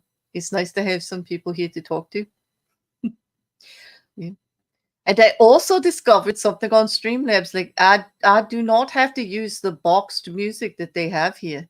I can upload as long as it's the right size clip. And I've got a license for it. I can upload music.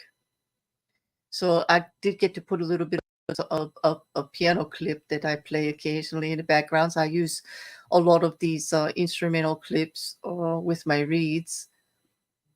A lot of them are very heavy on classical or piano infused or acoustic guitar, which are my favorites. A lot of piano. I always get moved by piano music, and I'm just drawn to it completely. Oh, it's not bad, and people have to come and go. I'm glad your stream was well. Don't feel bad. You gotta come go. A lot of people, I watched, the numbers did not drop.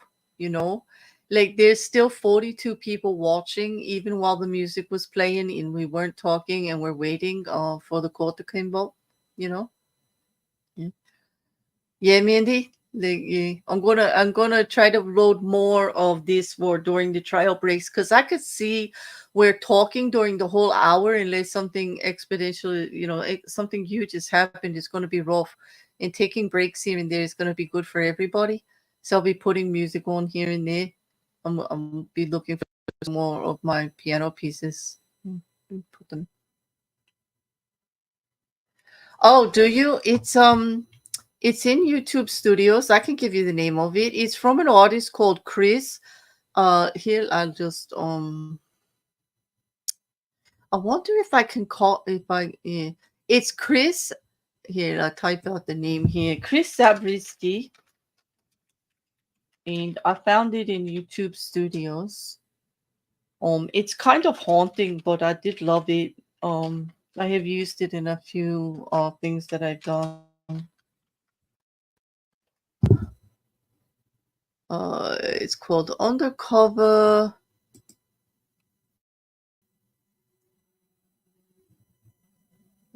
Hold on a second. Undercover vampire something. I can't remember the third word.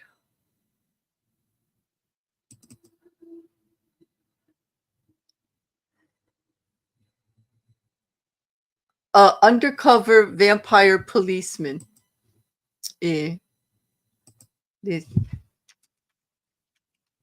And the title is odd, but the piece was great. Oh, what is this that you're posting here, Mandy?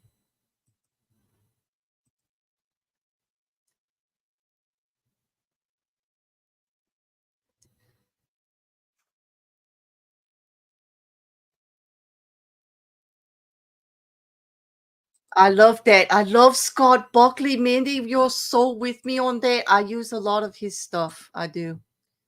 I do. Yes. Scott Buckley, Anna, if you love that music, Scott Buckley's got yeah, I'm gonna put that one. I'm gonna upload that Mandy to gonna download that free one to put here for playing music in particular. I love Scott Buckley. He does these quick like 6-minute things.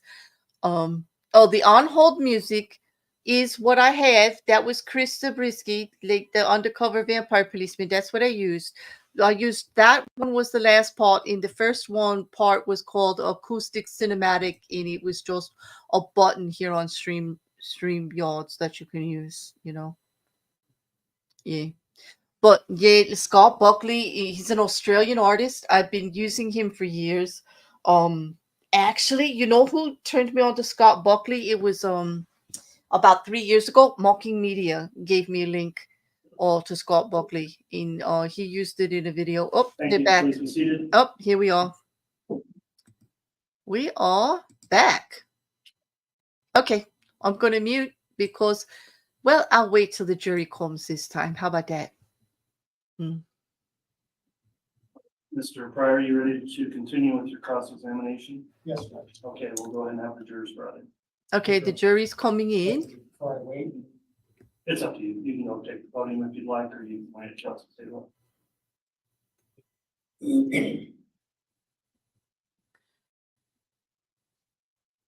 Oh, I see, Andrew. You mean the on hold music at your doctor's office. Okay, thank you for clarifying that. Yeah.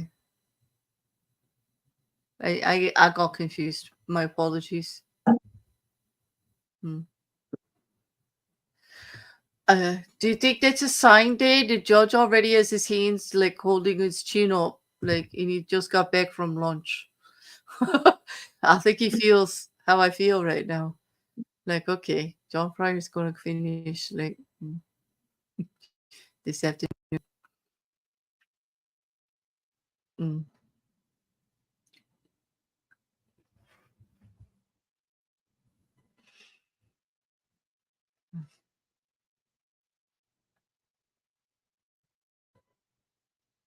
I'm listening to that piece now, Mandy, from Scott Buckley. All right, It's beautiful, beautiful piano.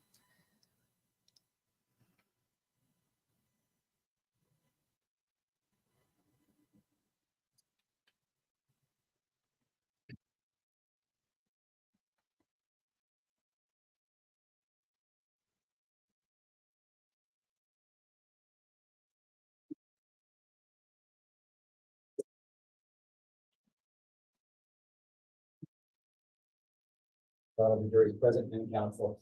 Thank you. Please be seated. Okay, we are goody. Here we go.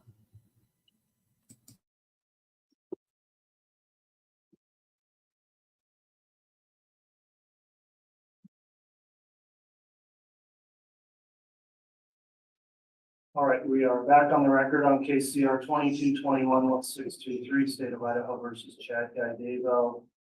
The defense is conducting cross-examination of the witness, Detective Hermosillo. Mr. Pryor, if you'd like to continue, you may. Officer Hermosillo, I'm going to take my time. I didn't probably do too much coffee this morning, so I waited that over the lunch hour, and now I think I'm okay. Let's hope so. I think the judges admonished me enough at this point that I think I got the point. So we're going to go a little slower if you don't mind. So I want to go back to the paint bullets. And you said that one of the pieces of evidence was that Alex Cox had Googled a black Dodge Dakota, correct? He Googled what caliber it would take to shoot through the windshield of Dodge Dakota. Was it the windshield? Yes, I believe so. Okay. Judge, there's previously been an admission of Exhibit 34 by stipulation. That's Homer J. Maximus with a reference from the state as well. And we'll get back to that in a minute, but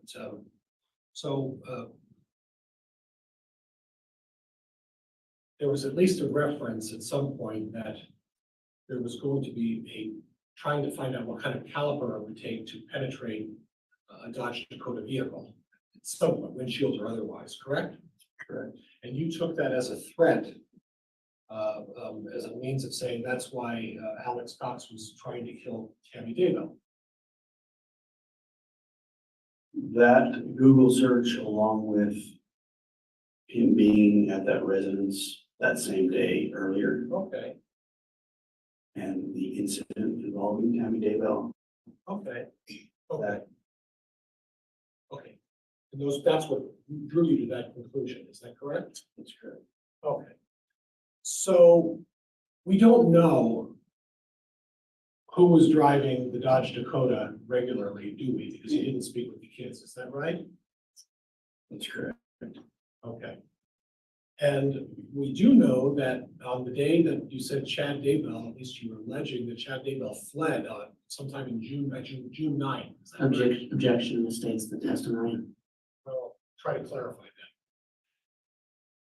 High rate of speed, Chad Daybell left the area. Is that fair?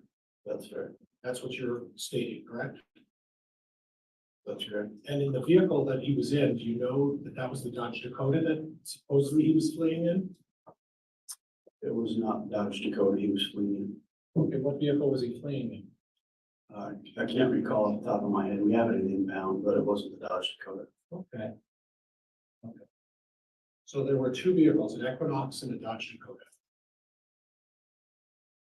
Which day, sir?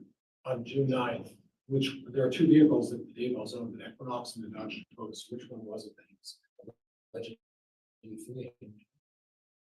I just stated I couldn't recall the vehicle that Okay. was arrested. Okay, okay, that's fair, that's fair. So, just to recap, we know that there was a Google search by Alex Cox on his Homer J. Maximus account, correct? Correct. And that there was an allegation that someone was, or that Alex Cox was trying to figure out what type of caliber to at least shoot at a black Dodge Dakota, correct? Correct. Okay. We don't know who the target was, or who the target was in that Dodge Dakota, but we know it was someone who owned the vehicle, obviously, right? Well, I would assume so. Okay, okay. Now, that's what you based on the fact that you thought that there was an attempt on Tammy Daybell that day, correct? Correct. Okay. Now, when you read that email from the Homer J, or the research from the Homer J. Maximus account, did you take into consideration the date of when that search took place? I did. And when was that? I can't recall. I have to refer to my notes. Okay. I'm gonna take the liberty of helping you out a little bit.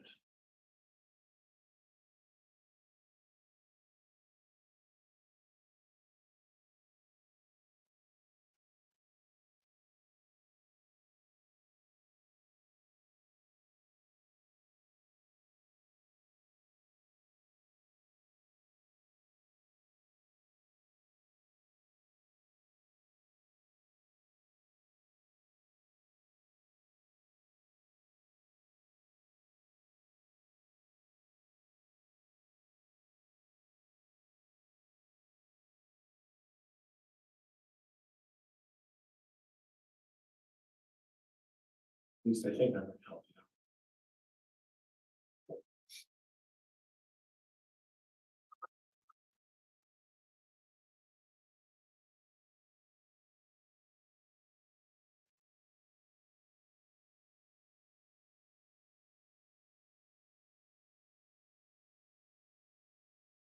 There.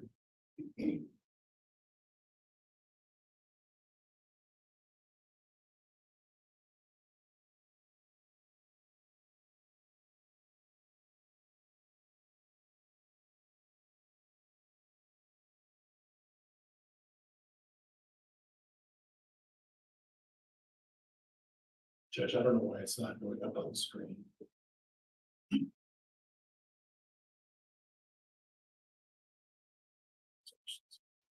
Is this a exhibit? 34. Sorry, which 34 has sub exhibits. I believe it's A, Judge. 34A is admitted previously by stipulation. 34A is what you're trying to publish, Mr. Clark. Yes, Judge. I don't know if there's one can assist to see you, but okay, it is admitted. There we go. I'm sorry, and I don't know what. All the best laid plans to prepare for this. So I'd like you to take a look up at the screen, if you would. Look at the date of when this search took place. Okay. And what is that date October 12th, of? 2019. Okay, now what was the date that allegedly Tammy Daybell was shot at with a paintball gun? October 9th, 2019. So if I understand, the incident with the paintball gun took place 3 days before this search took place. Correct. Okay, but you still continue to believe that was the basis for someone going after Tammy Daybell, is that right? That's correct. Okay, all right. But you don't have any Google searches that suggest anything else in a threatening manner. This is the one and only that you're relying on, is that right? No, that's not right. All right, what else are you relying on? If you scroll up on October 9th, I believe that evening, Okay. Go ahead. Alex Cox Googles how to make an AR-15 function in cold weather. Okay. There's some other Googles if you'd like to pull it up. Well, I've got those and we're gonna go through those. And we'll have an opportunity to do that, but, And that was the night Tammy was shot at. okay. And he Googled that night, right? That's correct. What time of night was that, do you recall? I'd have to look at my notes. Okay. Okay, but he also had a habit of Googling a lot of things, right? I can't answer that. Well, you know about the Hannibal Lecter thing, right? No, sir. Oh, okay.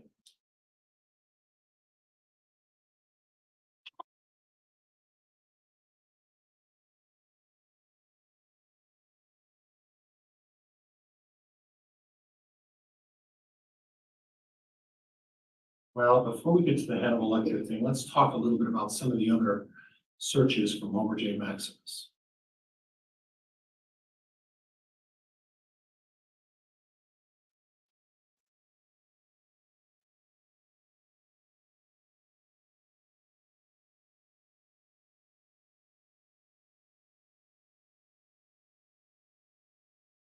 October 21. Best tactical cutting, right? Correct. See that one? All right. And Mr. Pryor, you're gonna have to stay by that microphone or we don't pick up what it's said. Good judge.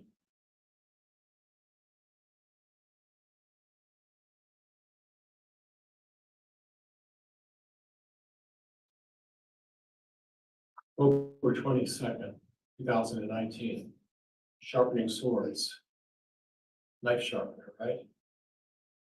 Correct. Okay, what was the date of Tammy Daybell's death? October 19th, 2019. Okay, so 3 days after Tammy Daybell dies, Alex Cox is still looking at sharpening swords and a block knife sharpener 3 days after Tammy Daybell's death. Is that right? Correct. Okay.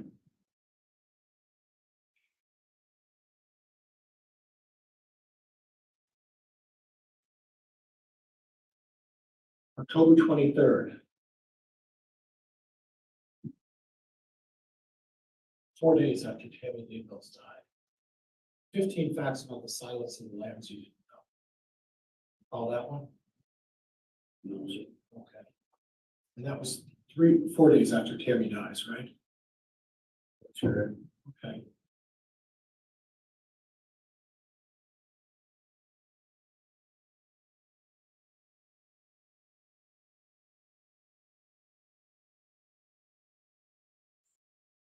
Now, when you searched, and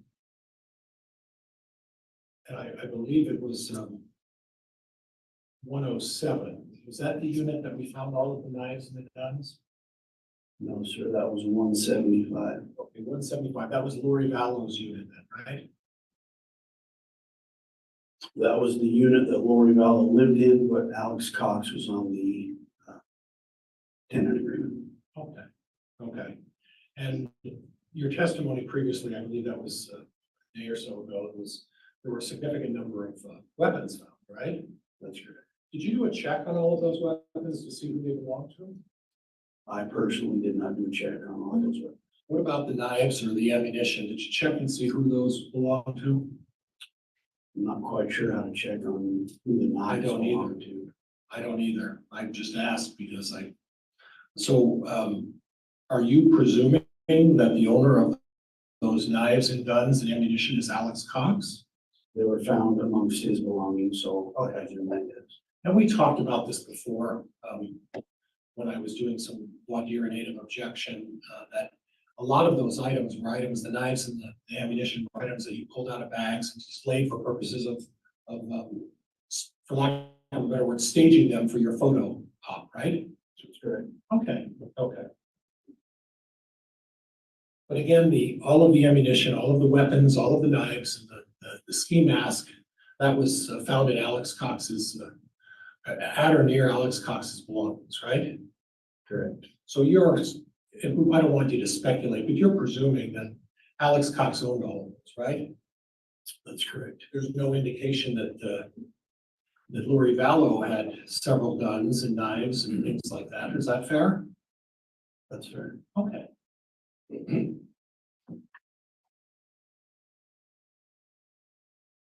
I want to switch gears a little bit.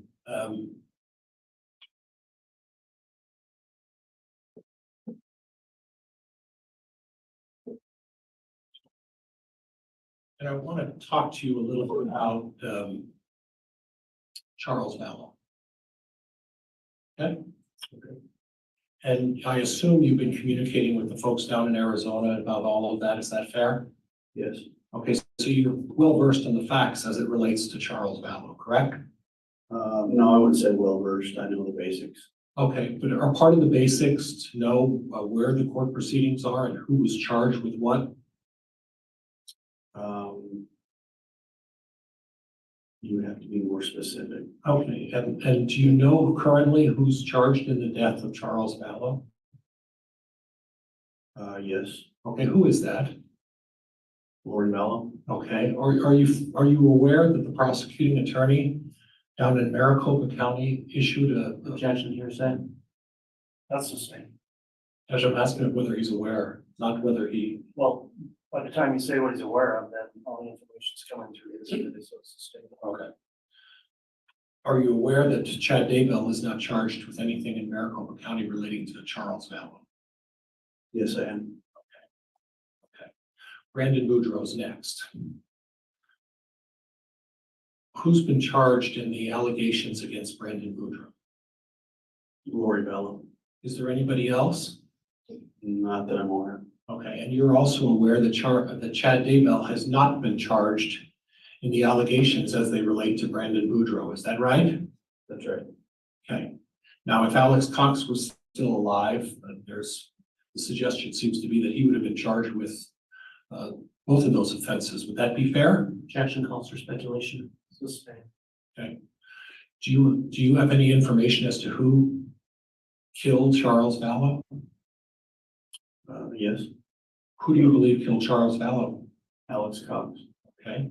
Who do you believe took the shot at Brandon Boudreaux? Alex Cox. Okay, thank you. Now, did you have the occasion to look into the history of Alex Cox a little bit? Briefly. Okay, were you aware of an incident that occurred in, let me get the date right, August 5th of 2007?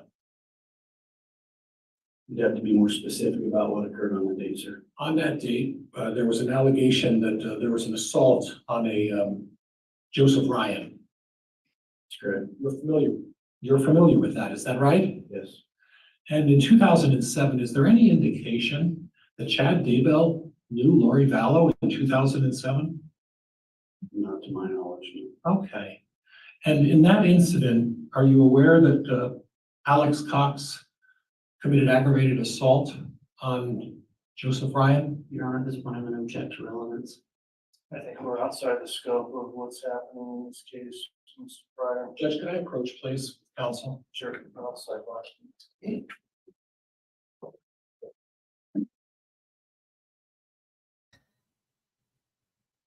I'm actually surprised the request for this sidebar is not happened sooner. I do, yeah, this is, you know what, Rocky Couch, this sloppy lawyering, I guess, or circling, I don't understand this at all, but I'm not a lawyer. You know, I don't understand where he's going with this, except to refer to the, I guess because of the 404B information. If I'm trying to be fair about it, it's all related to 404B in the fact that they're bringing up incidences that Chad Daybell has not actually been charged with.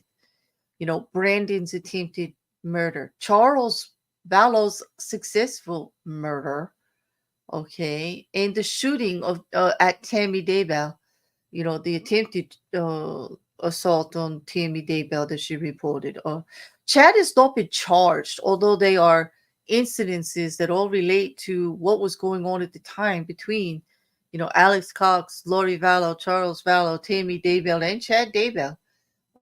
In regards to the relationship that Lori Vallow and Chad Daybell, the extramarital affair that they were having, you know. He's trying to put everything on Alex and Lori. Mandy's right. And he's trying to put that into the jury that perhaps they went so far as to do everything with the children too, and Chad had nothing to do with any of this. Like, he just fell in love with Lori and they just happened to use his property. And without his knowledge, they buried everybody there on the property, like as if he had no knowledge of it at all.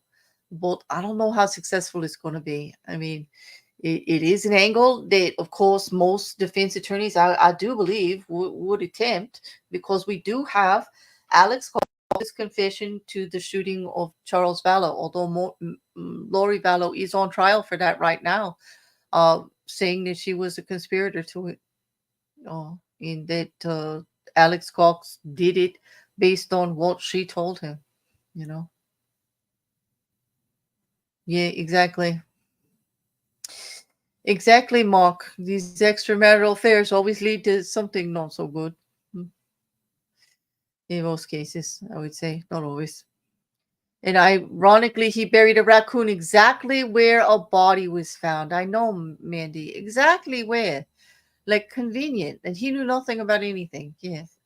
It's kind of far fetched. But I just wanted to reiterate, we had an objection that was sustained on relevance ground, confirms that objection, including under 403, it's not relevant for purposes of this case. Judge, based on that ruling, the state would move to strike the question. All right, no questions stricken on that topic won't be allowed. I would like to talk to you a little bit about Chad Daybell's phone, and I'd like you to refresh my recollection. Okay? Yeah. You made mention that on the 26th, when you were doing the initial welfare check, you followed up with calls to Mr. Daybell. Is that right? That's right. And your testimony was that you weren't able to get an answer, or the phone was turned off? Every time we called, it went straight to voicemail, I believe. Oh, all right. Did you have an opportunity to go through Mr. Daybell's phone records? I personally have not, no. So there's no indication that the phone was ever turned off, was there? I can't testify to that. I didn't go through these records. But you can testify that it just went to voice. Correct. I can testify he didn't answer. Okay. Now, when you searched Lori Vallow's residence, there weren't any clothes in there. In the residence that she had hanging up on hangers, right? That's correct. Do you have any information to suggest that she had mailed or shipped her clothes to another location? No, I don't. Okay. And then you, at the time, you were aware that Mr. Daybell obviously was married to Ms. Vallow at that point. Is that correct? That's correct. And is it your allegation that Mr. Daybell left on the 26th or 27th and also tried to avoid contact with law enforcement? I can't answer why Mr. Daybell left. All I can answer to is I wasn't able to get a hold of him after that date. Okay, and after that date, did you happen to check credit cards or phone records or anything like that to try to locate him? Again, sir, I didn't go through Mr. Daybell's phone records. Okay. Did you gain any information that Mr. Daybell was going on a vacation around the 26th or 27th of that, the end of the month? We later learned that Mr. Daybell was in California. Okay. And later learned that he was in California, and that was about the time of the 28th or 29th of November, is that right? I'd have to refer to my notes. Okay. And were you aware? Sounds right. Okay. And again, maybe the coffee's still affecting me. I'll try to slow down, okay? But you're also aware that Mr. Daybell on the 28th being at Knott's Berry Farms, right? Correct. And that was a family vacation with his kids, correct? I can't testify to who was there. Okay, so Mr. Daybell wasn't fleeing. He was on the 26th or 27th of the month when Maury Vallo's closet was empty. Mr. Daybell was on a family vacation. I can't testify that he wasn't fleeing. I can testify that I knew he was in California at a later date. Okay. And you know that later date was the end of November, right? Close to that date, sir, yes. Okay. And you know that subsequent to that, he went on a trip to Hawaii after that, right? Yes, he was in Hawaii after that. Right. So if I understand the testimony, Mr. Daybell was at some point after the 26th, went on a planned family vacation at Knott's Berry Farms, right? I can't testify it was a planned family vacation. sir. Okay, all right, that's okay. And then subsequent to that, he then went to Hawaii on a trip to Hawaii where there was some contact with you folks, correct? Yeah, we made contact with Mr. Daybell in Hawaii. Okay. And how is it that you found that out that he was in Hawaii again? Remind me. Through tips that came in through our hotlines that we had set up and cell phone data. And this is just a question, I'm kind of curious. Did maybe you just look at plane records? Are you asking? Yeah, if I- I'm asking, did you guys look at? sorry. I can't. Oh, I'm sorry. Go ahead, I'm sorry, sir. Can you repeat the question? Did at any time, did you just take the initiative to look at plane records? So each officer was tasked with different things. Okay. We did have an officer that looked through financial, and I assume he did look through plane records and credit cards. Okay. And Mr. Daybell was flying on a commercial plane or traveling from Boise to Knott's Berry Farm on a commercial plane. In your experience and knowledge of these things, there would have been a record of that, right? That's correct. Okay, all right, thank you. Now, I'm going to switch gears again a little bit, okay? Please forgive me because I just want to make sure I hit all of these subjects. And before we go there, I want to make sure you did get a subpoena from my office, is that correct? That's correct. And you've acknowledged that you've accepted that, correct? Right.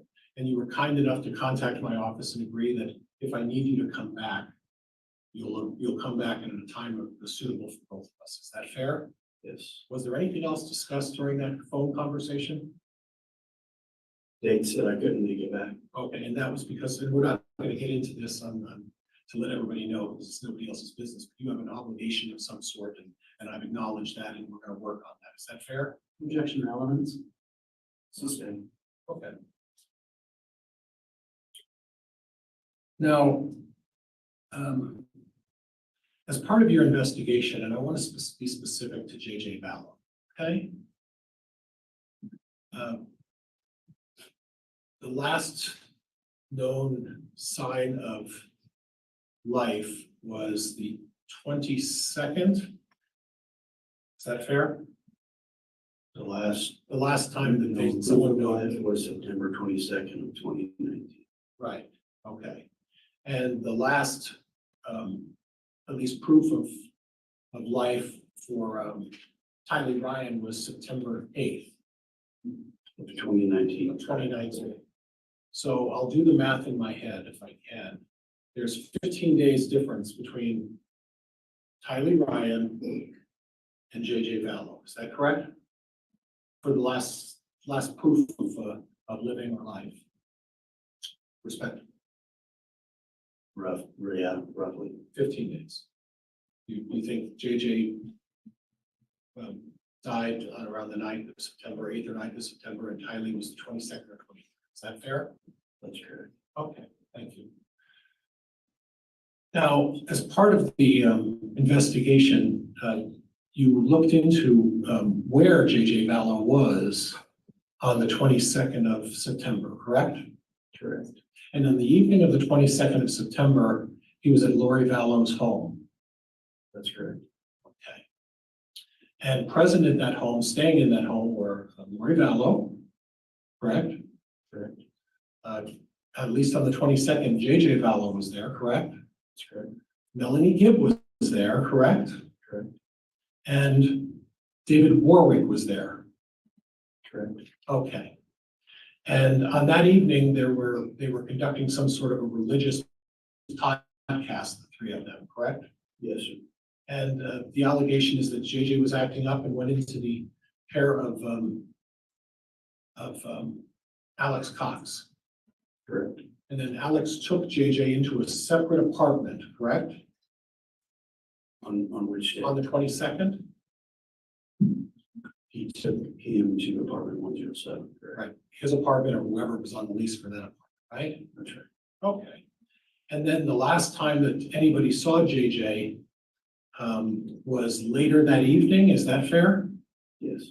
And that was when Alex Cox was carrying JJ Vallow into the apartment of Lori, David, and Melanie Gibb, right? Correct. Who were all staying there together, correct? That's correct.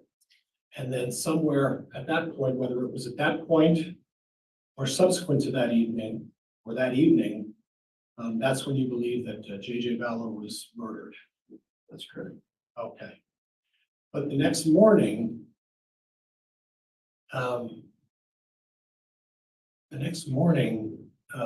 there were three people in the apartment at that time early in the morning, correct?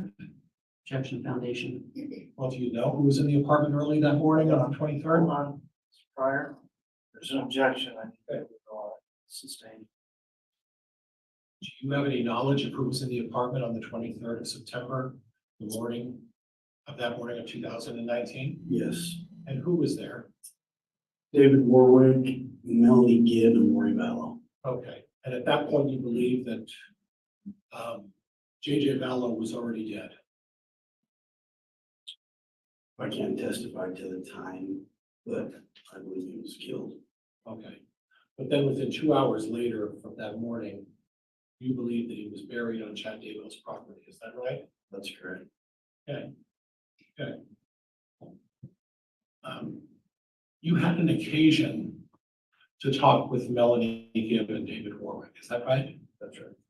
Now, you did it a couple of times, if I recall, one by phone, right? With Melanie Gibb? Correct. And that wasn't recorded, was it? It was recorded It was recorded? with her attorney. No. No, I'm talking about a regular phone call with Melanie Gibb, without an attorney.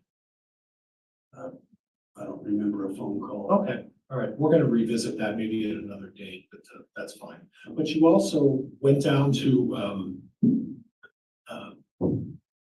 Provo, Utah. And I'm going off of memory, but it was Provo, Utah on the 4th of June of 2020, is that right? Sure. Now, at that point, you were interviewing both David Warwick and Melanie Gibb about information they had about these allegations, correct? Correct. Okay. And who else was there?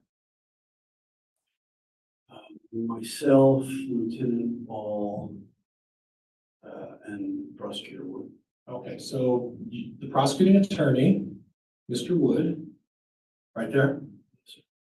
And a lieutenant that you work with and yourself drove down to Provo, Utah. Correct. And was there anybody from any local law enforcement there as well?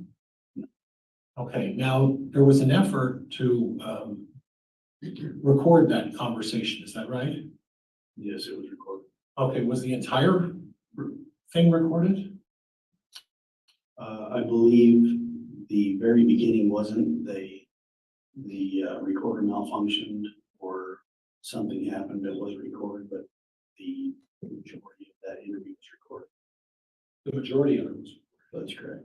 So if I represent to you that there was 22 minutes of recording on that interview, does that sound about the length of what the interview was with Melanie Gibb? No, It doesn't? No. Okay. Would it be helpful if you were able to listen to that recording and view that recording to refresh your recollection? refresh my recollection. About the length of time that recording was? It should have been longer than 22 minutes. Probably there longer than 22 minutes. How long were you there? Roughly, say about an hour, maybe. Okay.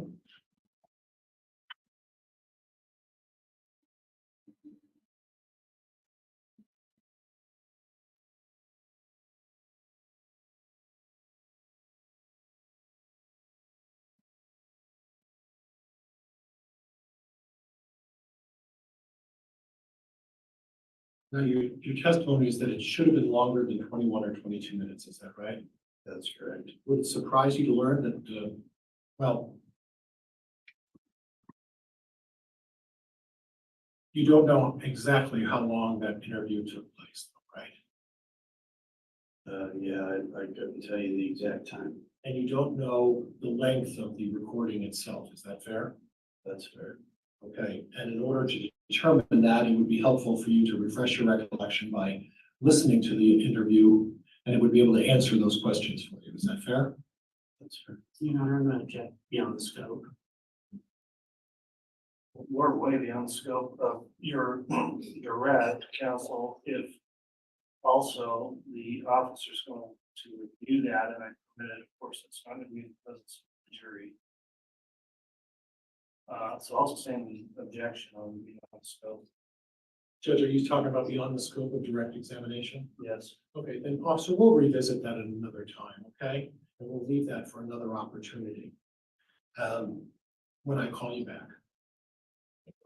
Now, on the day that JJ Vallow was found in June 9th, okay? The pictures and the testimony you showed suggested that he was wearing red pajamas and some Skechers socks. Is that right? Sure. Okay. Do you have a recollection of what JJ Vallow was wearing based on your investigation when he was carried by Alex Cox from Alex Cox's apartment to the upstairs of Lori Vallow's apartment? Objection, this calls for hearsay. It doesn't necessarily call for hearsays, wondering what he observed him wearing, if you know, so Yes. that's how we'll go on that. Tell me if you know the answer. I don't know the answer to that question. Okay. Do you know whether or not JJ Vallow was wearing red pajamas when he was carried upstairs by Alex Cox? Sir, I don't know the answer to that Okay. question. Okay. And Judge, I think at this point, I'm going to save the rest of my questioning for when I call the officer back in my case in chief. That's okay. Very well. With that, I'll conclude the cross-examination then. This time we'll begin with redirect from the state. Mr. Wood.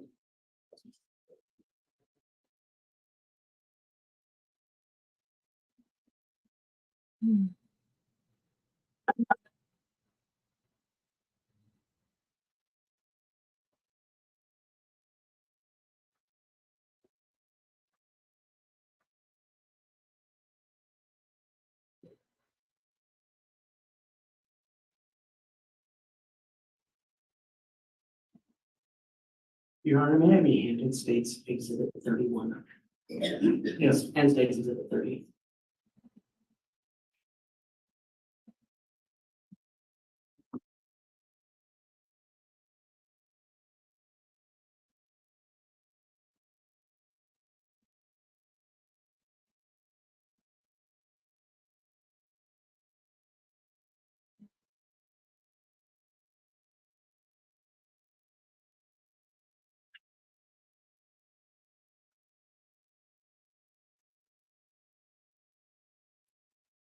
Detective, you testified earlier about when you first met Alec or Chad Daybell.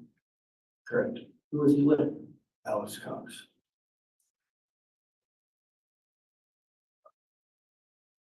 Did he look afraid of Alex Cox? No.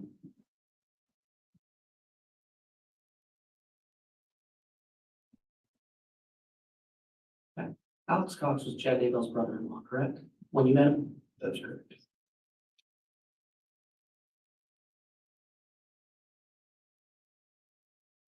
Detective, you were asked about your beliefs. Is that fair? In cross-examination, you were asked about your beliefs?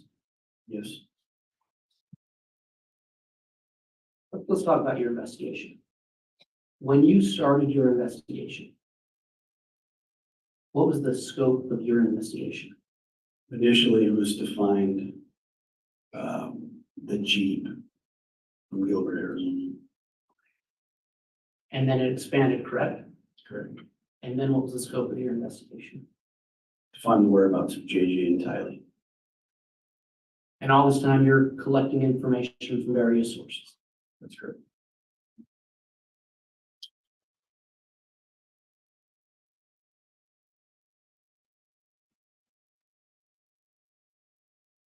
Your Honor, may I publish State's Exhibit 31? Yes.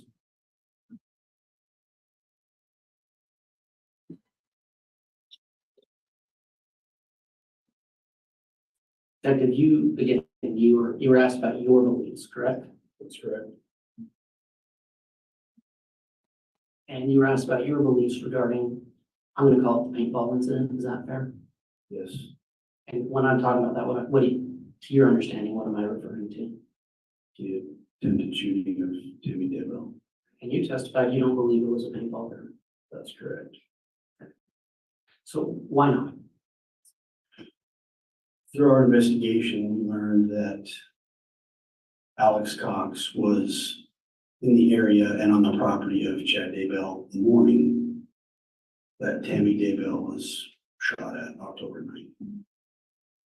Through Google searches from Homer J. Maximus, which was Alex's Google account, the night that Tammy Daybell was shot, it was a colder evening. And the Google searches were how to make an AR-15 function in cold weather. And without referring to my notes, can I refer to my notes? Would it refresh your memory to review your notes? Yes, sir. Your Honor, may the witness look at his report. No objection. Yes, you can look at it, not to testify from, to refresh your recollections, so once you looked at that, it's now.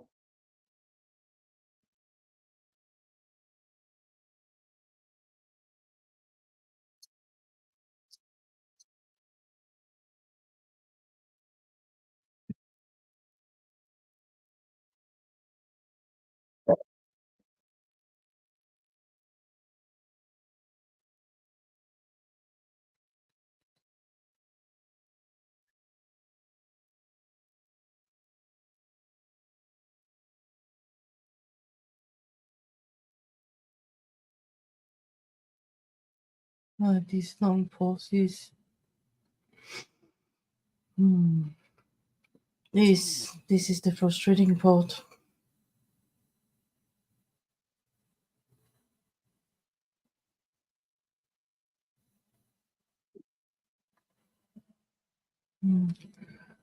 Rocket catch at this point. I don't think there is appeal for bad lawyer since they did have a trial of having him removed. Indeed, Chad Daybell clearly stated he was well aware of the issues that he qualified for public defenders. 2 qualifying death penalty certified public defenders could have been assigned to the case.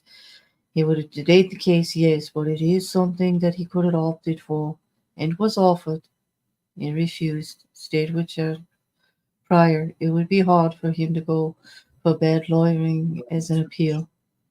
On October 8th, the night before we believe Tammy was shot at, Alex is Googling drop yardage from 300 yards to 100 yards, which we assumed, when you're shooting a rifle, you're adjusting your sights to your target. That was the night before. The morning of the shooting, Alex was on Mr. Daybell's property. We have him driving up and down the road of Mr. Daybell's property and also on the property. Later that evening into the early morning hours of October 10th is when he Googled how to make your AR-15 function in cold weather. So that's why we believe that it wasn't just a paintball gun. We believe that Alex Cox was there to shoot Tammy Daybell. Okay. I'm gonna have you look at this timeline. As far as you're aware, these dates are accurate, correct? I'm sorry. As far as you're aware, these, pursuant to your investigation, these dates are accurate, correct? That's correct. Did the fact that Tammy Daybell died 10 days after that incident have any bearing on whether or not you believed it was a paintball gun? Yes. The fact that Chad Daybell got married 17 days later have any bearing on your belief whether or not it was a paintball gun? Yes.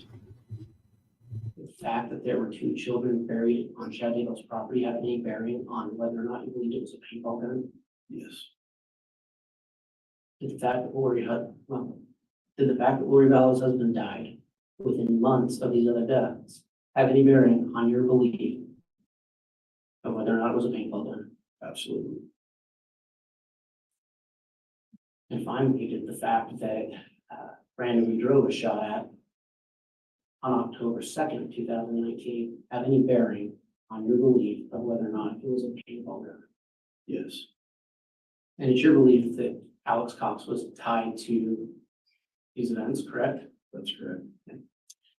And because you were asked about your beliefs, was it your belief that Chad Daybell was tied to these events? Yes. Why? Based on our investigation, the lies that we've been told, the fact that we tried to get a hold of the kids' mother, Lori Vallow, kid's stepfather, Chad Daybell, their uncle, Alex Cox. We weren't able to get a hold of anybody. We were left in the dark. Based on all those events, that's what our beliefs were as collectively. Pursuant to your investigation, you know when Alex Cox died? December 12th, 2019. At any time after Alex Cox died, did Mr. Daybell call the Rexburg police to report that there might be dead children located on his property? No, he didn't. Did he call the Rexburg police with any concerns that perhaps his wife had been harmed by someone? No, he didn't. Did he call the Rexburg police before Alex Cox died to say he might be in danger? Judge, we're going beyond the scope, but walking through our progress, there will be an opportunity to revisit those issues. I'm gonna sustain that objection. Okay.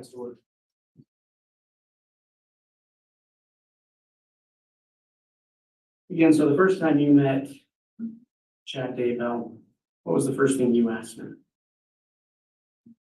When you had an opportunity to speak with him? Has to answer.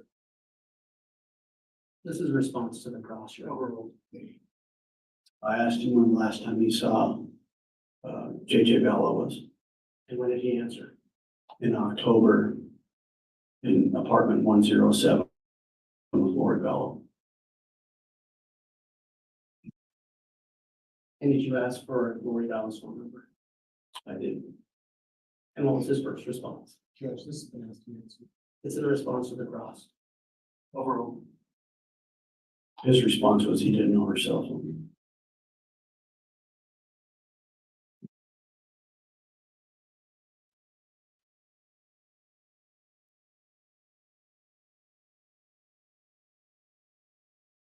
Detective, you were asked a little bit about how you do an investigation. correct? And we spoke about the scope of your investigation in this case. Correct. Is it your testimony that you followed where the evidence took you in this case? That's correct. No further questions, Your Honor. All right, Mr. Wood. Judge, there were some issues that were opened up. I'd like the opportunity to read the witness. There were a few, so I'll allow a limited recross, particularly considering your statement that you're going to recall the witness, it'll be limited, but if you'd like to, Mr. Pryor, you may.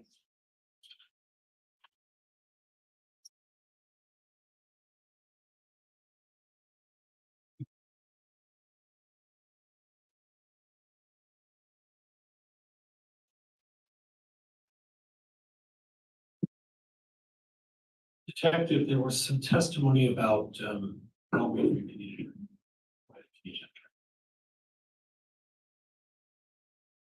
Thank you. There was some testimony that you had the whereabouts of Alex Cox on the property of Chad Daybell, and that would have been on the 9th That's correct. of October. Yes, Do you have a recollection of how long he was there on that property? I don't.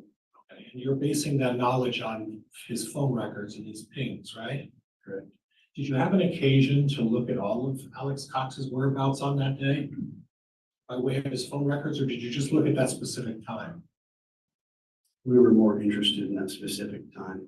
Okay, and I gather from your testimony that you didn't look at between 8 and 10 o'clock on the 9th when the paintball incident took place. You didn't look at that time for Alex Cox's whereabouts, did you?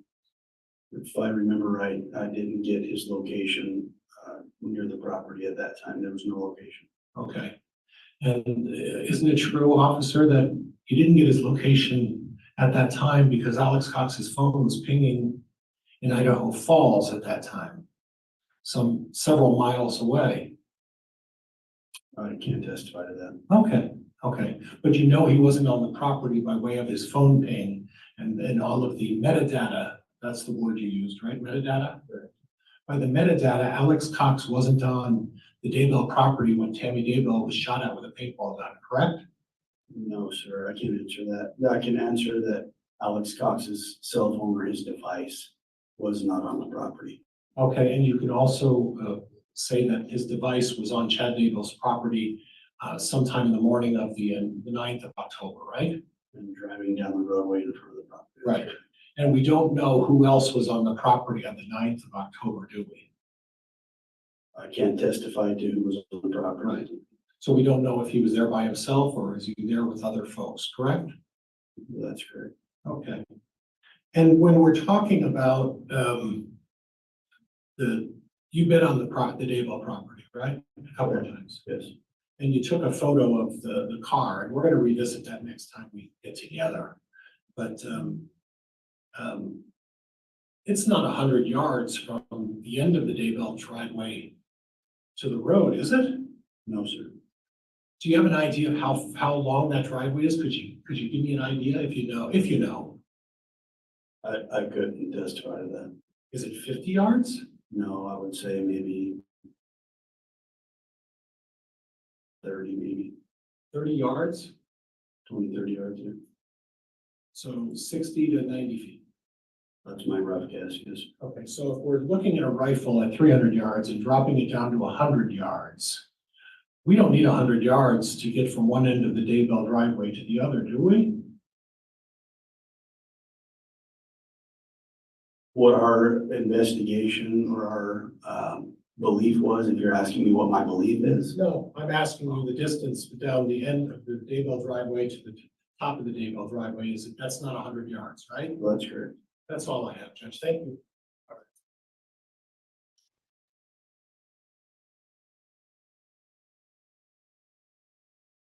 Mr. Wood, is the state ready to call this next witness?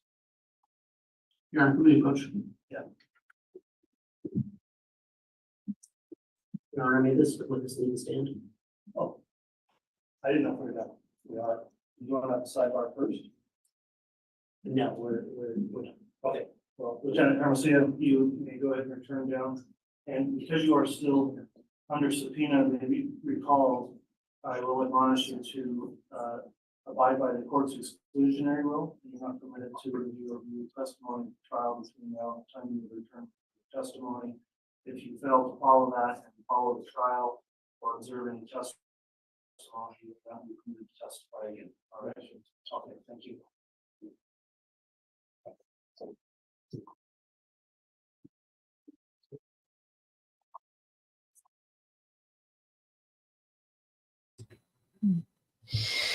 Well, I don't know about you guys, but I am a little confused that what the 100 yards was about. Does anybody have any ideas? And what point is he trying to make? We're looking for reasonable doubt. Always the defense in the questions and all, put into the mind of the jury reasonable doubt about the evidence or the case in general, the possibility that the defendant could not possibly have committed the crime.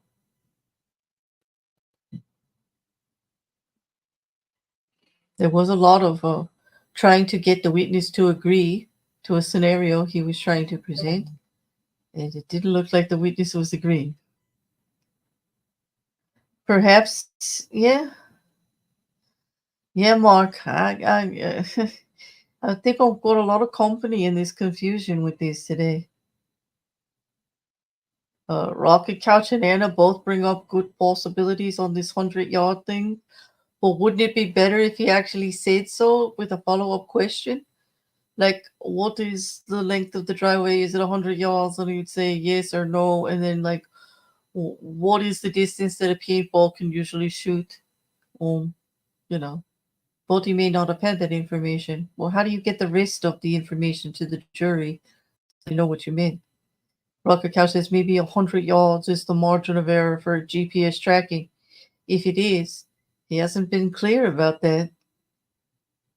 So how is the jury supposed to correlate that to anything? I'm wondering how the jury, can you imagine how the jury feels right now? Like, I'm not getting this.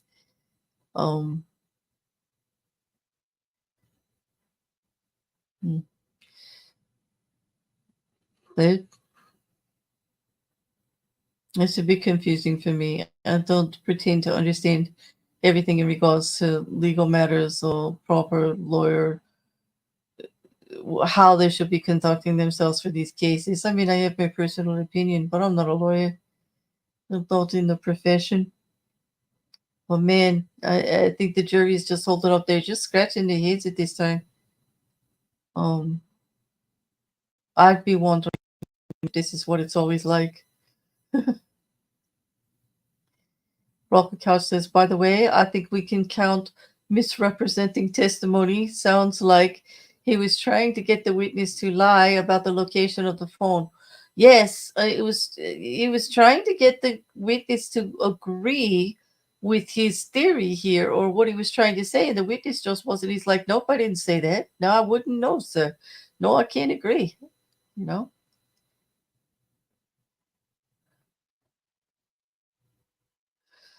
Exactly, Mandy. It's just looking, kind of sus. Why is the brother of the mistress roaming around the house anyway? And ironically, the wife ends up dead. Exactly. Yeah.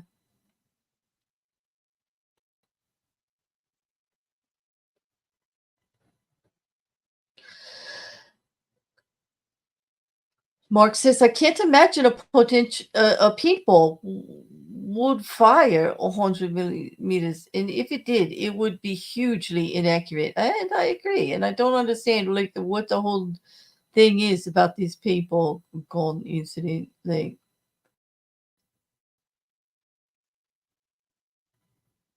there were so many leading questions, Shield. Like, yeah, I'm glad you had a good nap.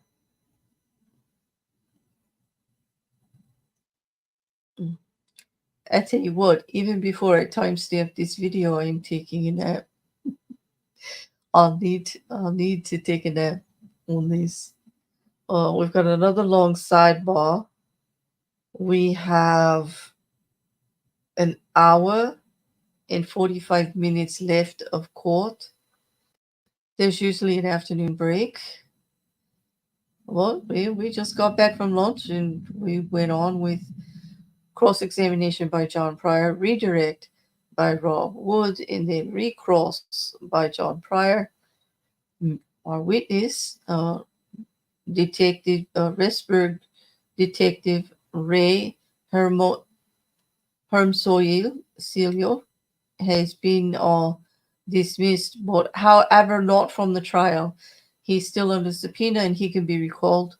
Looks like they're coming back. I wonder if we're going to get another witness for the afternoon.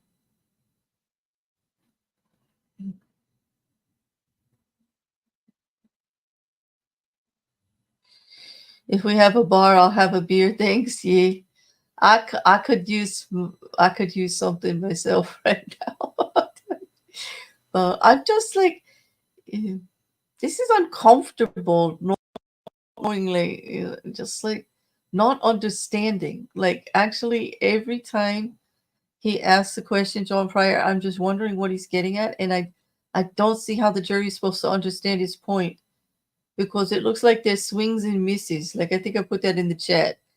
Like when you throw the question at the witness and they don't agree with you, it's total miss. Like you're trying to make your case here, and the witness is not providing the answers that you need to carry it forward. It's like he keeps dropping the ball and moving on to the next thing.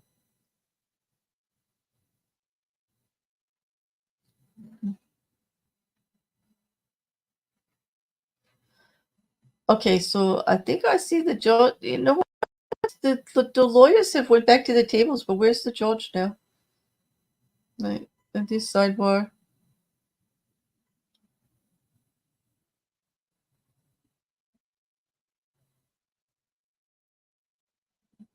I'm a little confused if he decided that they were taking a break right after that, but wouldn't the attorneys leave for the break?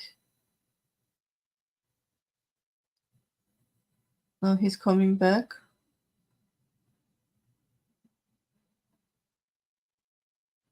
Oh, there he is. Yeah.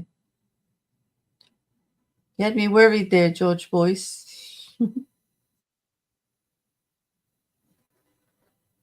All right, counsel, if you'll give me a moment, I want to clarify our record on exhibits admitted through that last witness and make sure the court has a clear record of what came in as it relates to exhibit 34.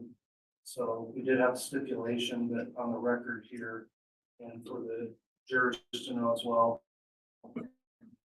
we had, I believe 34 had separate attachments, or would be separate exhibits, 34A, B, C, D, and E. Is that what 34 consists of? Yes, Judge, and state is stipulated to be admission to all of 34, which included those separate exhibits. They've already been stipulated. Okay, and understanding they were stipulated to, still on the record, I'm going to make clear that exhibits 34A, 34B, 34C, 34D, and 34E have all been admitted into the record and are evidence in the case. Does the state concur with that? That sounds accurate, Your Honor. Okay.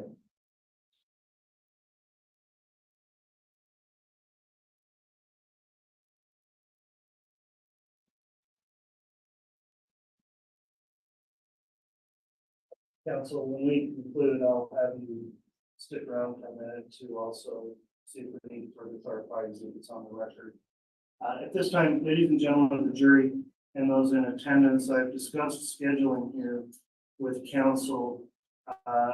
We got this trial started and moving along with jury selection a little quicker than anticipated, and the state is at its stage of putting on its case in chief. They're doing their best to line up witnesses to appear here, coming a little sooner than anticipated. And that's the explanation. We are going to go ahead and conclude for today in order to allow the state to have a full day's worth of evidence and testimony beginning on Monday. And then next week, we should be on a full slate of Monday through Friday trial.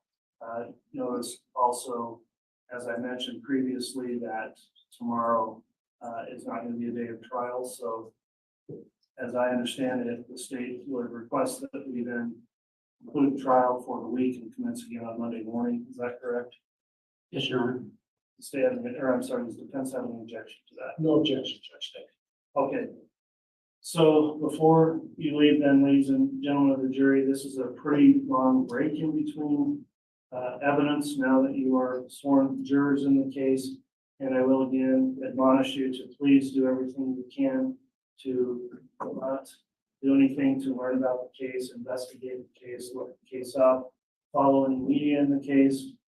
If you do see anything being reported, try to avoid that.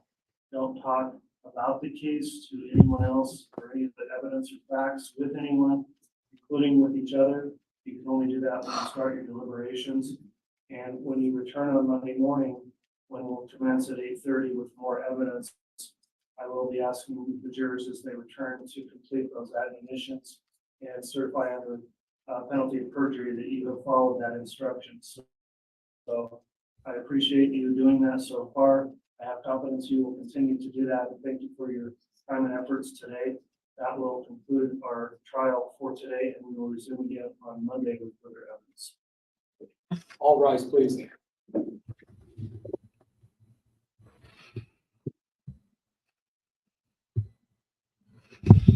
Well, unexpected but understandable.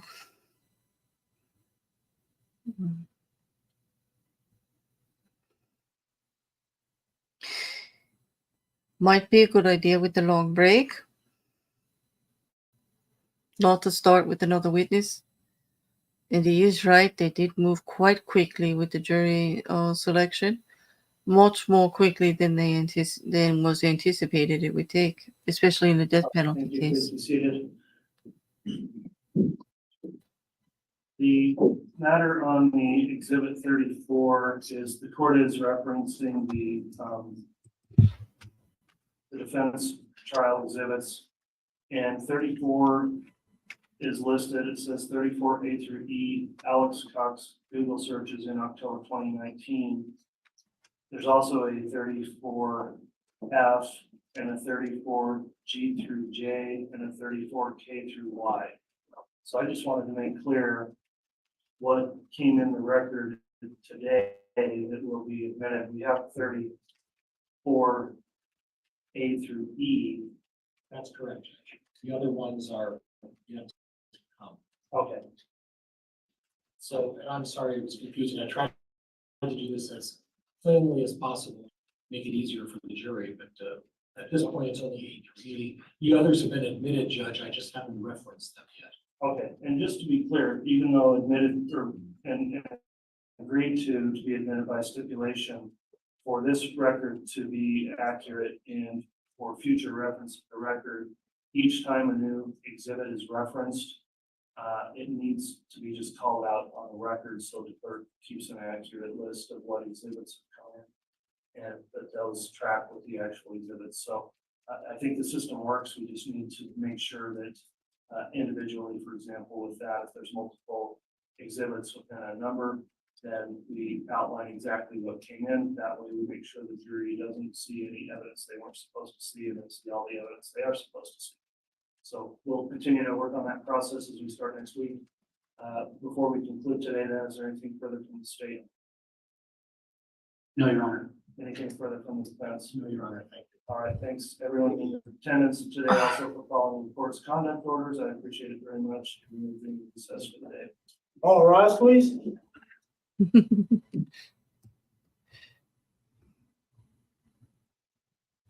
Well, there we go.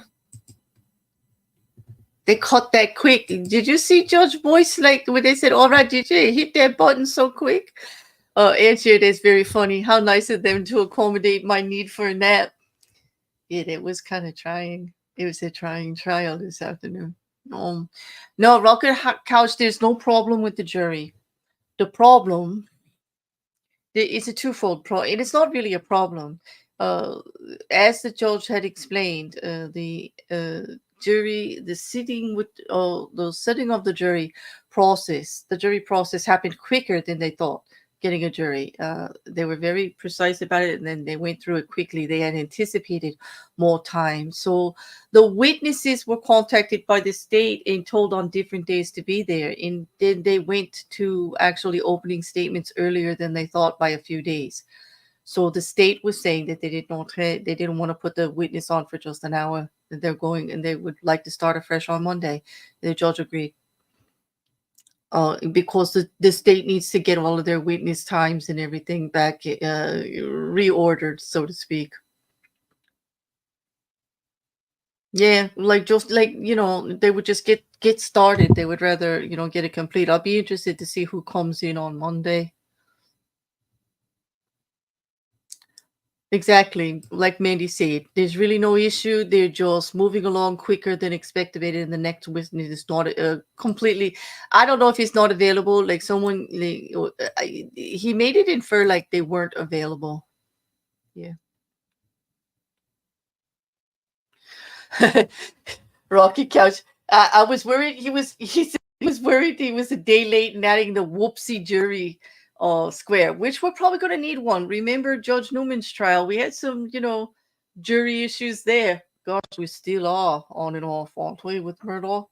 Like jury this, clerk that. Let's hope not. Yeah. But anyway, looks like we're concluded for the day. We have no court tomorrow. We will be starting at 10:15 EST on Monday with the stream, as long as the computer is like my PC and tech issues, notwithstanding, like this morning. But he does plan on sitting the jury a half hour earlier than the first day of court.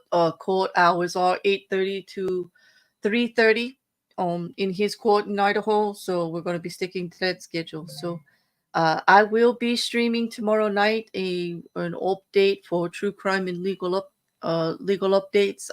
A couple of case things that have happened during the week. A few of them, you know. I can sleep in tomorrow, Mark. I'll be back on my regular schedule for the weekend, getting a few more hours of shut-eye anyway.